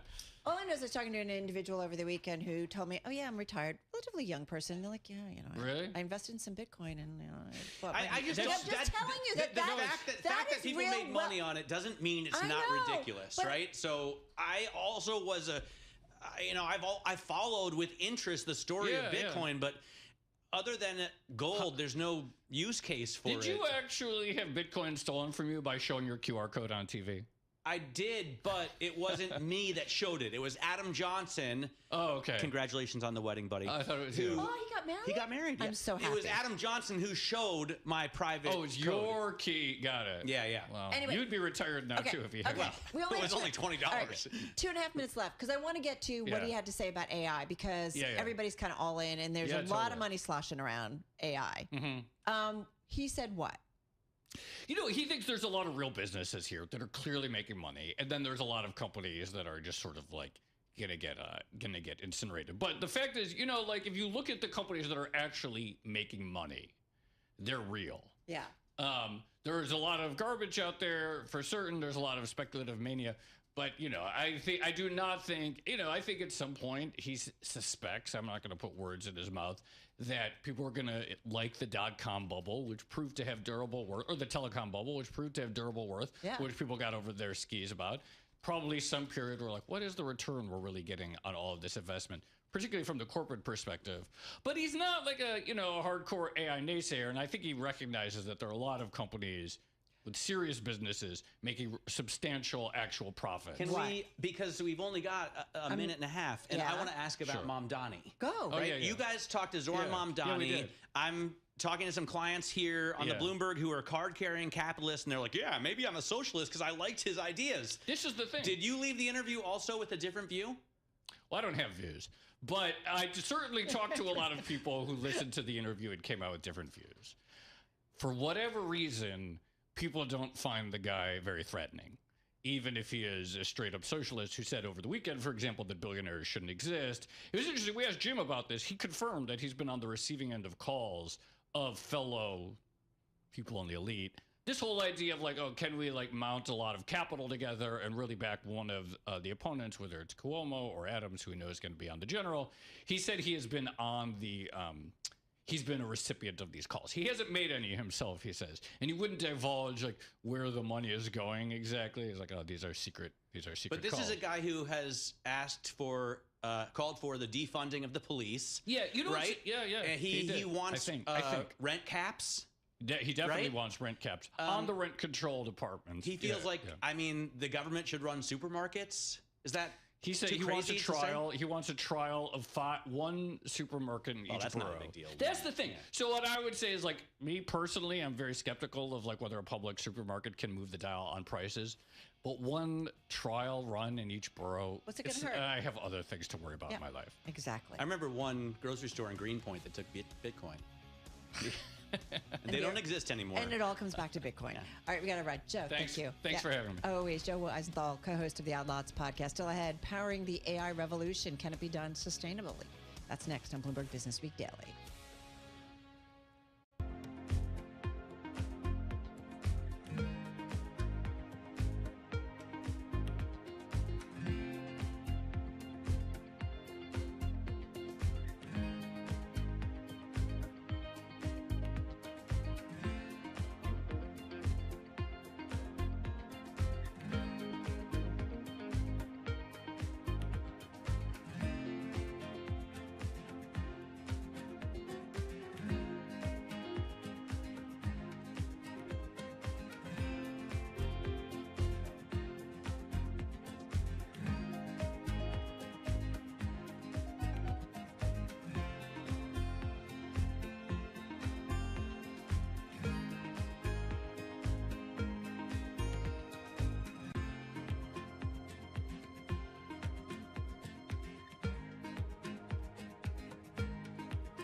It's 3:21 on Wall Street. We do check markets all day long here at Bloomberg. Apple shares now up by 2%. Apple is considering using artificial intelligence technology from Anthropic or OpenAI to power a new version of Siri, potentially sidelining its own in-house models. This according to reporting from our Mark Gurman. Again, right now, we got Apple up by 2.2%. Stocks are higher with the S&P at 6,200 even, up 27 points, up 0.4%. 38 minutes to go until we wrap up the month, the quarter, and the first half of the trading year. On to July. The Dow up 206 now, up 0.5%. NASDAQ up 0.5%. The S&P again up by 0.4%. But on an update for the rest of the market, the Bloomberg Mag 7 index now down by 0.1%. The 10-year yield 4.23%, the 2-year 3.72%. Gold up $31 the ounce, $33.05, up by 1%. West Texas Intermediate crude down 1%, $64.89 a barrel. As for the overall market backdrop, as we wrap up the quarter, Katrina Dudley is senior investment strategist at Franklin Templeton. One of the things that does concern us is a lot of this rally has been very concentrated. It hasn't been the broad rally that you would like, that we were actually anticipating at the beginning of this year, where we talked about the average stock doing well. It's actually been a little more concentrated into the industrials, the IT, and the comm services. So, that's the thing that just keeps us a little cautious. Katrina Dudley of Franklin Templeton interviewed this morning on Bloomberg Open Interest. Home Depot buying specialty building products distributor GMS in a deal valued at about $4.3 billion. Home Depot down 0.5%. Rival Lowe's down 0.7%. GMS up now by 11.7%.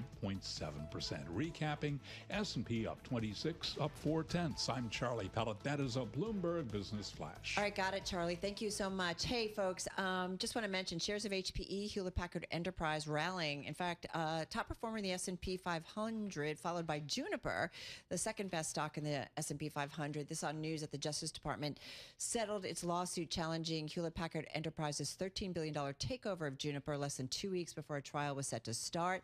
The deal requires the combined company to sell HPE's instant-on wireless networking business and auction off a license to Juniper's competing Mist business. So just wanted to lay that out. We're watching that. There is a lot overall, though, going on at HPE, including, like many companies, I should say, in the tech space. It also includes a focus on supporting the big build out that is artificial intelligence. So let's get into that with our next guest. With us is Trish Damkroger. She is Chief Product Officer, Senior Vice President, and General Manager of High Performance Computing and AI over at HPE. She joins us from Portland, Oregon. Trish, by the way, former Deputy Associate Director of Computations at the U.S. Department of Energy's Lawrence Livermore National Laboratory. She led a group of more than 1,000 engineers and scientists focusing on supercomputing efforts. Trish, good to have you here. A lot to get to. I want to ask you, though, anything you can share with us and our audience, our Bloomberg audience, about the news today about the Justice Department lawsuit being settled. The stock is up in a big way. Just big, broad macro. Anything we should know? We're happy, and I'm sure more will be coming out. Oh, okay. To be continued. All right. Look forward to that. Let's talk about your world and what's going on in AI. First of all, set the picture in terms of what you guys are seeing and your understanding of what's going on in certainly kind of the supercomputing LLM world. How much the AI demand and ramp up is. How would you describe it today? How has it changed in the last few months? Is it more? Is it less? Is it the same? Give us some kind of context. Yeah, so I think over the last 2 years, we've seen this huge growth and interest in AI, especially the large language model builders. And we all know who those are, the Anthropics, the OpenAI, the Groks. So we've definitely been seeing that. I wouldn't say that we've had a market increase over the last, it's been kind of a very steady growth rate of anywhere from, depending upon the segment, of 40% down to 20%. So lovely growth for this market, people building up the infrastructure. But interesting. So you don't see are you saying you don't see a growth in adoption of these platforms? Do you not see your colleagues using them like exponentially more for work? So I definitely see that. Yes, I think that the enterprise market is still trying out a lot of this, but on average, they're saying about 5 hours per week, people are using them for the repetitive task. I mean, I definitely use it for help with email and transcription. And so a lot of those repetitive things. I still think there's some killer apps that will be coming along that will get more widely adopted.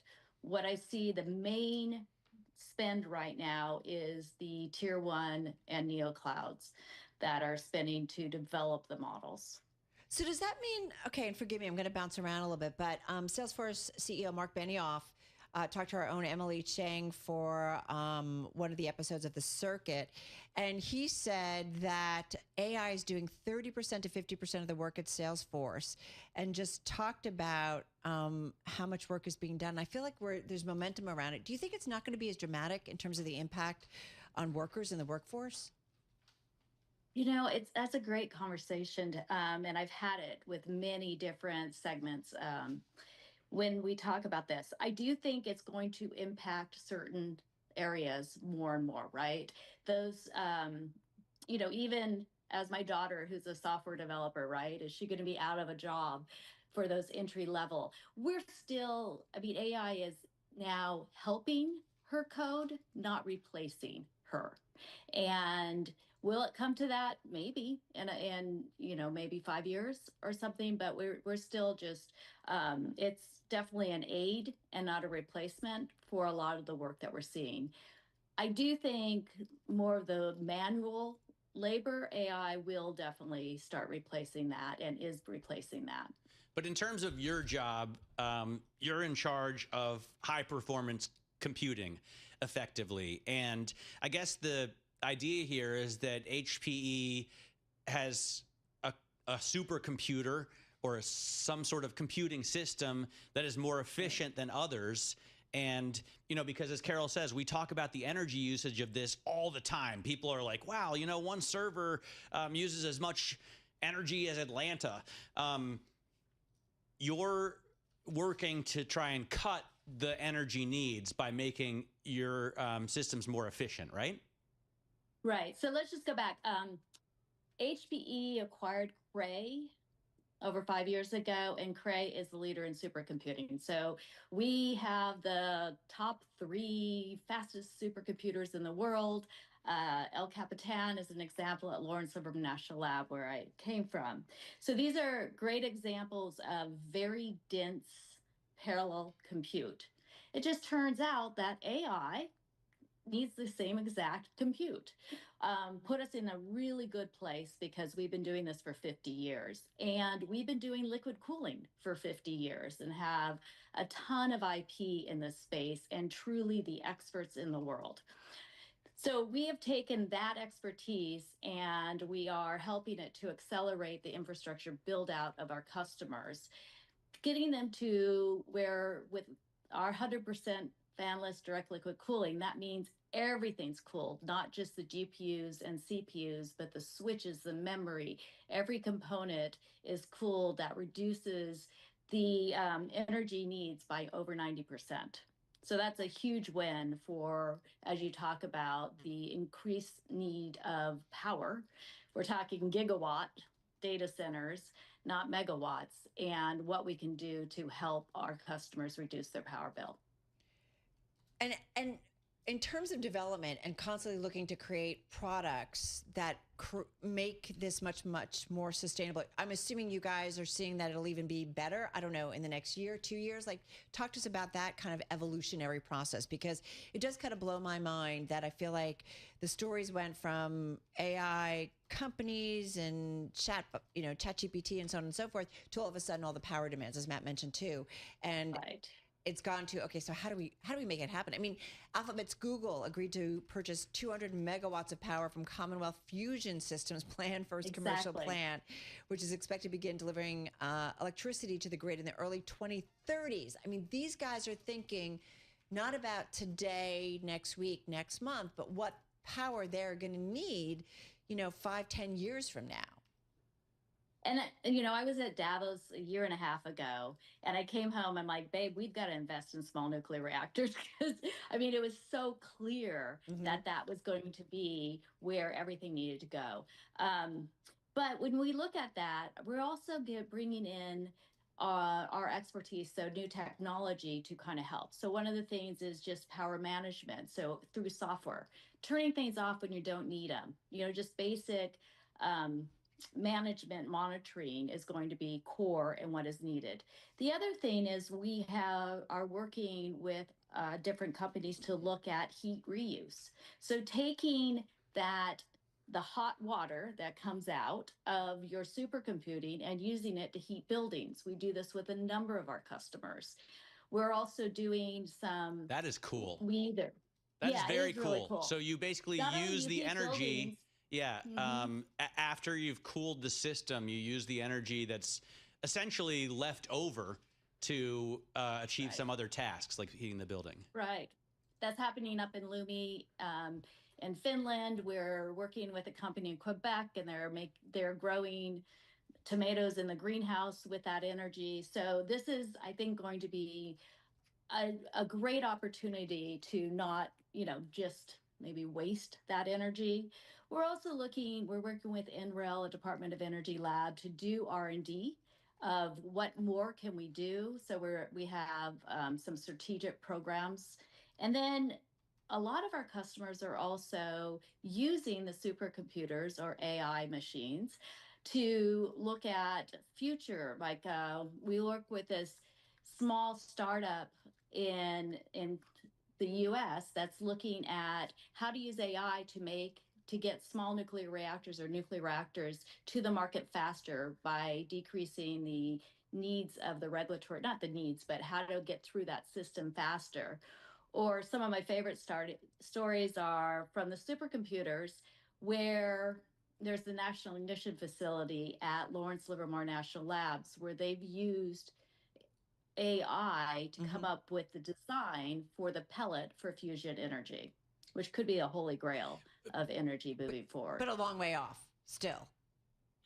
Yeah, you know, I mean, you talk to the different people, but yeah, that one's going to be longer, but definitely I think the small nuclear reactors, nuclear reactors are closer in. Yeah. And then there's, you know, different compute, whether you talk about quantum computing and those kind of things that I also think are a little bit further out, but maybe in between that fusion and the nuclear reactors. I think it's cool stuff. Very cool stuff. I'm actually positively surprised. You know, when you said when Carol told me, she's like, we're going to talk about the energy needs of AI. And I was like, I know. But this is really fascinating stuff. I'm so glad we had you on. My pleasure. I love talking about this. Yeah, we can tell. Come back soon. Really appreciate it. Okay. Trish Damkroger, she is Chief Product Officer, Senior Vice President and General Manager of High Performance Computing at AI of HPE. That's serious stuff. Solid German name, too. Damkroger.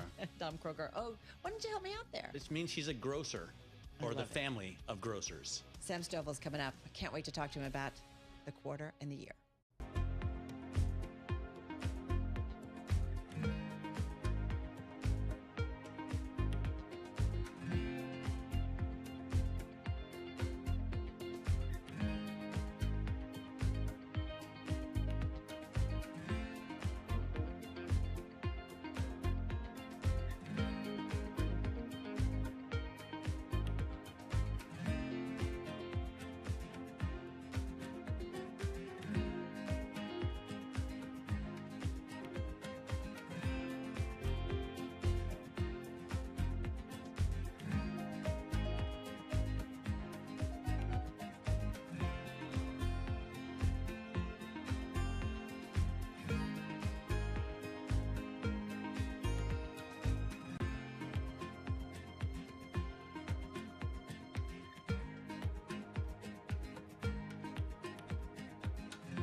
It's 3:40 on Wall Street. We do check markets all day long here at Bloomberg. The minutes are ticking away in the second quarter, the third quarter, and second half right around the quarter. So let's head over to the First Word breaking news desk. Stocks at a record, and with today's afternoon call, here she is, Jordan Fitzgerald. Thanks, Charlie. Like you said, the main U.S. averages are climbing, with the S&P cash up 0.4% and the NASDAQ up 0.5%. Leading the Dow, we have Apple, Goldman, and Verizon, with Boeing, Nike, and Amazon under pressure. Apple's considering using outside AI to revamp Siri, while Meta's launching a superintelligence group. Meanwhile, Trump is threatening to raise tariffs on Japan over rice exports, and the EU said it will accept Trump's universal tariff but seek some exemptions. B. Riley reporting after the bell, and wrapping things up, the dollar is down, gold is up, and oil is falling. All yours, Charlie. All right. I thank you very much, Jordan Fitzgerald. And for on-demand news 24 hours a day, subscribe to Bloomberg News Now wherever you get your podcasts. I'm Charlie Pelleton. That is a Bloomberg Business Flash. I'm driving in my car. How about you let me drive? Oh, no. This is not a toy. Who's gonna drive you home? Honey, please, I'll do the driving. Drive on. Excuse me, I want to drive. It's the question that drives us. This is the Drive to the Close. That funky music will drive us till the dawn. On Bloomberg Radio. All right, everybody, we've been talking about the S&P 500 set for its best quarter since December of 2023, where you've got just about 18 and a half minutes to go before we wrap up the trading month, the quarter, and the first half of 2025. We've got stocks on track, I think, to close out the first half at or near record highs. Are we at another record? Well, we're definitely at another record if we close at this level, right? 62.01. In fact, we're pretty much near a record intraday high as well, because we're at the highs of the session. So, yeah. Yeah, there. We're almost there. We're almost there. But look, the last record before Friday was 61.44 at a closing level, and 61.47 on an intraday level, and then so we're above that. And then on Friday, of course, we closed higher at 61.73, and we had gone up 61.87. Today we're at 62.02, and we've been up to 62.05. So we could be there easily. Yes. We're there. Okay, so let's get to it. Let's see what Sam Stovall has to say. Chief Investment Strategist at CFRA Research, joining us from Allentown, Pennsylvania. Sam, always great to check in with you and have you here with Matt and me. I feel like you are someone who has watched the markets for a long time. You watch earnings, you look at valuations, really thoughtful. So I am curious, we're curious, how are you thinking about kind of the quarter, the month, the first half of 2025? Hey, Carol. Hey, Matt. Good to talk to you both again. Well, certainly it was a very good first half, but I would say it was a tale of two quarters. Certainly in the beginning of the first quarter, things were looking rosy. We hit a new all-time high. Actually, we had 3 all-time highs by February 19th, and then we slipped into a near bear market. But history basically told us that it could probably end up being swift, shallow, and quick to recover because of the speed with which it took to go from an all-time high to the minus 10% threshold, only 22 days versus the more normal 88 calendar days. And so that pretty much led us to believe that when April 8th came along, that it seemed like investors were throwing the baby out with the bathwater. We thought it was time to move back in. What do you see in terms of valuations here, Sam, and how do they compare to, frothy valuations, or are we there? Hey, Matt. Well, yeah, I guess if you do look to PE ratios, we are fairly elevated. Right now, the S&P 500 is trading at 2 standard deviations above its 20-year mean. It's more than 1 standard deviation above the 10-year mean. So whatever time frame you choose, if you are either bullish or overly bullish, when we look to the benchmarks themselves, the only ones that really look attractive on a discount to their long-term average relative PEs are the staples, energy, healthcare sectors, but also looking at the mid-cap 400, which is at a 21% discount. small cap 600 at a 25. And even though developed international was up nearly 20% in the first half of this year, they're still trading at a 15% discount to the 10-year average relative to the S&P 500. So does it matter to you? I'm looking at an S&P that's up about 5.5% year to date here, Sam. I'm looking at the Bloomberg Mag 7, Magnificent 7 Total Return Index. It's up about not even 2% this year. I mean, where does the Mag 7 fit into all of this? Well, the Mag 7 certainly drove us to these heights early on. And now what we have found is that investors are saying, you know, I don't want to be bearish because bull markets don't die of old age, they die of fright. And what they're most afraid of is recession. And since it seems as if we have sort of convinced ourselves that a recession is not imminently around the corner, then we can have some continued highs. So I think investors also believe that while prices lead fundamentals, that implies that second quarter earnings right now, which are only expected to be up 2.2% according to S&P Capital IQ consensus estimates, basically it says rarely can you injure yourself falling out of a basement window. That number is set so low, it would be hard for management to have not managed expectations. Sam, I know you and your father have diligently tracked United States markets for, I'm going to say, not a century, I gotta say, but a long time, I'm right? just going to say, I remember your dad at Financial News Network. I was just a little old producer starting out in business, but what I was going to ask, talking to your dad. Exactly. No, and that's why someone earlier said, what do you have on the show today on Business Week? I said, legend. We have Sam Stovall. Totally. So I was excited to talk to you. But I wonder what you think about the European outperformance, as you guys have, I'd imagine, focused on U.S. indexes, U.S. markets. But this year we see European markets outperforming the U.S. like never before. And I know part of that is, you know, if you're a dollar investor, you've made 40% on the IBEX 35, for example. Part of that is the depreciation of the greenback. But what do you think about the outperformance of overseas markets? Well, I think it's an indication that investors are not willing to retreat, but rather to rotate. Let's move into those areas that still look attractive or that have some potential of reversion to the mean, because let's face it, the mid caps, small caps, international stocks have underperformed the large caps in 12 of the last 15 years. And so it seems as if investors are saying maybe this will become their day in the sun. Our expectation is for a continued weakening of the dollar this year and next year. So that would sort of help offering some tailwinds, at least in terms of conversion of earnings and of price gains. So it's a reminder that diversification can still work, especially when you realize that 40% or so of the revenues for companies in the S&P already come from overseas operations. But even with that, sometimes it still can be helpful to diversify overseas. Hey, Sam, just got about 30, 40 seconds left. We're getting ready. We're just a couple of weeks away from the start of the next earnings season. JP Morgan kicking it off shortly. What are your expectations, what those earnings might show us, and how that fits with current valuations, just quickly? Well, I think that because earnings expectations have come down so much, that's why the valuations look elevated. At the beginning of the year, only 4 sectors were expected to show year-on-year declines. Now we're looking at 7. And so I think that this could become the 63rd of the last 65 quarters in which actual results exceed end-of-quarter estimates. All right, going to leave it on that note. Sam, as always, we really appreciate it. Sam Stovall, Chief Investment Strategist over at CFRA Research, joining us from Allentown, Pennsylvania.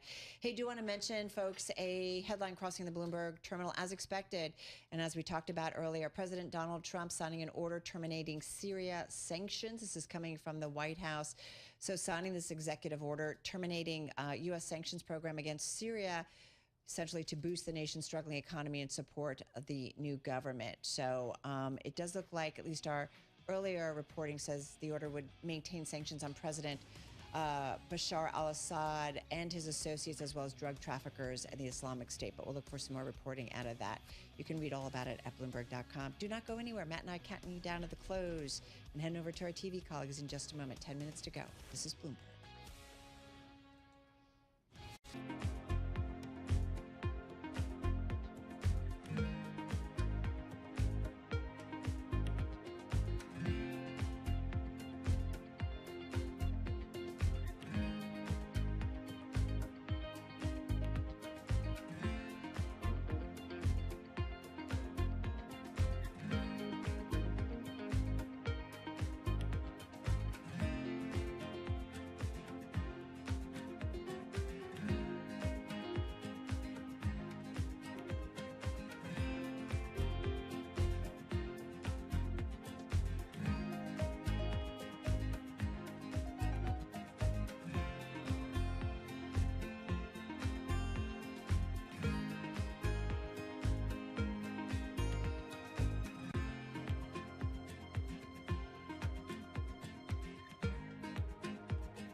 This is Bloomberg Business Week Daily with Carol Massar and Tim Stenovec on Bloomberg Radio. All right, TikTok, everybody. In just about 7 minutes, we're going to head over to our TV colleagues, counting you down to the close on this Monday. Carol Massar, sorry, I always do that to you. I'm not Tim Stenovec. I know. It's just kind of, it's remote. It's like, you know that. Like, you're used to. I'm very happy to have you here. Well, you know that. Yeah, I get it. Matt Miller in for Tim I don't Stenovec. hate it because I love Tim Stenovec. I know. Who doesn't love Tim? But we're He's like very such a good different guy. people, right? I mean, you're very different critters. Yeah, I wear Totally. glasses. He wears glasses. He has hair. He has hair. Yeah. You have. Are we going to talk about Apple here? Yeah, I want to do that because Apple's up more than 2% in today's session. I mean, love this story. Apple considering using AI technology. And this is a Gurman scoop, by the way. Yes. So our Mark Gurman has, I would say, the best reporting on Apple in the industry. On it constantly. And so apparently Apple considering using artificial intelligence technology from Anthropic, PBDC, or OpenAI to power a new version of Siri, so potentially sidelining its own in-house models. It's just kind of wild, right? Apple creates stuff in-house, right? And just kind of blows us away. But they've had a hard time getting Siri together. Yeah, and it's hard. It's difficult for me to understand because they have hit it out of the park so many times in the past. They do everything better than anyone else. Even if they don't do it first, correct, they always do it best. And that's why we all have the iPhone, the MacBook, the iPad, Apple TV. I like Apple Music better than Spotify. We have Apple Music. So why can't they make Siri better than Sam Altman? You know, why can't they do a better version of AI than Anthropic? Why can't they beat out even Google Gemini? I don't know if they didn't start throwing money at it early enough. I mean, maybe they're not willing to pay the kind of money that Mark Zuckerberg is looking to pay to his super intelligence team. I mean, Meta's being so aggressive, right, in terms of their AI initiatives. But maybe it's also a smart move on Tim Cook's part. Maybe he's like, you know what? Why would we spend billions of dollars on this when we can just go and license the technology from OpenAI or from Claude? Do you know how old Siri is? How old? Don't cheat.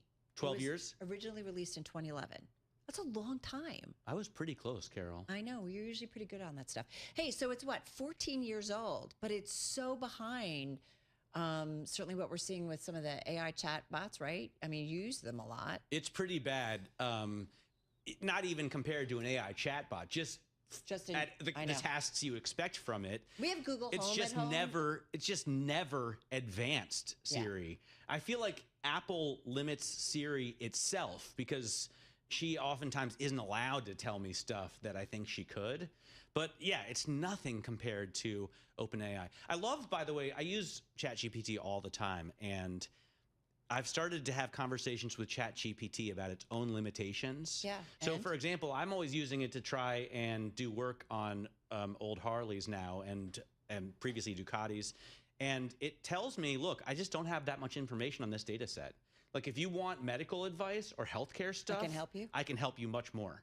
But I don't know how much time you've spent with Siri. Like, I'll be in the phone, I'll be in the car and like yell out to Siri, and I just don't get anything or nothing useful, or it just doesn't take me where I need to go. So, they've been really way behind on this. And so whether or not this will ultimately, let them finally move ahead. So It will be amazing once, because obviously for Siri, I just ask it to do the stuff I know it can, like give me directions and play this song. But it's always not so great. No, it's not always so great. Even when you ask that. With OpenAI, you can have a conversation with ChatGPT, and I would love to be able to have that kind of conversation with Siri, and I'm sure that will happen within the next 12 months. We're just going to point out, we're going to catch up with our Mark Gurman in the next hour, so see what else he's learned. It sounds like they're in early stages of this and maybe reaching out to outside AI models to beef up Siri. So we're going to dig into that. Having said that, we are looking at shares of Apple.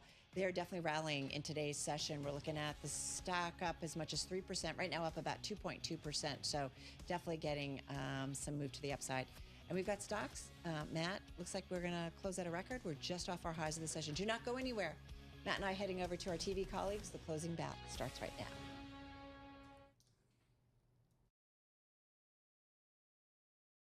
Market action, all of the months of market action, and all of the quarters starts right now. The Closing Bell, Bloomberg's comprehensive cross-platform coverage of the U.S. market close, starts right now. And right now, we are 2 minutes away from the end of the trading day.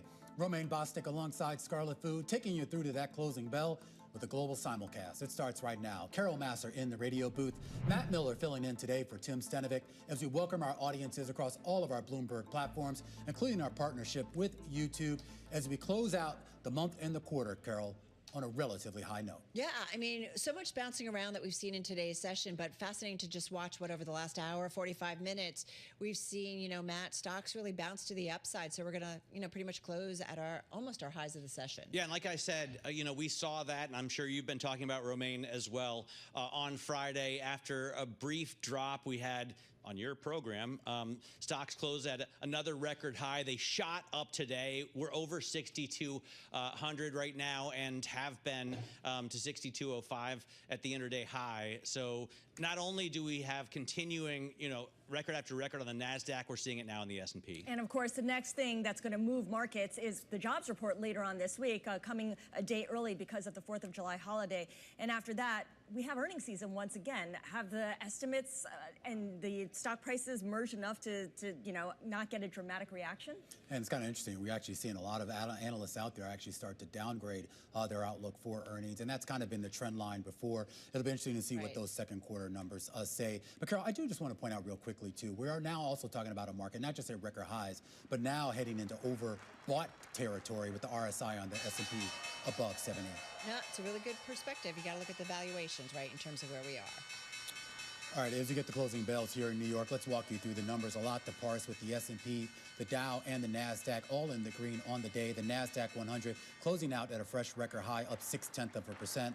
The NASDAQ Composite up about 0.5 percentage point on the day, while the S&P 500 also adding about 0.5 percentage point on the day. And we should point out, on a quarterly basis, we're talking about gains of about 11% on the S&P 500 and about 18% on the NASDAQ. The Dow getting involved on the day and on the quarter as well, though its quarterly numbers only up by about 5% for the quarter. The Russell 2000 higher fractionally on the day, and for the quarter, it looks like it's going to log a gain of about 8%. All right, to the S&P 500 back there I go. And Scarlett, you've got 348 names to the upside on this Monday, 154 losing some ground and 2 unchanged. All right, let's take a look at the IMAP. And what it shows is that there are only 2 sectors that finished in the red. Consumer discretionary led by the auto companies, down about 0.8%. Energy also down 0.6%. Meantime, you have technology, financials, and real estate investment trusts leading the advance. All right, to the individual gainers. So HPE, guys, number one gainer in the S&P 500, a gain of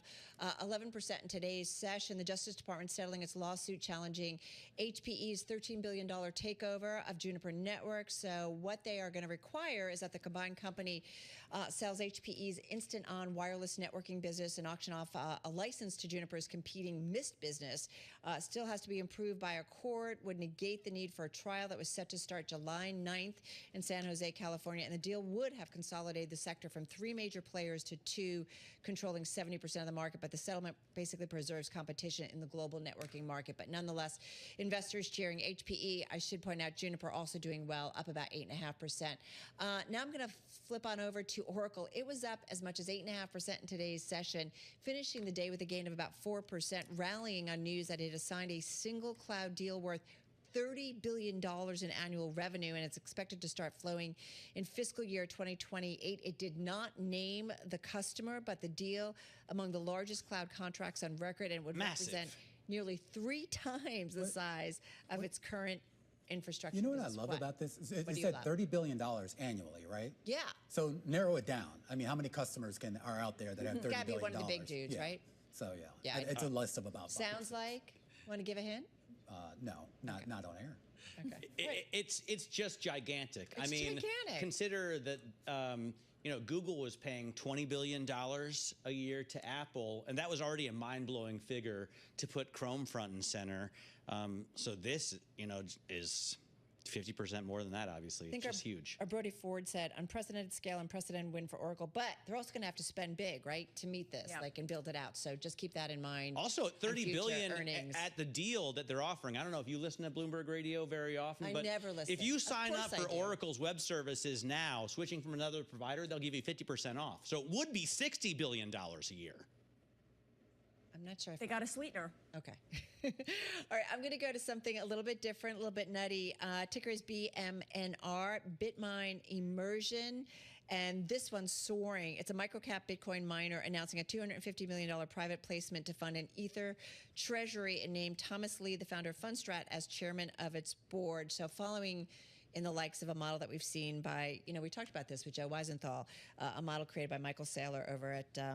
Love Tom Lee. Yeah, exactly. Stock up 694% here in today's session. Do you not love Tom Lee, Scarlett? I mean, no, he I'm is a just- CNBC contributor, so we I'm can't just have him. marveling at the share price jump from $4 and nuts. change to I know. $34. It's crazy, right? Pretty remarkable. It's kind of crazy. And I should point out, honorable mention, Apple up about 2% as it's considering maybe outside AI to help Siri. People are happy that it's not going to spend more money on AI. I know. Trying to build its own AI. Just buy it, right? Here are the losers.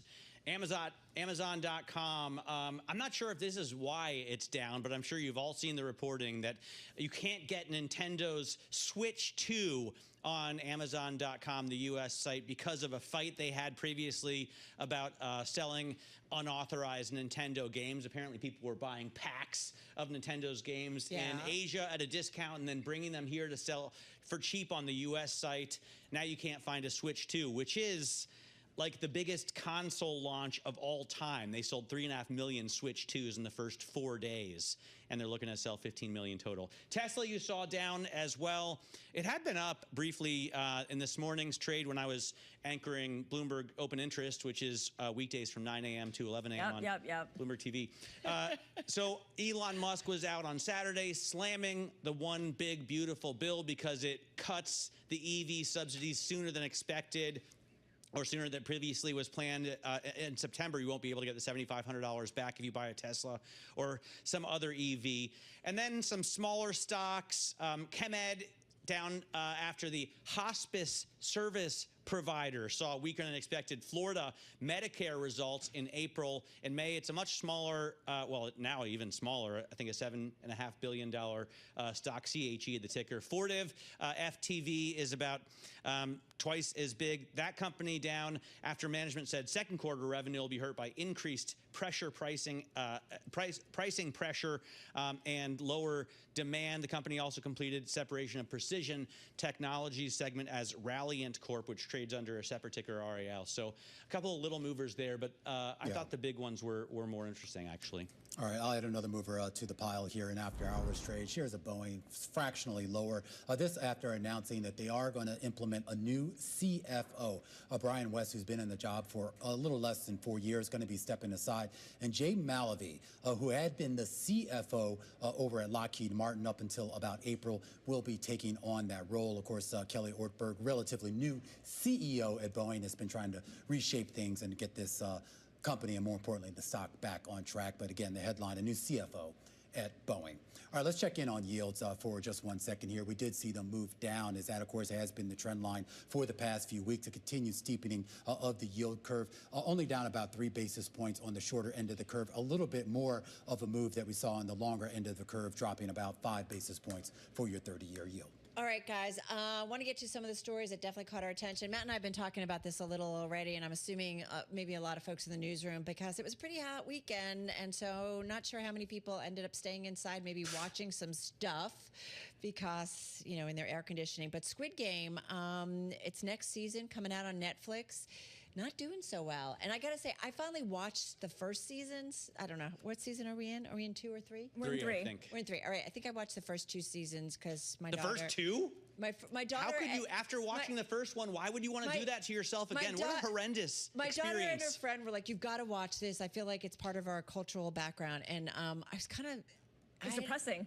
It was super depressing, but I kind of couldn't stop watching. It would have to be 150 degrees out before I would watch this. I mean, I saw the first one because I thought I needed to understand its commentary on Yeah, society. totally. But I don't need to see that commentary 3 different times. I mean, it was a horrible, horrible experience. What a depressing. I know. I mean, why would I want to spend my time doing that? Did you guys watch? I didn't watch. I watched the first one. I didn't watch the second one because, just as Matt expressed, I was like, I think I got the message. I don't need it hammered in to me. Romaine, you have no Squid Game. I haven't seen thoughts? this. I mean, honestly, I'm not a fan of squid. So, yeah, not really my cup of tea. No squid there. Not even fried, like calamari or something. I don't know. Squid. And I'm a conspiracy I know. theorist on that. You know it's not real squid, right? All right, You I know what know. it is. What is it? Octopus? No, Google it yourself.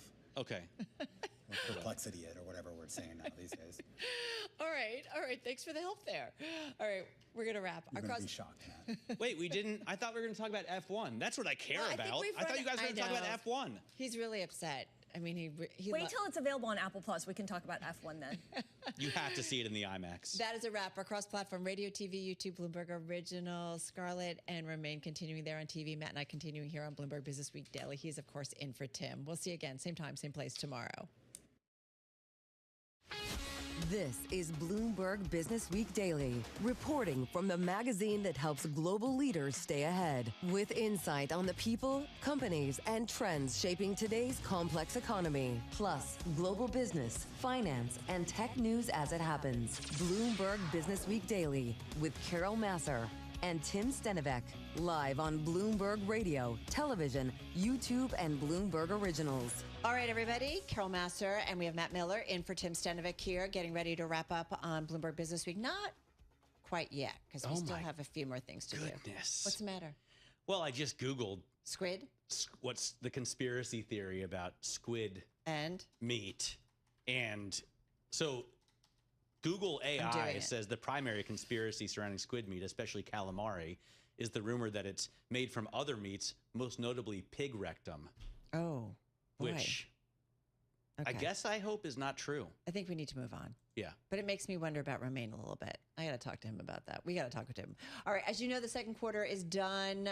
First half of 2025 done. Whoa. Let's get some thoughts on what was, what may be coming. Vinny Catalano is back with us, president of Blue Marble Research, non-resident senior fellow with the Information Technology and Innovation Foundation, joining us right here in our Bloomberg Interactive Brokers studio. Good to have you here. How are you? I'm well, thank you. How are you? I'm doing well. Curious what you had to say about where we are. You'd been directionally bearish on the markets during the first half of 2025. My understanding is you now are leaning more bullish. But let's talk about this first half, because we've kind of been all over the map.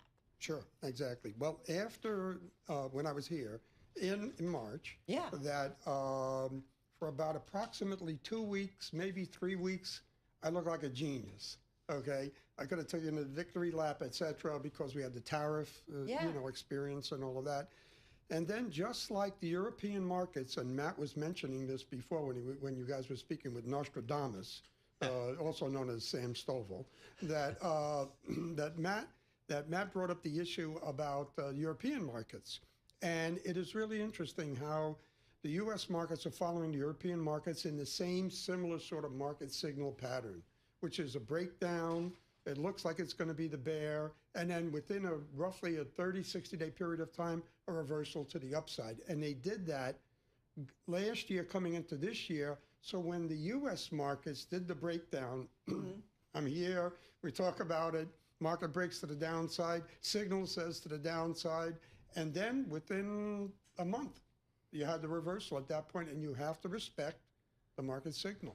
So even though the narrative says it should be such and such, the market signal tells you, upside is where we're at right now. So, Vinny, how much credence do you give to the technicals, and how much do you bring in the fundamentals to your research or to your view? A bit of both, okay, and separating the two of them. And the one other item that I would add to it is also the narrative. What's the story? What would be the narrative? Try to find what the narrative is. So that's the fundamental side of things, right? Well, not exactly, because the narrative can be anything. It can be fundamental from the point of view of being in the real world. Right. Okay. Well, fundamentals can shape the narrative, right?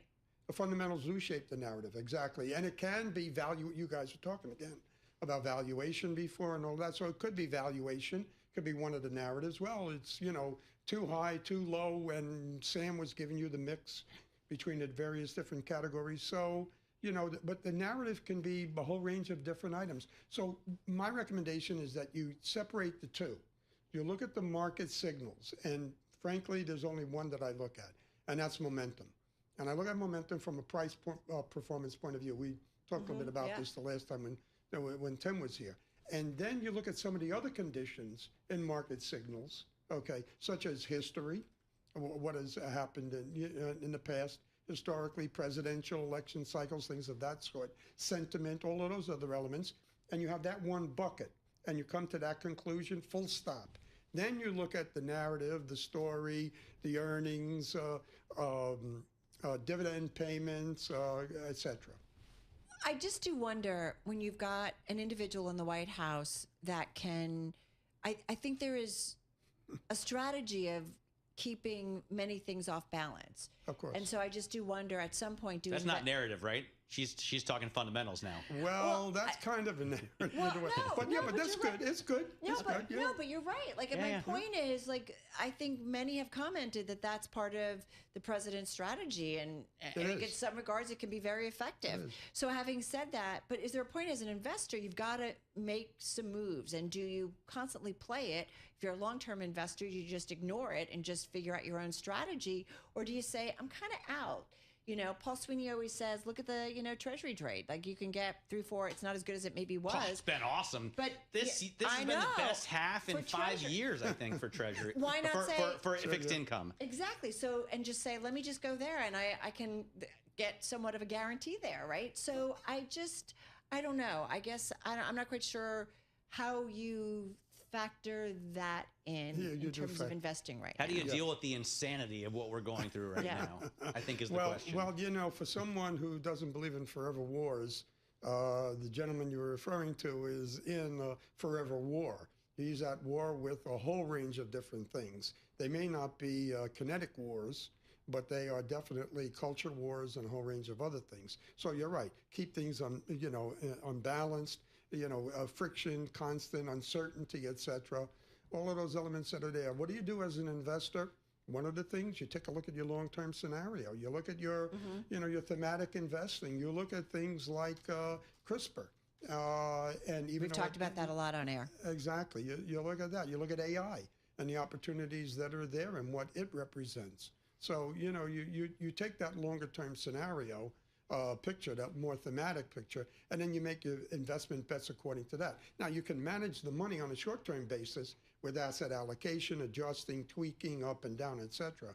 But if you really are an investor, if your grandpa drinking Diet Coke, okay, then the thing that you should do is look at the longer-term picture, and at least for a good portion of your money, and then all of the other stuff, just play those, the different narratives, the different scenarios, etc. And that's kind of the better way to do it. And it's really good for your sanity, too.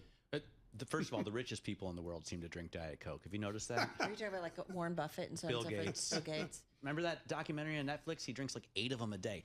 Yeah. Vinny, what do you think about the credit market? Because we did have the best February for the Treasury market, its best monthly return and biggest first half stretch in 5 years. If I look at index INGO on the Bloomberg terminal, I see 7.33% return for Treasuries this year. High yield is one of the best performers. Yeah. Yes. What do you think about credit? Market signal, high yield, and it's a great point to bring up, is that if there were going to be economic problems, as they frankly appear that there should be, okay, if there was issues to be concerned about, okay, it should show up in things like high yield, and it does not. The high yield market is telling you that interest rates look basically okay, that the Fed's got our back, that earnings are pretty good. I mean, you had Sam before talking about earnings outlook for this year. Then you got earnings outlook next year, and you got a double-digit number for next year. Until those numbers change, there's no justification for portfolio managers to get out of the game. Do you like the U.S. more than Europe? I just got about 30 seconds. I'm sorry? Do you like the United States more as being investable versus Europe? I'm globally agnostic. To me, it doesn't matter that much. Frankly, I would probably place more bets outside the United States than in the United States because the consequences and the blowback and the second and third order effects of NATO spending, for example. Right. Okay? Less dependence on the United States. Who knows what the consequences are of that? But you got to figure that it's going to lead to some positive things for those companies in other markets. Yeah, we've seen really that reversal as well, even in tech. Yeah. Vinny, awesome having you on. Yeah, great to have you here. Thank you. Vinny Catalano there. This is Bloomberg.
It's 421 on Wall Street. We do check markets all day long here at Bloomberg. Stocks and the quarter, the month, and the first half at a record in this Bloomberg Business Flash brought to you by Oracle. Attention, growing businesses. Oracle's offering to cut your current cloud bill in half if you move to Oracle Cloud Infrastructure for new U.S. customers with minimum financial commitment. See if your company qualifies at oracle.com/Bloomberg.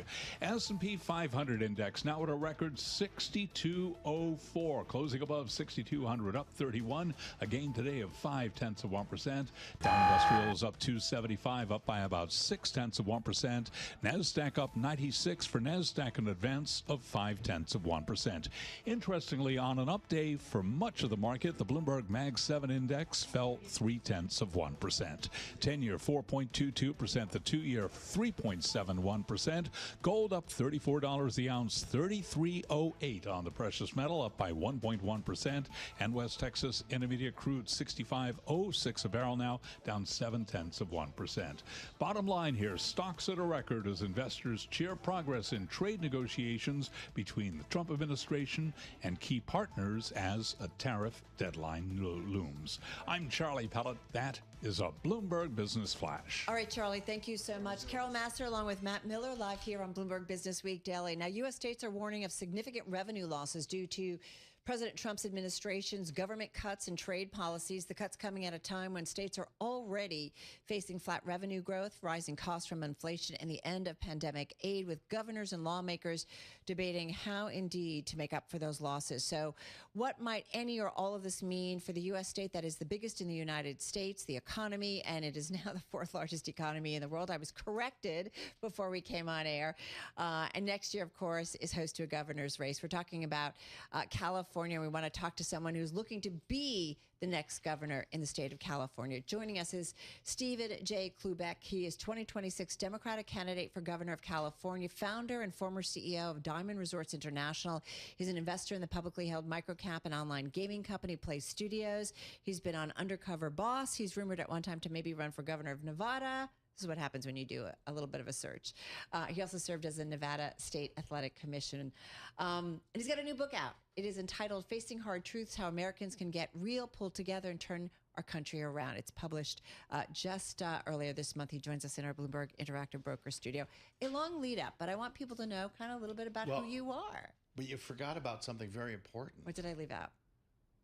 The first chairman of Brand USA, the head of tourism and travel of the United States of America under President Obama. I don't know how I left that out. I don't know. Okay, maybe my editors got in there. How's the U.S. brand looking right now? You know, that's a very good. That's a very good point. Because I was at a meeting with the Treasury Secretary, and he was explaining what the philosophy was of the president, who I know very well. I was going to do a deal with him in Las Vegas. Yeah. The Trump Tower. And I passed. We had the same architect because I have values. I have integrity, and he doesn't have that. And I pay my contractors, and he doesn't. But look, for a brand guy who licenses his brand, you know, it takes decades to build a brand. He sure killed ours within minutes. And I asked the Secretary of Treasury, I'm like, how could you upset the largest buyers of our bonds? The Chinese and Japanese. How could you have them lose face, the concept of face? And he says, well, you know, the guy likes to live in chaos and he likes to play the game Crazy Ivan. I said, did you just say Crazy Ivan? You're killing me, right? I said, look. And Scott Besson said that to you. Of course, he did in front of me in 200. And it was reported by Puck. And I got to tell you, dropping the bomb in the bar and playing reality TV with the best brand in the world, the United States of America, is beyond any comprehension of anyone that understands brand marketing sales. I don't get it. What do you make of a Treasury Secretary who understands financial markets, considering his background, right? He understands how it works, and that the understanding of having kind of full faith in the U.S. government, right? And there needs to be some calm and consistency rather than volatility. Stability. Stability, exactly. So what do you make of what some might say is a U.S. Treasury Secretary who should know better? Well, you know, I know him very well because my first partner at Diamond Resorts was Soros. George Soros. George Soros for a hot minute. And then, you know, Guggenheim became my equity partner because Soros at that time, too, was betting against the consumer. And I said, I can't have, you know, that philosophy at that time. And I said, so I know Scott. He was the CIO. And I'm like, what's going on here? I don't know why everyone around President Trump sells their soul. Why they sell their soul. Because I've been involved in power and politics, you know, trained by Bill Clinton and my adopted father, Harry Reid. Look, we all have a soul and conscience, And I just would never sell my soul, never pander. And these folks, they get sucked into the vortex. And I don't get it. But to play devil's advocate maybe a little bit here is that some would say, listen, President Trump is dealing with some issues that need to be dealt with. And whether it's immigration, including China, illegal immigration, China, even when President Biden came in, a lot of those tariffs stayed in place, right? Like, so there were issues that he is tackling. And I love this, and forgive me, I repeat it, and I haven't quite, I don't remember the source, whether it was somebody at the Times, but it was like, Donald Trump being the right question, he's just not the right answer. Meaning, and that's not my view, it's just how some say that he's asking the right questions, but maybe they don't. I ask the right questions too. I have warmth and compassion. Okay, I am also a guy of performance and results. In California, I'm going to create the Department of California Performance and Results, known as CPR, which the state needs. Well, let's talk about California. Let's do. Because, it's a crowded field. It is a crowded field. Yeah. And, there's some veteran politicians too. So how do you stand out? How do you maybe take California to the next, its next 10, 20, 30 years? Well, the good news is if they were good at what they did, we wouldn't have the problems in California that we do. Okay, they have failed. They have failed. Well, affordability, number one, homelessness, number two, the lack of transparency, the lack of execution, the lack of enforcement. Well, take me to affordability, because Matt and I have been around the block a few times, and I think it's safe to say I'm not looking to age you, because you never age, minus the hair. Oh my God. I'm pretty old. No, but I think my point is that we've been talking about housing affordability, particularly to California, for decades, and yet here we are. So how do we fix? And we have the same issue here. That's right. Well, so how would you fix that? Great question. So I was a builder in the 80s and 90s in California. And I was able to pull my approvals without the onset of CEQA. CEQA is a highly regulated regulation in California, and the Species Act and the Coastal Commission. Okay. So California has over 380,000 regulations unto itself. And over the last 10 years, the FTEs, the full-time employees in government, have increased by 45,000 because these laws beget regulations, which beget FTEs. California is not open for business. It's not affordable, livable, or workable. Okay. And I just, as a builder, tried to get something permitted over the last year and a half.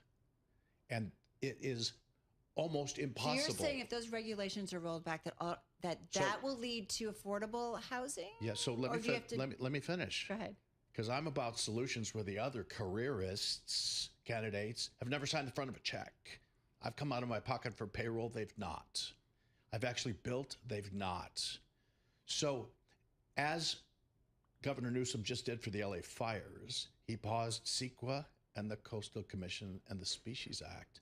So I'm going to declare an affordability emergency in the state of California until the legislature creates new laws for affordability that will allow housing to be constructed properly, okay, without having NIMBY not in my backyard, weaponized, along with the unions weaponized to hold up permits, because that seems to be the major issue. Stephen, I want to ask about this because I've also have been frustrated by red tape, and clearly it's a problem, especially in a place like California. On the other hand, without regulations, you will have disasters like the wildfires that end up burning down, so much of residential LA. So how do you? Well, it's another very good question. Yeah. And what's great about this campaign that I'm running is I've got solutions where the other candidates don't. Now, if you did your homework, I was a regulator with indictment power. And I was also a judge. And I've changed laws in many states too. So I understand not only how to fix broken businesses, broken institutions, but I know how to create laws, regulate, and adjudicate. So I bring this full to the table. And I'll tell you this, regulations are good to keep bad actors out, but too many regulations inhibit good business from doing good business. But what's the guarantee that that good business means that you are building affordable housing in the places that are needed? A lot of folks will say, especially where there's major cities, it's not that we need affordable housing out in the suburbs where people have to commute another hour and a half to get in for workers who maybe can't afford to even do that, that you need to do it in the cities where the jobs are and where they have those jobs. How do we get that done? So you really have to have three types of regulations with regard to affordability and housing. You need rural, suburban, and urban. Okay? And that's the way it was done decades ago. And there is something to be looked at with regard to going back to what worked before. So it's almost as if California's been putting Band-Aids on Band-Aids on Band-Aids, and they're all bleeding, and they need to be repaired. So the only way to repair a wound is to rip the Band-Aid off and get to the heart of the issue. And in the interim, pause these regulations, okay, still making sure bad actors don't exist, and get to a solution that allows us to grow and have aspiration in California. Remember, I grew up in the aspiration of California, and today there is no aspiration because we're closed for business. Is housing affordability your key policy platform, or what is? Oh, one of many. The other is insurance. Your key? What's your key? Yeah, go ahead. It's affordable, livable, workable, and all the subcomponent parts of that. So insurance, for example, I have a fix for the insurance crisis in California. If you go to my website, you'll see it. You've got to really talk about the great exports of California. Okay, we have 5 great exports, not in any order: innovation, manufacturing, agriculture, tourism and travel, okay? You've got entertainment, and you've got education. Education used to be an export of the state also, okay, when I was growing up there. So you've got our UC system and our Cal State system. And our Cal State system needs to be reinvented, okay, to talk about allowing people to do good work in the real world so people are prepared for the real world, and more trade-oriented, behavior. So it's as if California's not been run by an executive in many decades. And that's what we need to look forward to. And I'm the only candidate that has that experience. I'm qualified where the others are not qualified. Stephen, how do you, though, run against someone like Gavin Newsom, who is a nationally recognized name and has been for many election cycles? That's a good question, because Gavin Newsom has an expiration date, and that's my birth date. It's expensive, though, I imagine. No, but how much but do you have to Gavin's spend turned out. to win this? That was the joke, but turned out. Okay, how do you run against other candidates, though, with real name recognition, without putting down millions of dollars, or how much are you prepared to spend to win the race, I guess is what I'm asking. Well, you didn't see my Undercover Boss episodes. I'm the #1 undercover boss in the history of that television show, 16 million plus ratings. So when you say I don't have name recognition, I beg to differ. I guess I don't watch Undercover Boss. You should. It's a good show. I'm sure it's fantastic. But do you have to spend? How much do you have to spend to win? Well, I'll be a lot more efficient than the other candidates. So we just did a Luntz Sextant poll, and my bio has 27% already name recognition and interest. One thing I want to ask you, because sure. one of the things that any governor, the next governor of California, will have to deal with is you have to deal with President Trump. So how would you deal with him as governor of the largest state? Because we know it's tricky. Well, I've sat across the table from him numerous times. Many people have sat. Elon Musk has sat across the table from him several times. I understand. Their relationship has evolved. No question about it. And I do have respect for him, and I believe he has respect for me. We know each other pretty well. I have his cell phone number. He's got mine. And there's no other candidate that will fight for California, nor has California values like me, kindergarten through first year of college. And I'm not afraid. I mean, I come from the rough and tumble business world that also has been trained in ledge, reg, and adjudication by some very, very good talents. And if you want to underestimate me, God bless you at your own risk. Well, we look forward to watching the race. We go from race to race. Thank you for the time today. Yeah, Stephen, thank you so much for your time. Stephen Kluback. He's 2026 Democratic candidate for governor of California, and as we mentioned, founder, former CEO of Diamond Resorts International, and so much more as we laid out. Undercover Boss. I'm going to go back and watch apparently the most explosive boss in series history. And most generous. That's which is nice. That's what I want to have Which is on my actually really gravestone. important Yeah. in terms of workers. Unapologetically authentic and warm and compassionate. All right, come back soon. Thanks. Stephen, good luck. Hey, folks, we want to get to what is, I think, one of the most read stories on the Bloomberg right now, or second or so, and that has to do with Apple, which rallied on news that Apple is considering using artificial intelligence technology from Anthropic or OpenAI to basically power a new version of Siri. So it's a big deal because it means maybe possibly sidelining its own in-house models. The story, a Bloomberg exclusive. It's by our own Mark Gurman. He's, of course, Bloomberg News managing editor for global consumer technology. I'm convinced he never sleeps because he's constantly putting out exclusives and breaking news stories. All right, Mark, take it away. What's up at Apple? So Apple, right, their strategy for artificial intelligence that they unveiled last year was twofold. In-house models that run on the phone and in-house models that run on the cloud, right? That competes with ChatGPT, with Claude, with Gemini. What the market and Apple has figured out pretty quickly, they're not very good, right? So Apple is now evaluating for the first time using a third-party model, either Claude from Anthropic or ChatGPT from OpenAI, to power Siri. Obviously, as we all know and experience in our day-to-day lives, Siri is not very good. And Apple had been working on an overhaul of Siri using its own large language models for next spring. Now it's exploring maybe using Claude or ChatGPT instead in order to get new features out the door more quickly and make the voice assistant more appealing.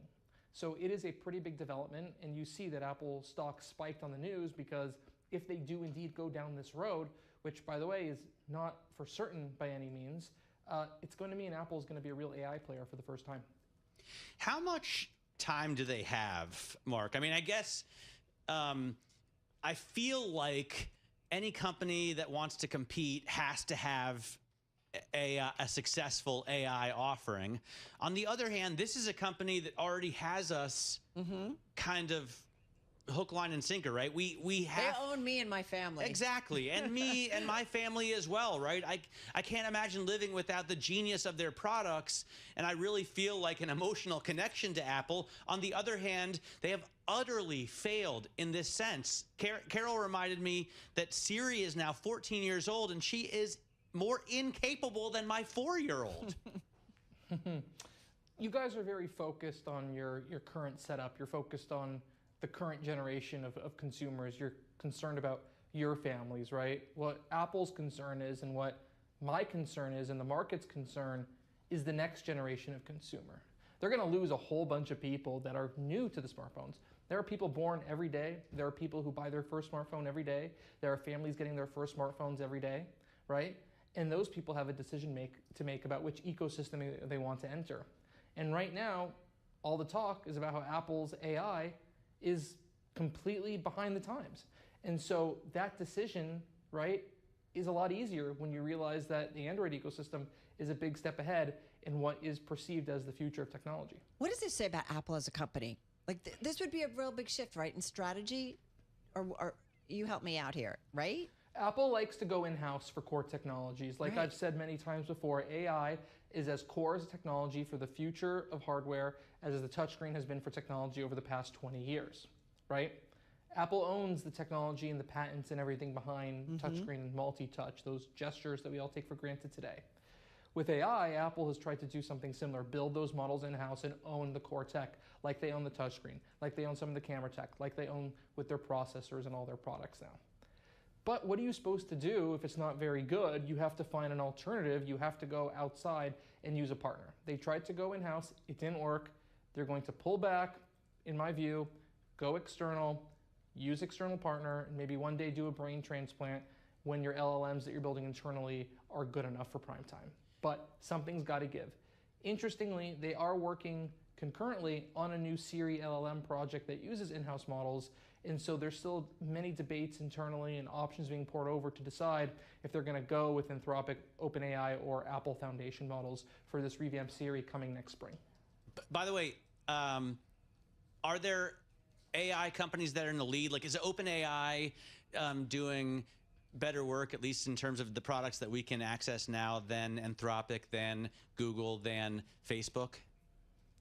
You talk to a bunch of people in the industry, you're going to get different opinions. I would say the top two are Anthropic or OpenAI, Google in third, and if you want to talk about the big companies, Meta 4, and round it out with Apple if you're going just for the top 5 biggest companies that have some, meaningful share of the space. You talk to people at Apple, though, the word on the street there is it's all about Anthropic. And so Anthropic is really the focus of Apple for this new generation of Siri. They're using Anthropic to power a lot of their internal AI technology. But again, as I say in my story, Anthropic wants billions of dollars at a scale that doubles annually for Siri to be powered by Claude. And so Apple is now taking a close look at OpenAI as well, which has historically given Apple extraordinarily favorable terms. Sign of desperation or smart move in terms of what Apple's doing? It's a smart move in response to desperation. Interesting also that they could end up working with OpenAI at the same time as OpenAI works with Johnny Ive to build what may be like an iPhone killer, right, Mark? You've seen Apple go down this road before, like the company that Apple detests more than any other. Like if you were to take Apple executives in a room and say, who do you hate the most in the whole world? They would say Qualcomm. When the 5G transition happened 5 years ago, Apple was at an inflection point like they are today with AI. Are we going to partner with Qualcomm, who we detest, or are we going to miss out on 5G and risk really upsetting customers and losing market share? And so they bit their tongue, partnered with Qualcomm, and behind the scenes they've been working on a replacement for Qualcomm, and they've just started rolling that out. So you'll see something happen similar with AI, I believe. Pretty wild stuff. All right.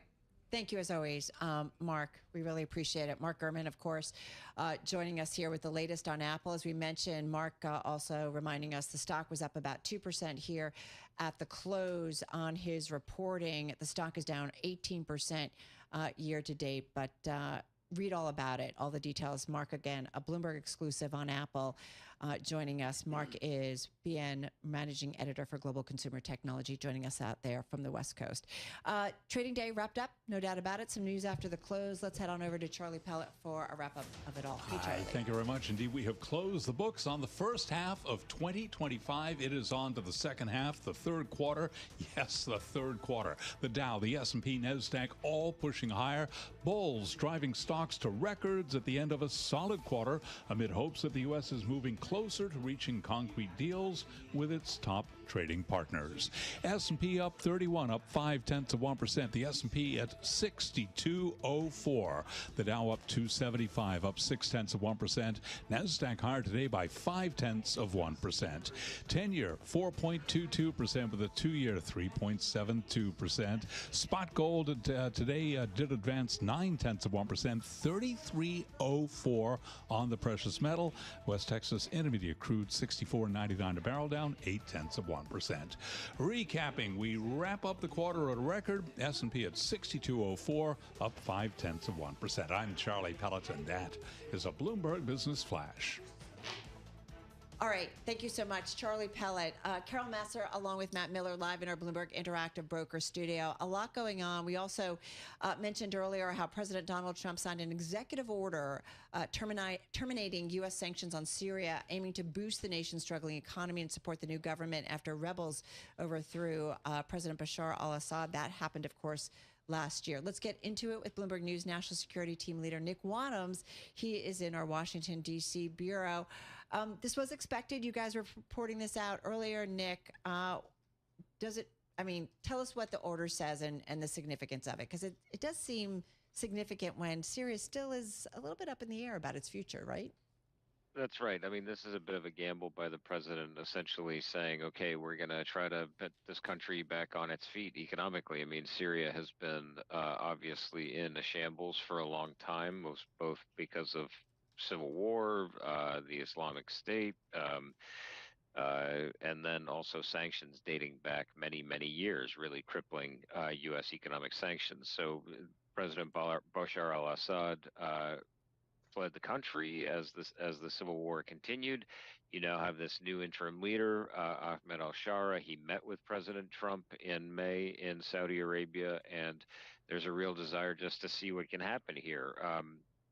Big question, what what are they actually able to achieve economically. But, I think what you're seeing is part of the president's philosophy where he's not a huge fan of sanctions. He'd like to see them lifted, and he's willing to take a little bit of a gamble. But of course, he does leave sanctions on so many people, right? I mean, Bashar al-Assad isn't running Syria anymore. But who is running Syria? If not anyone who is linked to Bashar al-Assad, human rights abusers, drug traffickers, anyone linked to chemical weapons activities, anyone in ISIS or its affiliates, anyone who's considered an Iranian proxy. I mean, there's a long list of people that are still sanctioned. Are the people who are running Syria now absolutely not connected? Or Right. I mean, so I think there are a couple of things going on here. One is, as you say, that's all very true. There are tons of sanctions in place. There are also congressional sanctions in place that were passed, by Congress. They're a law, and those have not been repealed. You also have a lot of restrictions around Syria as a state sponsor of terrorism. That designation has not been lifted. This group that the interim president led was designated a foreign terrorist organization too. So, you may not see much of an impact. However, in some ways, it's almost more of a signaling thing, because what you also saw several weeks ago was the Treasury Department essentially released this. It's called a general license, but it's basically a blanket waiver. Listen, if you want to do business in Syria, you can do that, and you don't have to fear punishment. So it's more like giving the green light. That they've taken some of the sanctions off the table, but more broadly, they have said, okay, hey, listen, if you do this business, we're not going to punish you. The other thing that it really does is it sends a signal to aid groups and humanitarian organizations and stuff like that. If they want to do work in Syria, if they want to move in and cooperate with the government, they can do so with less fear of punishment from the U.S., where they're not going to have their assets seized or their bank accounts frozen. They can make payments and things like that. So I would say describe it as sort of a tentative step to get the gears of the Syrian economy turning once again, but very, very early days still. Hey, Nick, just got about 30 seconds. Timing makes sense. I mean, why is it happening today? Well, it's tough to know why the administration does things when it does, but the Treasury Department had pushed this forward. There's also a potential deal bubbling in the background where there may be some rapprochement between Israel and Syria to normalize diplomatic relations. So I think you're seeing a little bit of a dance step here where they say, okay, we take this step, we scratch your back, you scratch ours. When Israel comes knocking about the idea of doing a normalization deal, maybe you're a little more open to that. All right. So appreciate you jumping on for us. Nick Wadhams, Bloomberg News National Security Team Leader out there in our Washington, D.C. Bureau. All right, folks, getting ready to wrap up on the Monday edition of Bloomberg Business Week Daily. We're not quite done yet. We're going to get into stocks on the move. That's coming up right here on Bloomberg.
You're listening to Bloomberg Business Week Daily with Carol Massar and Tim Stenovec on Bloomberg Radio. All right, everybody. Carol Master along with Matt Miller. Matt in for Tim for a couple of days here, joining me here on The whole Bloomberg Business week. Week Daily. I know. Well, we're off on Friday. I know, but And Thursday. every week that you're on, I'm in for Tim. Every day that you're on this week, I'm in for Tim. Thank you. You know? I'm so glad. I'm so glad. I love Even having Matt on here. like Bloomberg Business Week. What? On Thursday is going to be from noon to 2. I'm not doing it then. You're not. It's me and Romaine. No. Yeah. Wow. That's pretty amazing. It's going to be sweet. Like Wow. chocolate and peanut butter. I'm going to be heading home. But I'll listen to you in the car, kind of. All right, I will. I'm Carol Master along with Matt Miller. Let's get to some of the stocks on the move. Wait a second. You're going to be in the car on I might Thursday? I might be in the car, Just but driving around from noon to 2? I got places to go. Definitely tune in to channel 121 on Sirius XM. Just to hear your dulcet tones. All right, let's get to some of the stocks on the move. Bloomberg News cross-asset reporter Emily Grafeo is in the house.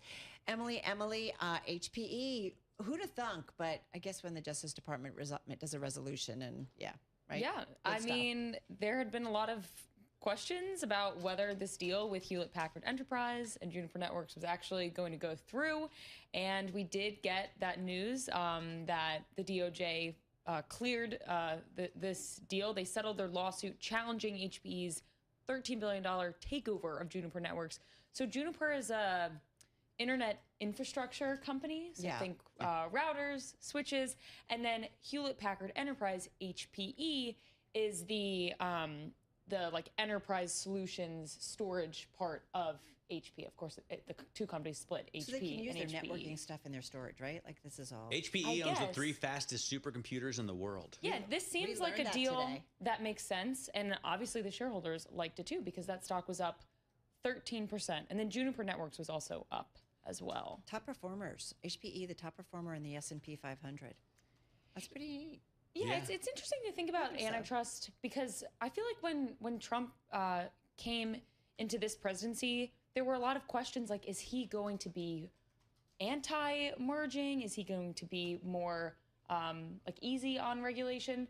So at least here's two companies that have gotten the go-ahead to merge. So we had actually had a woman on from HPE, an executive. You know what she told us about the deal? Trish Domkroger. Nothing. Oh, Trish Domkroger. She couldn't say anything about it. No, she couldn't. She just said they're happy. She's Chief Product Officer, General Manager of High Performance Computing and We AI. had her on to talk about the energy needs I know, of AI. But you were kind of blown away. I was blown away. She was an amazing. I would recommend going back and listening, and I would hopefully we have her back on again because she was amazing. But I just think it's interesting because speaking of energy, your next stock is Nextera. Next stock is you had a plan Nextera. here. That was really good. Nextera Energy, ticker NEE, N-E-E. It was down 2% today. This is a solar and wind provider. And the solar Then no stocks, wonder it's down. yes, they've been very reactive to policy changes. And so the latest version of Donald Trump's spending package that we got out of the Senate looks like it's going to be phasing out key tax incentives for wind and solar projects. So that's not good for names like Nextera that have really benefited from those tax credits. I guess also maybe consumers pulling back from buying solar panels. If there's like an uncertain macro environment, I'd I'm not love sure to if see it's the solar panel policy demand related chart. or I'm that. not sure if it's up and to the right, but I don't know. My brother's just bought a bunch of solar panels. do you have any solar panels? I have a small, little row house, so I don't have a huge roof. I thought you would have one on the yacht. We did. Well, past one, not this one. We don't. We have wind. The old yacht. Yeah, we have a wind vane though. Nice. Yeah. There's a lot of wind on That's a good. sailboat. That makes sense. That's what you hope would for. You hope there. Well said. Well said. All right, let's talk Robinhood. Okay, Robinhood markets ticker Hood, H-O-O-D. This was an all-time high. They launched tokenized U.S. securities trading in Europe. So what is that? Well, it allows traders in Europe to get access to U.S. securities.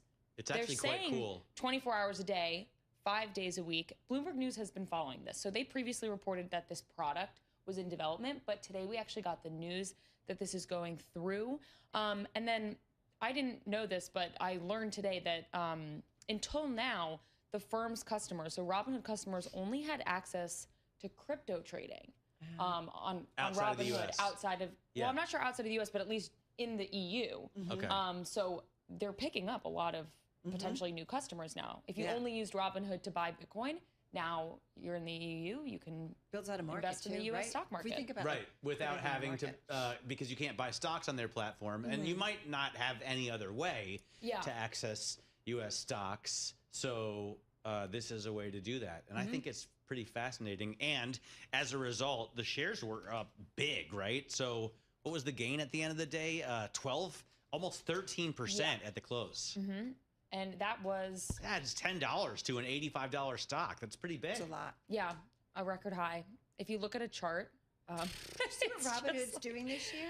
vertical and all the way up. It's up 151%. Yep, and this they year. they did not get in the S&P 500, but maybe next quarter they will. I Yeah. follow index rebalancing, so that was kind of the story. $82 billion market cap company. Yeah, Good stuff. a lot of retail investors use Robinhood. I know. I interview know. them. I know. I mean, the You stock covered over the well. last 12 months, let's see, doubled, tripled, quadrupled. Quadrupled. Yeah, it's a big one. It's a big one, big one. All right, we got to run. Bloomberg News cross-asset reporter Emily Grafeo, thank you so much. Check out our new Stock Movers podcast, 5-minute episodes, biggest winners and losers. You can find it on Apple, Spotify, or anywhere you get your podcast. That's going to do it for this edition of Bloomberg Business Week Daily. That's it? You going to come back tomorrow? Yes, Promise? and Wednesday. Promise? And Thursday from noon to 2 with Well, Romaine. With Romaine. All right, that's going to do it for us. Have a good and safe evening. Balance of Power starts right now.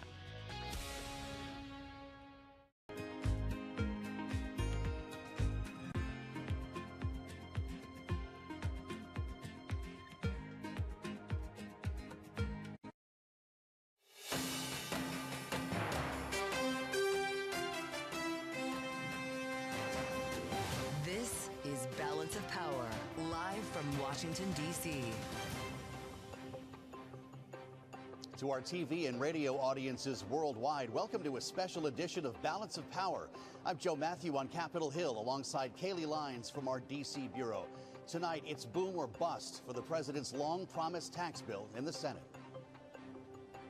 Today I signed this bill into law. Almost every major promise made in the 2024 campaign already will have become a promise kept. I'm confident that the bill is going to progress as is over the next few hours, and it'll be on the president's desk to sign on July 4th. If Senate Republicans won't tell the American people what's in this bill, then Democrats are going to force this chamber to read it from start to finish. Mr. President, can Congress finish this by July 4th? We hope so.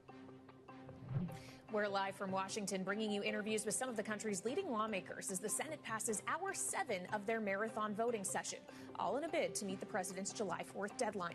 We're covering every angle for you tonight, from the provisions that could be cut to those expected to survive, plus what the administration is offering to get conservative opponents on board, and the one Republican senator who became a political casualty over the bill. What we're doing, because we've got a view on an artificial deadline on July 4th that means nothing but another date and time, we could take the time to get this right. If there's no negative impact, what's wrong with daylight? What's wrong with actually understanding what this bill does?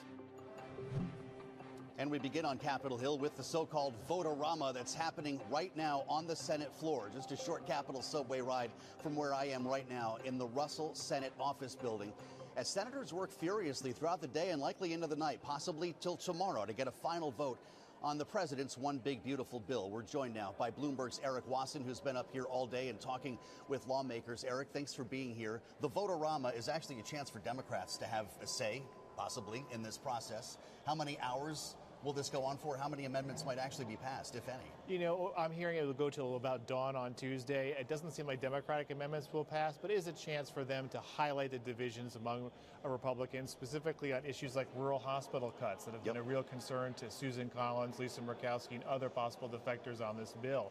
We're also looking very closely at Republican amendments. One thing that's very important for investors is the cuts to wind and solar power tax credits that have really affected solar company stocks. We know that Joni Ernst, Lisa Murkowski, others are working on an amendment to sort of phase those tax credits out in a longer way, to give projects already in the pipeline a chance to benefit, and the banks that have financed those projects a chance to benefit from the tax credits. We're looking at that. We're looking at Susan Collins trying to raise taxes on people making more than $25 million a year, something that she says is a top priority. Just caught up with her a few minutes ago, and she said she's still leaning no on the bill until she gets some of these changes. Rick Scott, the senator from Florida, also up with an amendment that would further cut Medicaid and get back to some of the state reimbursements introduced for expansion states during Obamacare. Does that have a chance? Because we're hearing from a lot of Republican House members who are pretty worried about that. Yeah, so the Rick Scott amendment was a key to getting the bill on the floor. Rick Scott, Cynthia Lummis, Mike Lee, Ron Johnson, they're all part of this conservative bloc that really want to see deeper cuts to Medicaid. There's a new study out from Democrats saying 20 million people could lose their health care under Obamacare if this passes, which is aimed at saving $350 billion. My sense is that that amendment will not actually pass. It was offered by leadership. Leader Thune told me he will vote for it, but he can't guarantee that it will pass. What Rick Scott then does and his group then does, if it fails, it remains an open question. Rick Scott would not answer that question when I asked it. Others in that group have also sidestepped it. Fascinating. One last one for you.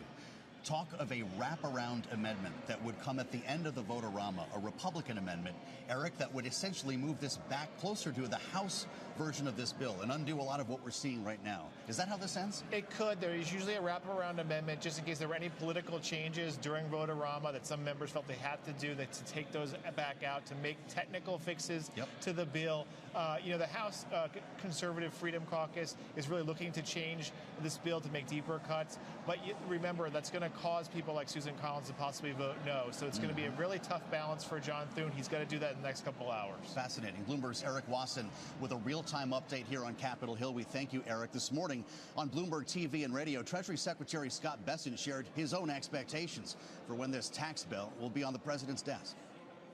I'm confident that the bill is going to progress as is over the next few hours, and it'll be on the president's desk to sign on July 4th. So the Senate will vote, pass it over to the House. We've seen incredible leadership, and this is what leadership looks like.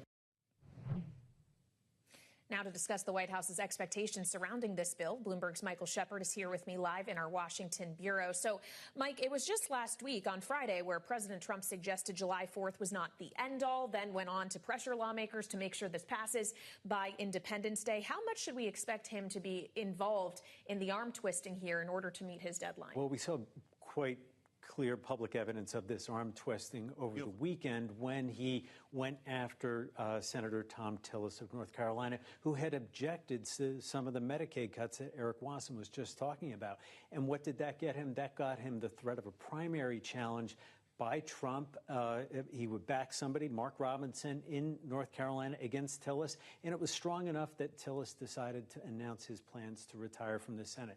And that's a signal to other Republican senators who may be on the fence, as well as House members who are going to have to vote on this package once more before it gets to Trump's desk, that if they stand in the president's way, they may pay a price for it. And yet we do see, as Eric outlined for us so helpfully, the signs that not everything is united with the GOP caucus right now. And there are a lot of differences, both on the moderate side, concern over some of the health safety net programs, but also on the conservative side, the actual size and expense of this package. So the president will have to do a lot of work over the next, I don't know how many hours, Eric was saying it could go till dawn, really burning up the phone lines, trying to get at least 5 of those 8 holdouts that we've identified on the Republican side, Kayleigh. Well, and as you point out, concerns over cost, that obviously factors into ultimately the debt and deficit of the United States. And the president, of course, is thinking about interest costs when he continually puts pressure on the Federal Reserve. In fact, earlier today, White House Press Secretary Caroline Leavitt detailed a note that President Trump penned to the Fed chair, Jerome Powell. The president sent this note to the Fed chair. It says, Jerome, you are as usual too late. You have cost the USA a fortune and continue to do so. You should lower the rate by a lot. Hundreds of billions of dollars are being lost, and there is no inflation. And he actually showed on this chart, essentially, of global central banks rates, Mike, where he would like the rate to be. It's a whole lot lower. It's a whole lot lower, really among the lowest charged by central banks anywhere in the world. and multiple percentage points lower than where we are right now. And Kayleigh, there really is, as you identified, a nexus between what we're seeing on Capitol Hill right now in this debate over the tax package and the president's concern over borrowing costs and interest rates. Because as we have seen now, borrowing costs are one of the biggest budget items now for the federal government. It is the fastest growing area of federal spending, and it's one now that annually outstrips what goes into U.S. government defense and national security programs. So it's a huge concern, and the president, he's a real estate guy. He understands to the core what borrowing costs can mean for his agenda. And in this case, he is seeing it potentially weighing not only on the cost of this package in the long run, but also perhaps weighing on the economy as well. And yet, from Jerome Powell's perspective, he has another pillar of the president's economic agenda to worry about, and that is tariffs, which the Fed has identified as potentially a risk for inflation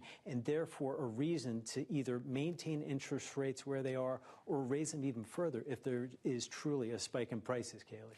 All right, Bloomberg's Mike Shepard, thank you so much. Of course, it's not just President Trump and Jerome Powell who are thinking about the debt and deficit. That's also an argument that Democratic senators are making against this legislative package. Here's a few of them on the floor of the Senate yesterday. If the bill and the cuts included in the bill indeed reduce the deficit, as they claim it does, they wouldn't have needed to raise the debt limit in the process. It also drives $4 trillion in debt. Used to be 3.4. Now it's up to $4 trillion. We know what the math is. Everybody in this room knows the deficit is far worse today than it was when Donald Trump passed those tax cuts. I don't want to hear any more from my colleagues about deficits. I don't want to hear any more crocodile tears about deficits. We're mortgaging our future. And joining me now live on Capitol Hill with his reaction to this tax bill still evolving before our eyes, Democratic Senator Mark Warner of Virginia. It's great to see you, Senator. Welcome back to Bloomberg TV and radio. You've been through a couple of these. This one's a little different. Vote-a-rama in the light of day. What's the, I know. Well, it's like, purpose of the whole strategy? People are going to see what we do or not do. So this is the sausage being made. But this is the sausage. Do you expect a floor vote in the next 24 hours? Yeah, I think in the next 24 hours. I'm hoping in the next 12 hours. Okay. But don't take my word for it. Understood. You know, and this is I can't think of a bill that I've worked on since I've been here that the more people see, the more they dislike it. You just heard my colleagues talk about adding $4 trillion to the debt, cutting $1 trillion out of healthcare, basically throwing 16 million people off of health insurance. We're going to basically take the numbers of uninsured back to where they were before Obamacare. And all of those people flooding the emergency room, it's going to blow up rates for everybody. I think this bill's got a heap of problems that, and one of the reasons why I think Jay Powell, I saw the earlier clip there, is trying to keep, not preliminarily cut interest rates, because I think it's going to have, this combined with the tariffs are going to have an inflationary effect. Well, so here we are. Vote-a-rama, I guess at some point will begin. This has been quite a long day already. This is Democrats' chance to have a voice, presumably. Can you make changes to this bill, or is this just noise? You get to slow things down. I'd like to see, I've never seen anything this outrageous, but both teams have done it, you know, when they have a trifecta. Sure. Maybe a reason why the American voters should be careful about giving one party complete control.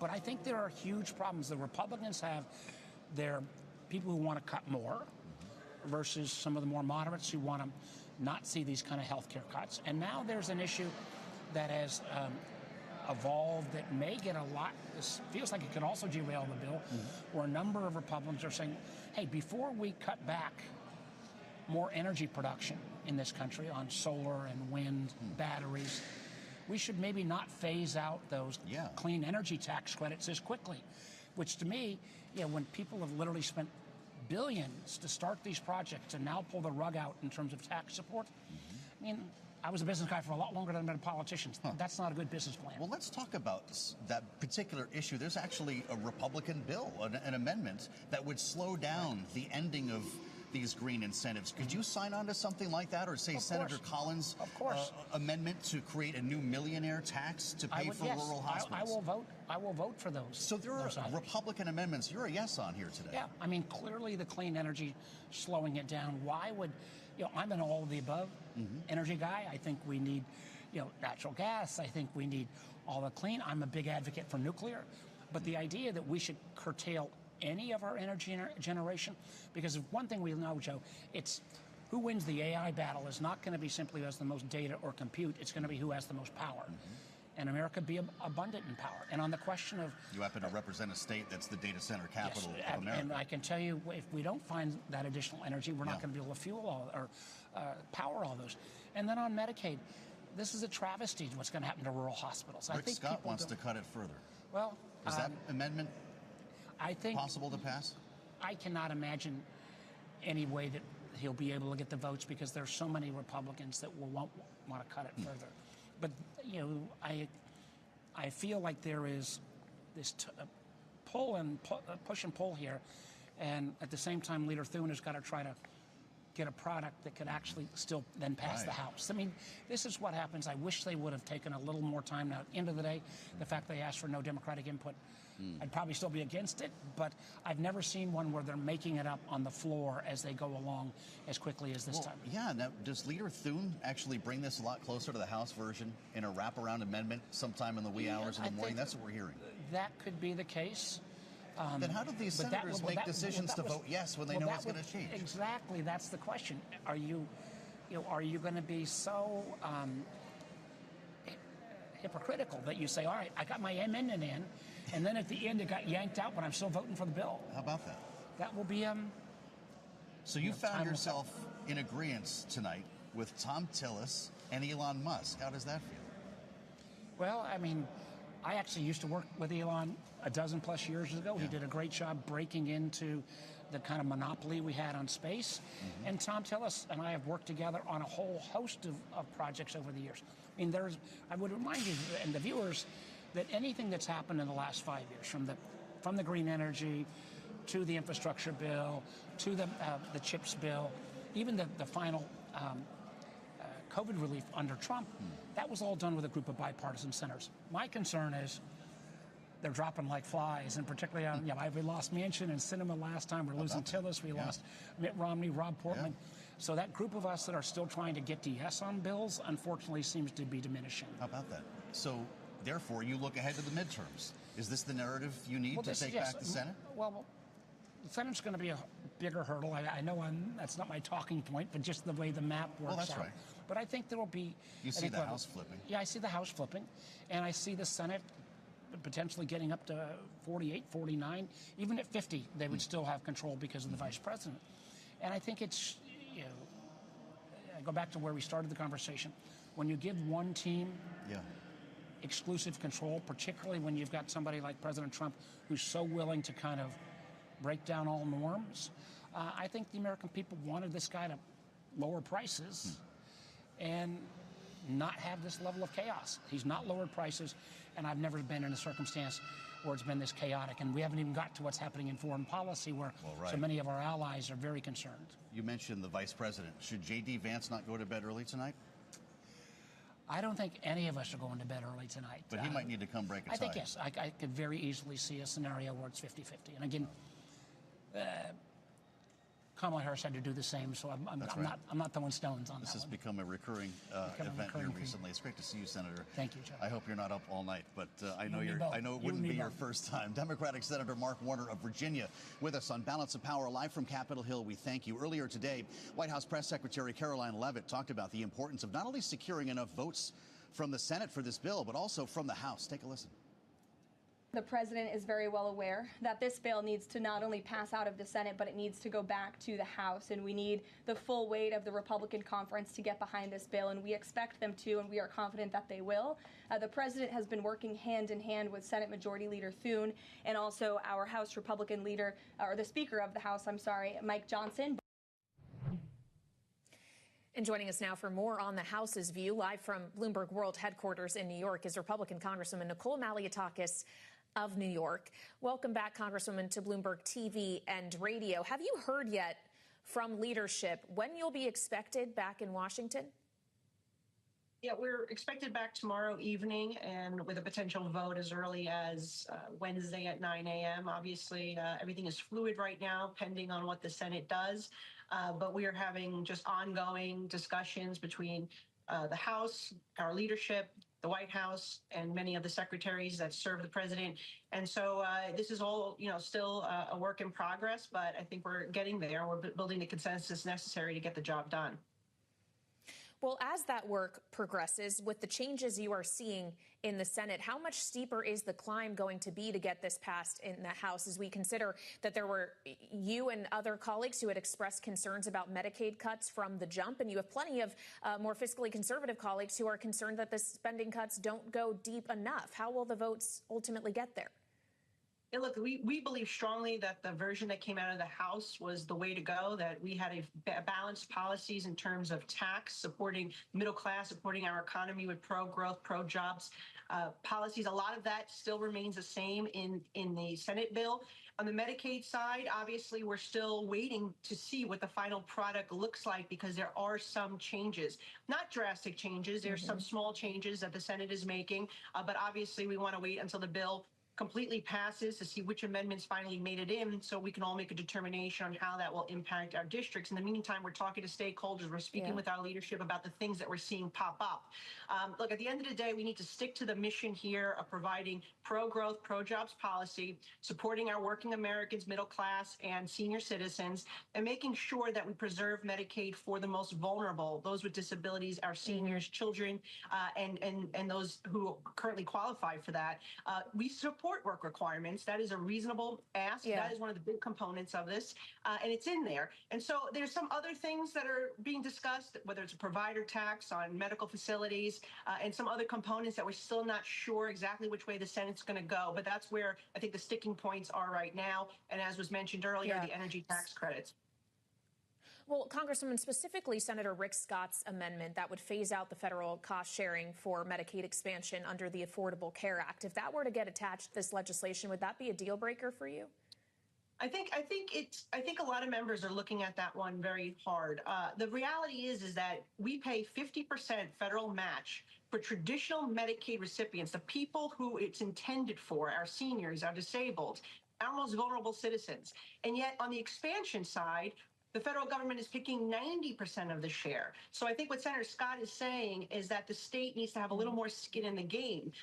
They have no incentive to root out the fraud and the waste on the state level. They have no incentive to ensure these dollars are not getting to illegal immigrants. And so I don't necessarily support his amendment, but I think the idea of what he's trying to accomplish here is worth taking a closer look at. Because at the end of the day, why is the federal government paying 90% for individuals who are young, healthy, no children, and can work, yet only 50% when it comes to our most vulnerable that the program was intended for? And so this is the problem of why the Medicaid has cost so much and has gone so explosive that it's bankrupting the system. And so you won't have the funds there for the actual individuals that it was intended for in the first place.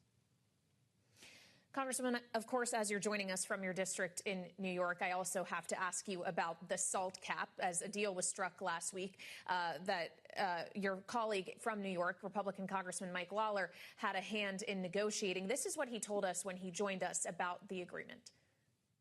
Ultimately, while it's not 10 years, it's 5 years. The fact is, it is a 4x increase on the current SALT cap and provides real tax relief to middle class and working class families all across this country. In my district, 90+% of my constituents will be able to fully deduct their state and local taxes under this deal, and it keeps the House framework intact. So I think it's a big win. I think it's a strong agreement that ultimately will have the support to get across the finish line. Congresswoman, as you consider the rest of your colleagues in the New York delegation, like, for example, Congressman Nick LaLota, who have suggested this deal is not workable for him, are you expecting ultimately that you all, this is a deal that you all can support, that will be enough?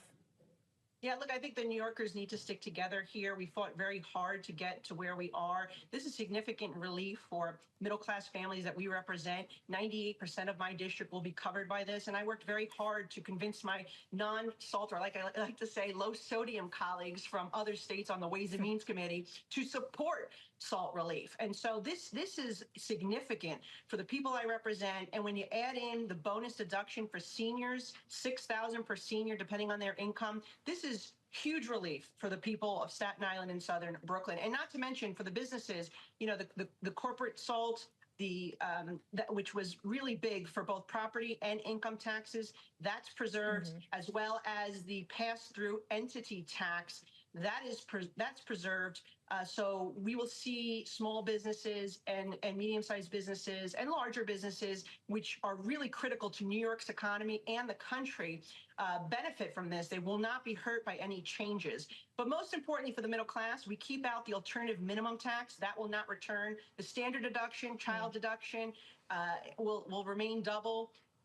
And across the board, personal and corporate tax rates will now be made permanent. So this is huge. And when we talk about the debt, as was mentioned earlier, what they're not considering is how this is pro-growth policy that will bring in revenue. It's going to bring in revenue that will help reduce our debt. Congressman, finally, as we consider you and your colleagues in the New York delegation, obviously, by and large, New Yorkers, Republicans that is, are seen as majority makers. We just heard from Democratic Senator Mark Warner that his expectation is the House will be lost to Republicans in 2026. How do you course correct on messaging to make sure that that doesn't happen, knowing this bill is polling unpopularly? Well, I think there's a lot of fear-mongering, misinformation coming from the Democrats. When we pass this bill and it is signed into law, we will go out there and explain to the American people what we've done. And also, they will see for themselves. Look, in a year, they will see how the economy is stronger, energy is more affordable, how nobody truly got kicked off of Medicaid. The only thing in there is that work requirement, which is very reasonable, 20 hours a week to work, to volunteer, work, or learn. All the eligibility stays the same. We're just asking able-bodied individuals to work part-time, just like every other American works for their health insurance. So what I would say is, in time, people will see that we were right and that we were honest about what was in this bill. They'll see the benefits, and I think that we will get reelected. And they got to remember this. Do they want to go back to the open borders, to the migrant crisis of gang members, drug traffickers wreaking havoc on the streets of New York City and cities across America? Do they want to go back to all the crazy, chaotic policies of the Biden administration? I don't think so. And so I think, you know, when you see it in contrast, I think that Republicans will secure the votes of the American people because we will proven to have done the job, and the commitments that we made were fulfilled. All right, Republican Congresswoman Nicole Malliotakis joining us from her district in New York. Thank you so much. And now we turn back to Joe Matthew on Capitol Hill. All right, Kaylee, thank you so much. With us now live on the Hill is Republican Senator Roger Marshall of Kansas.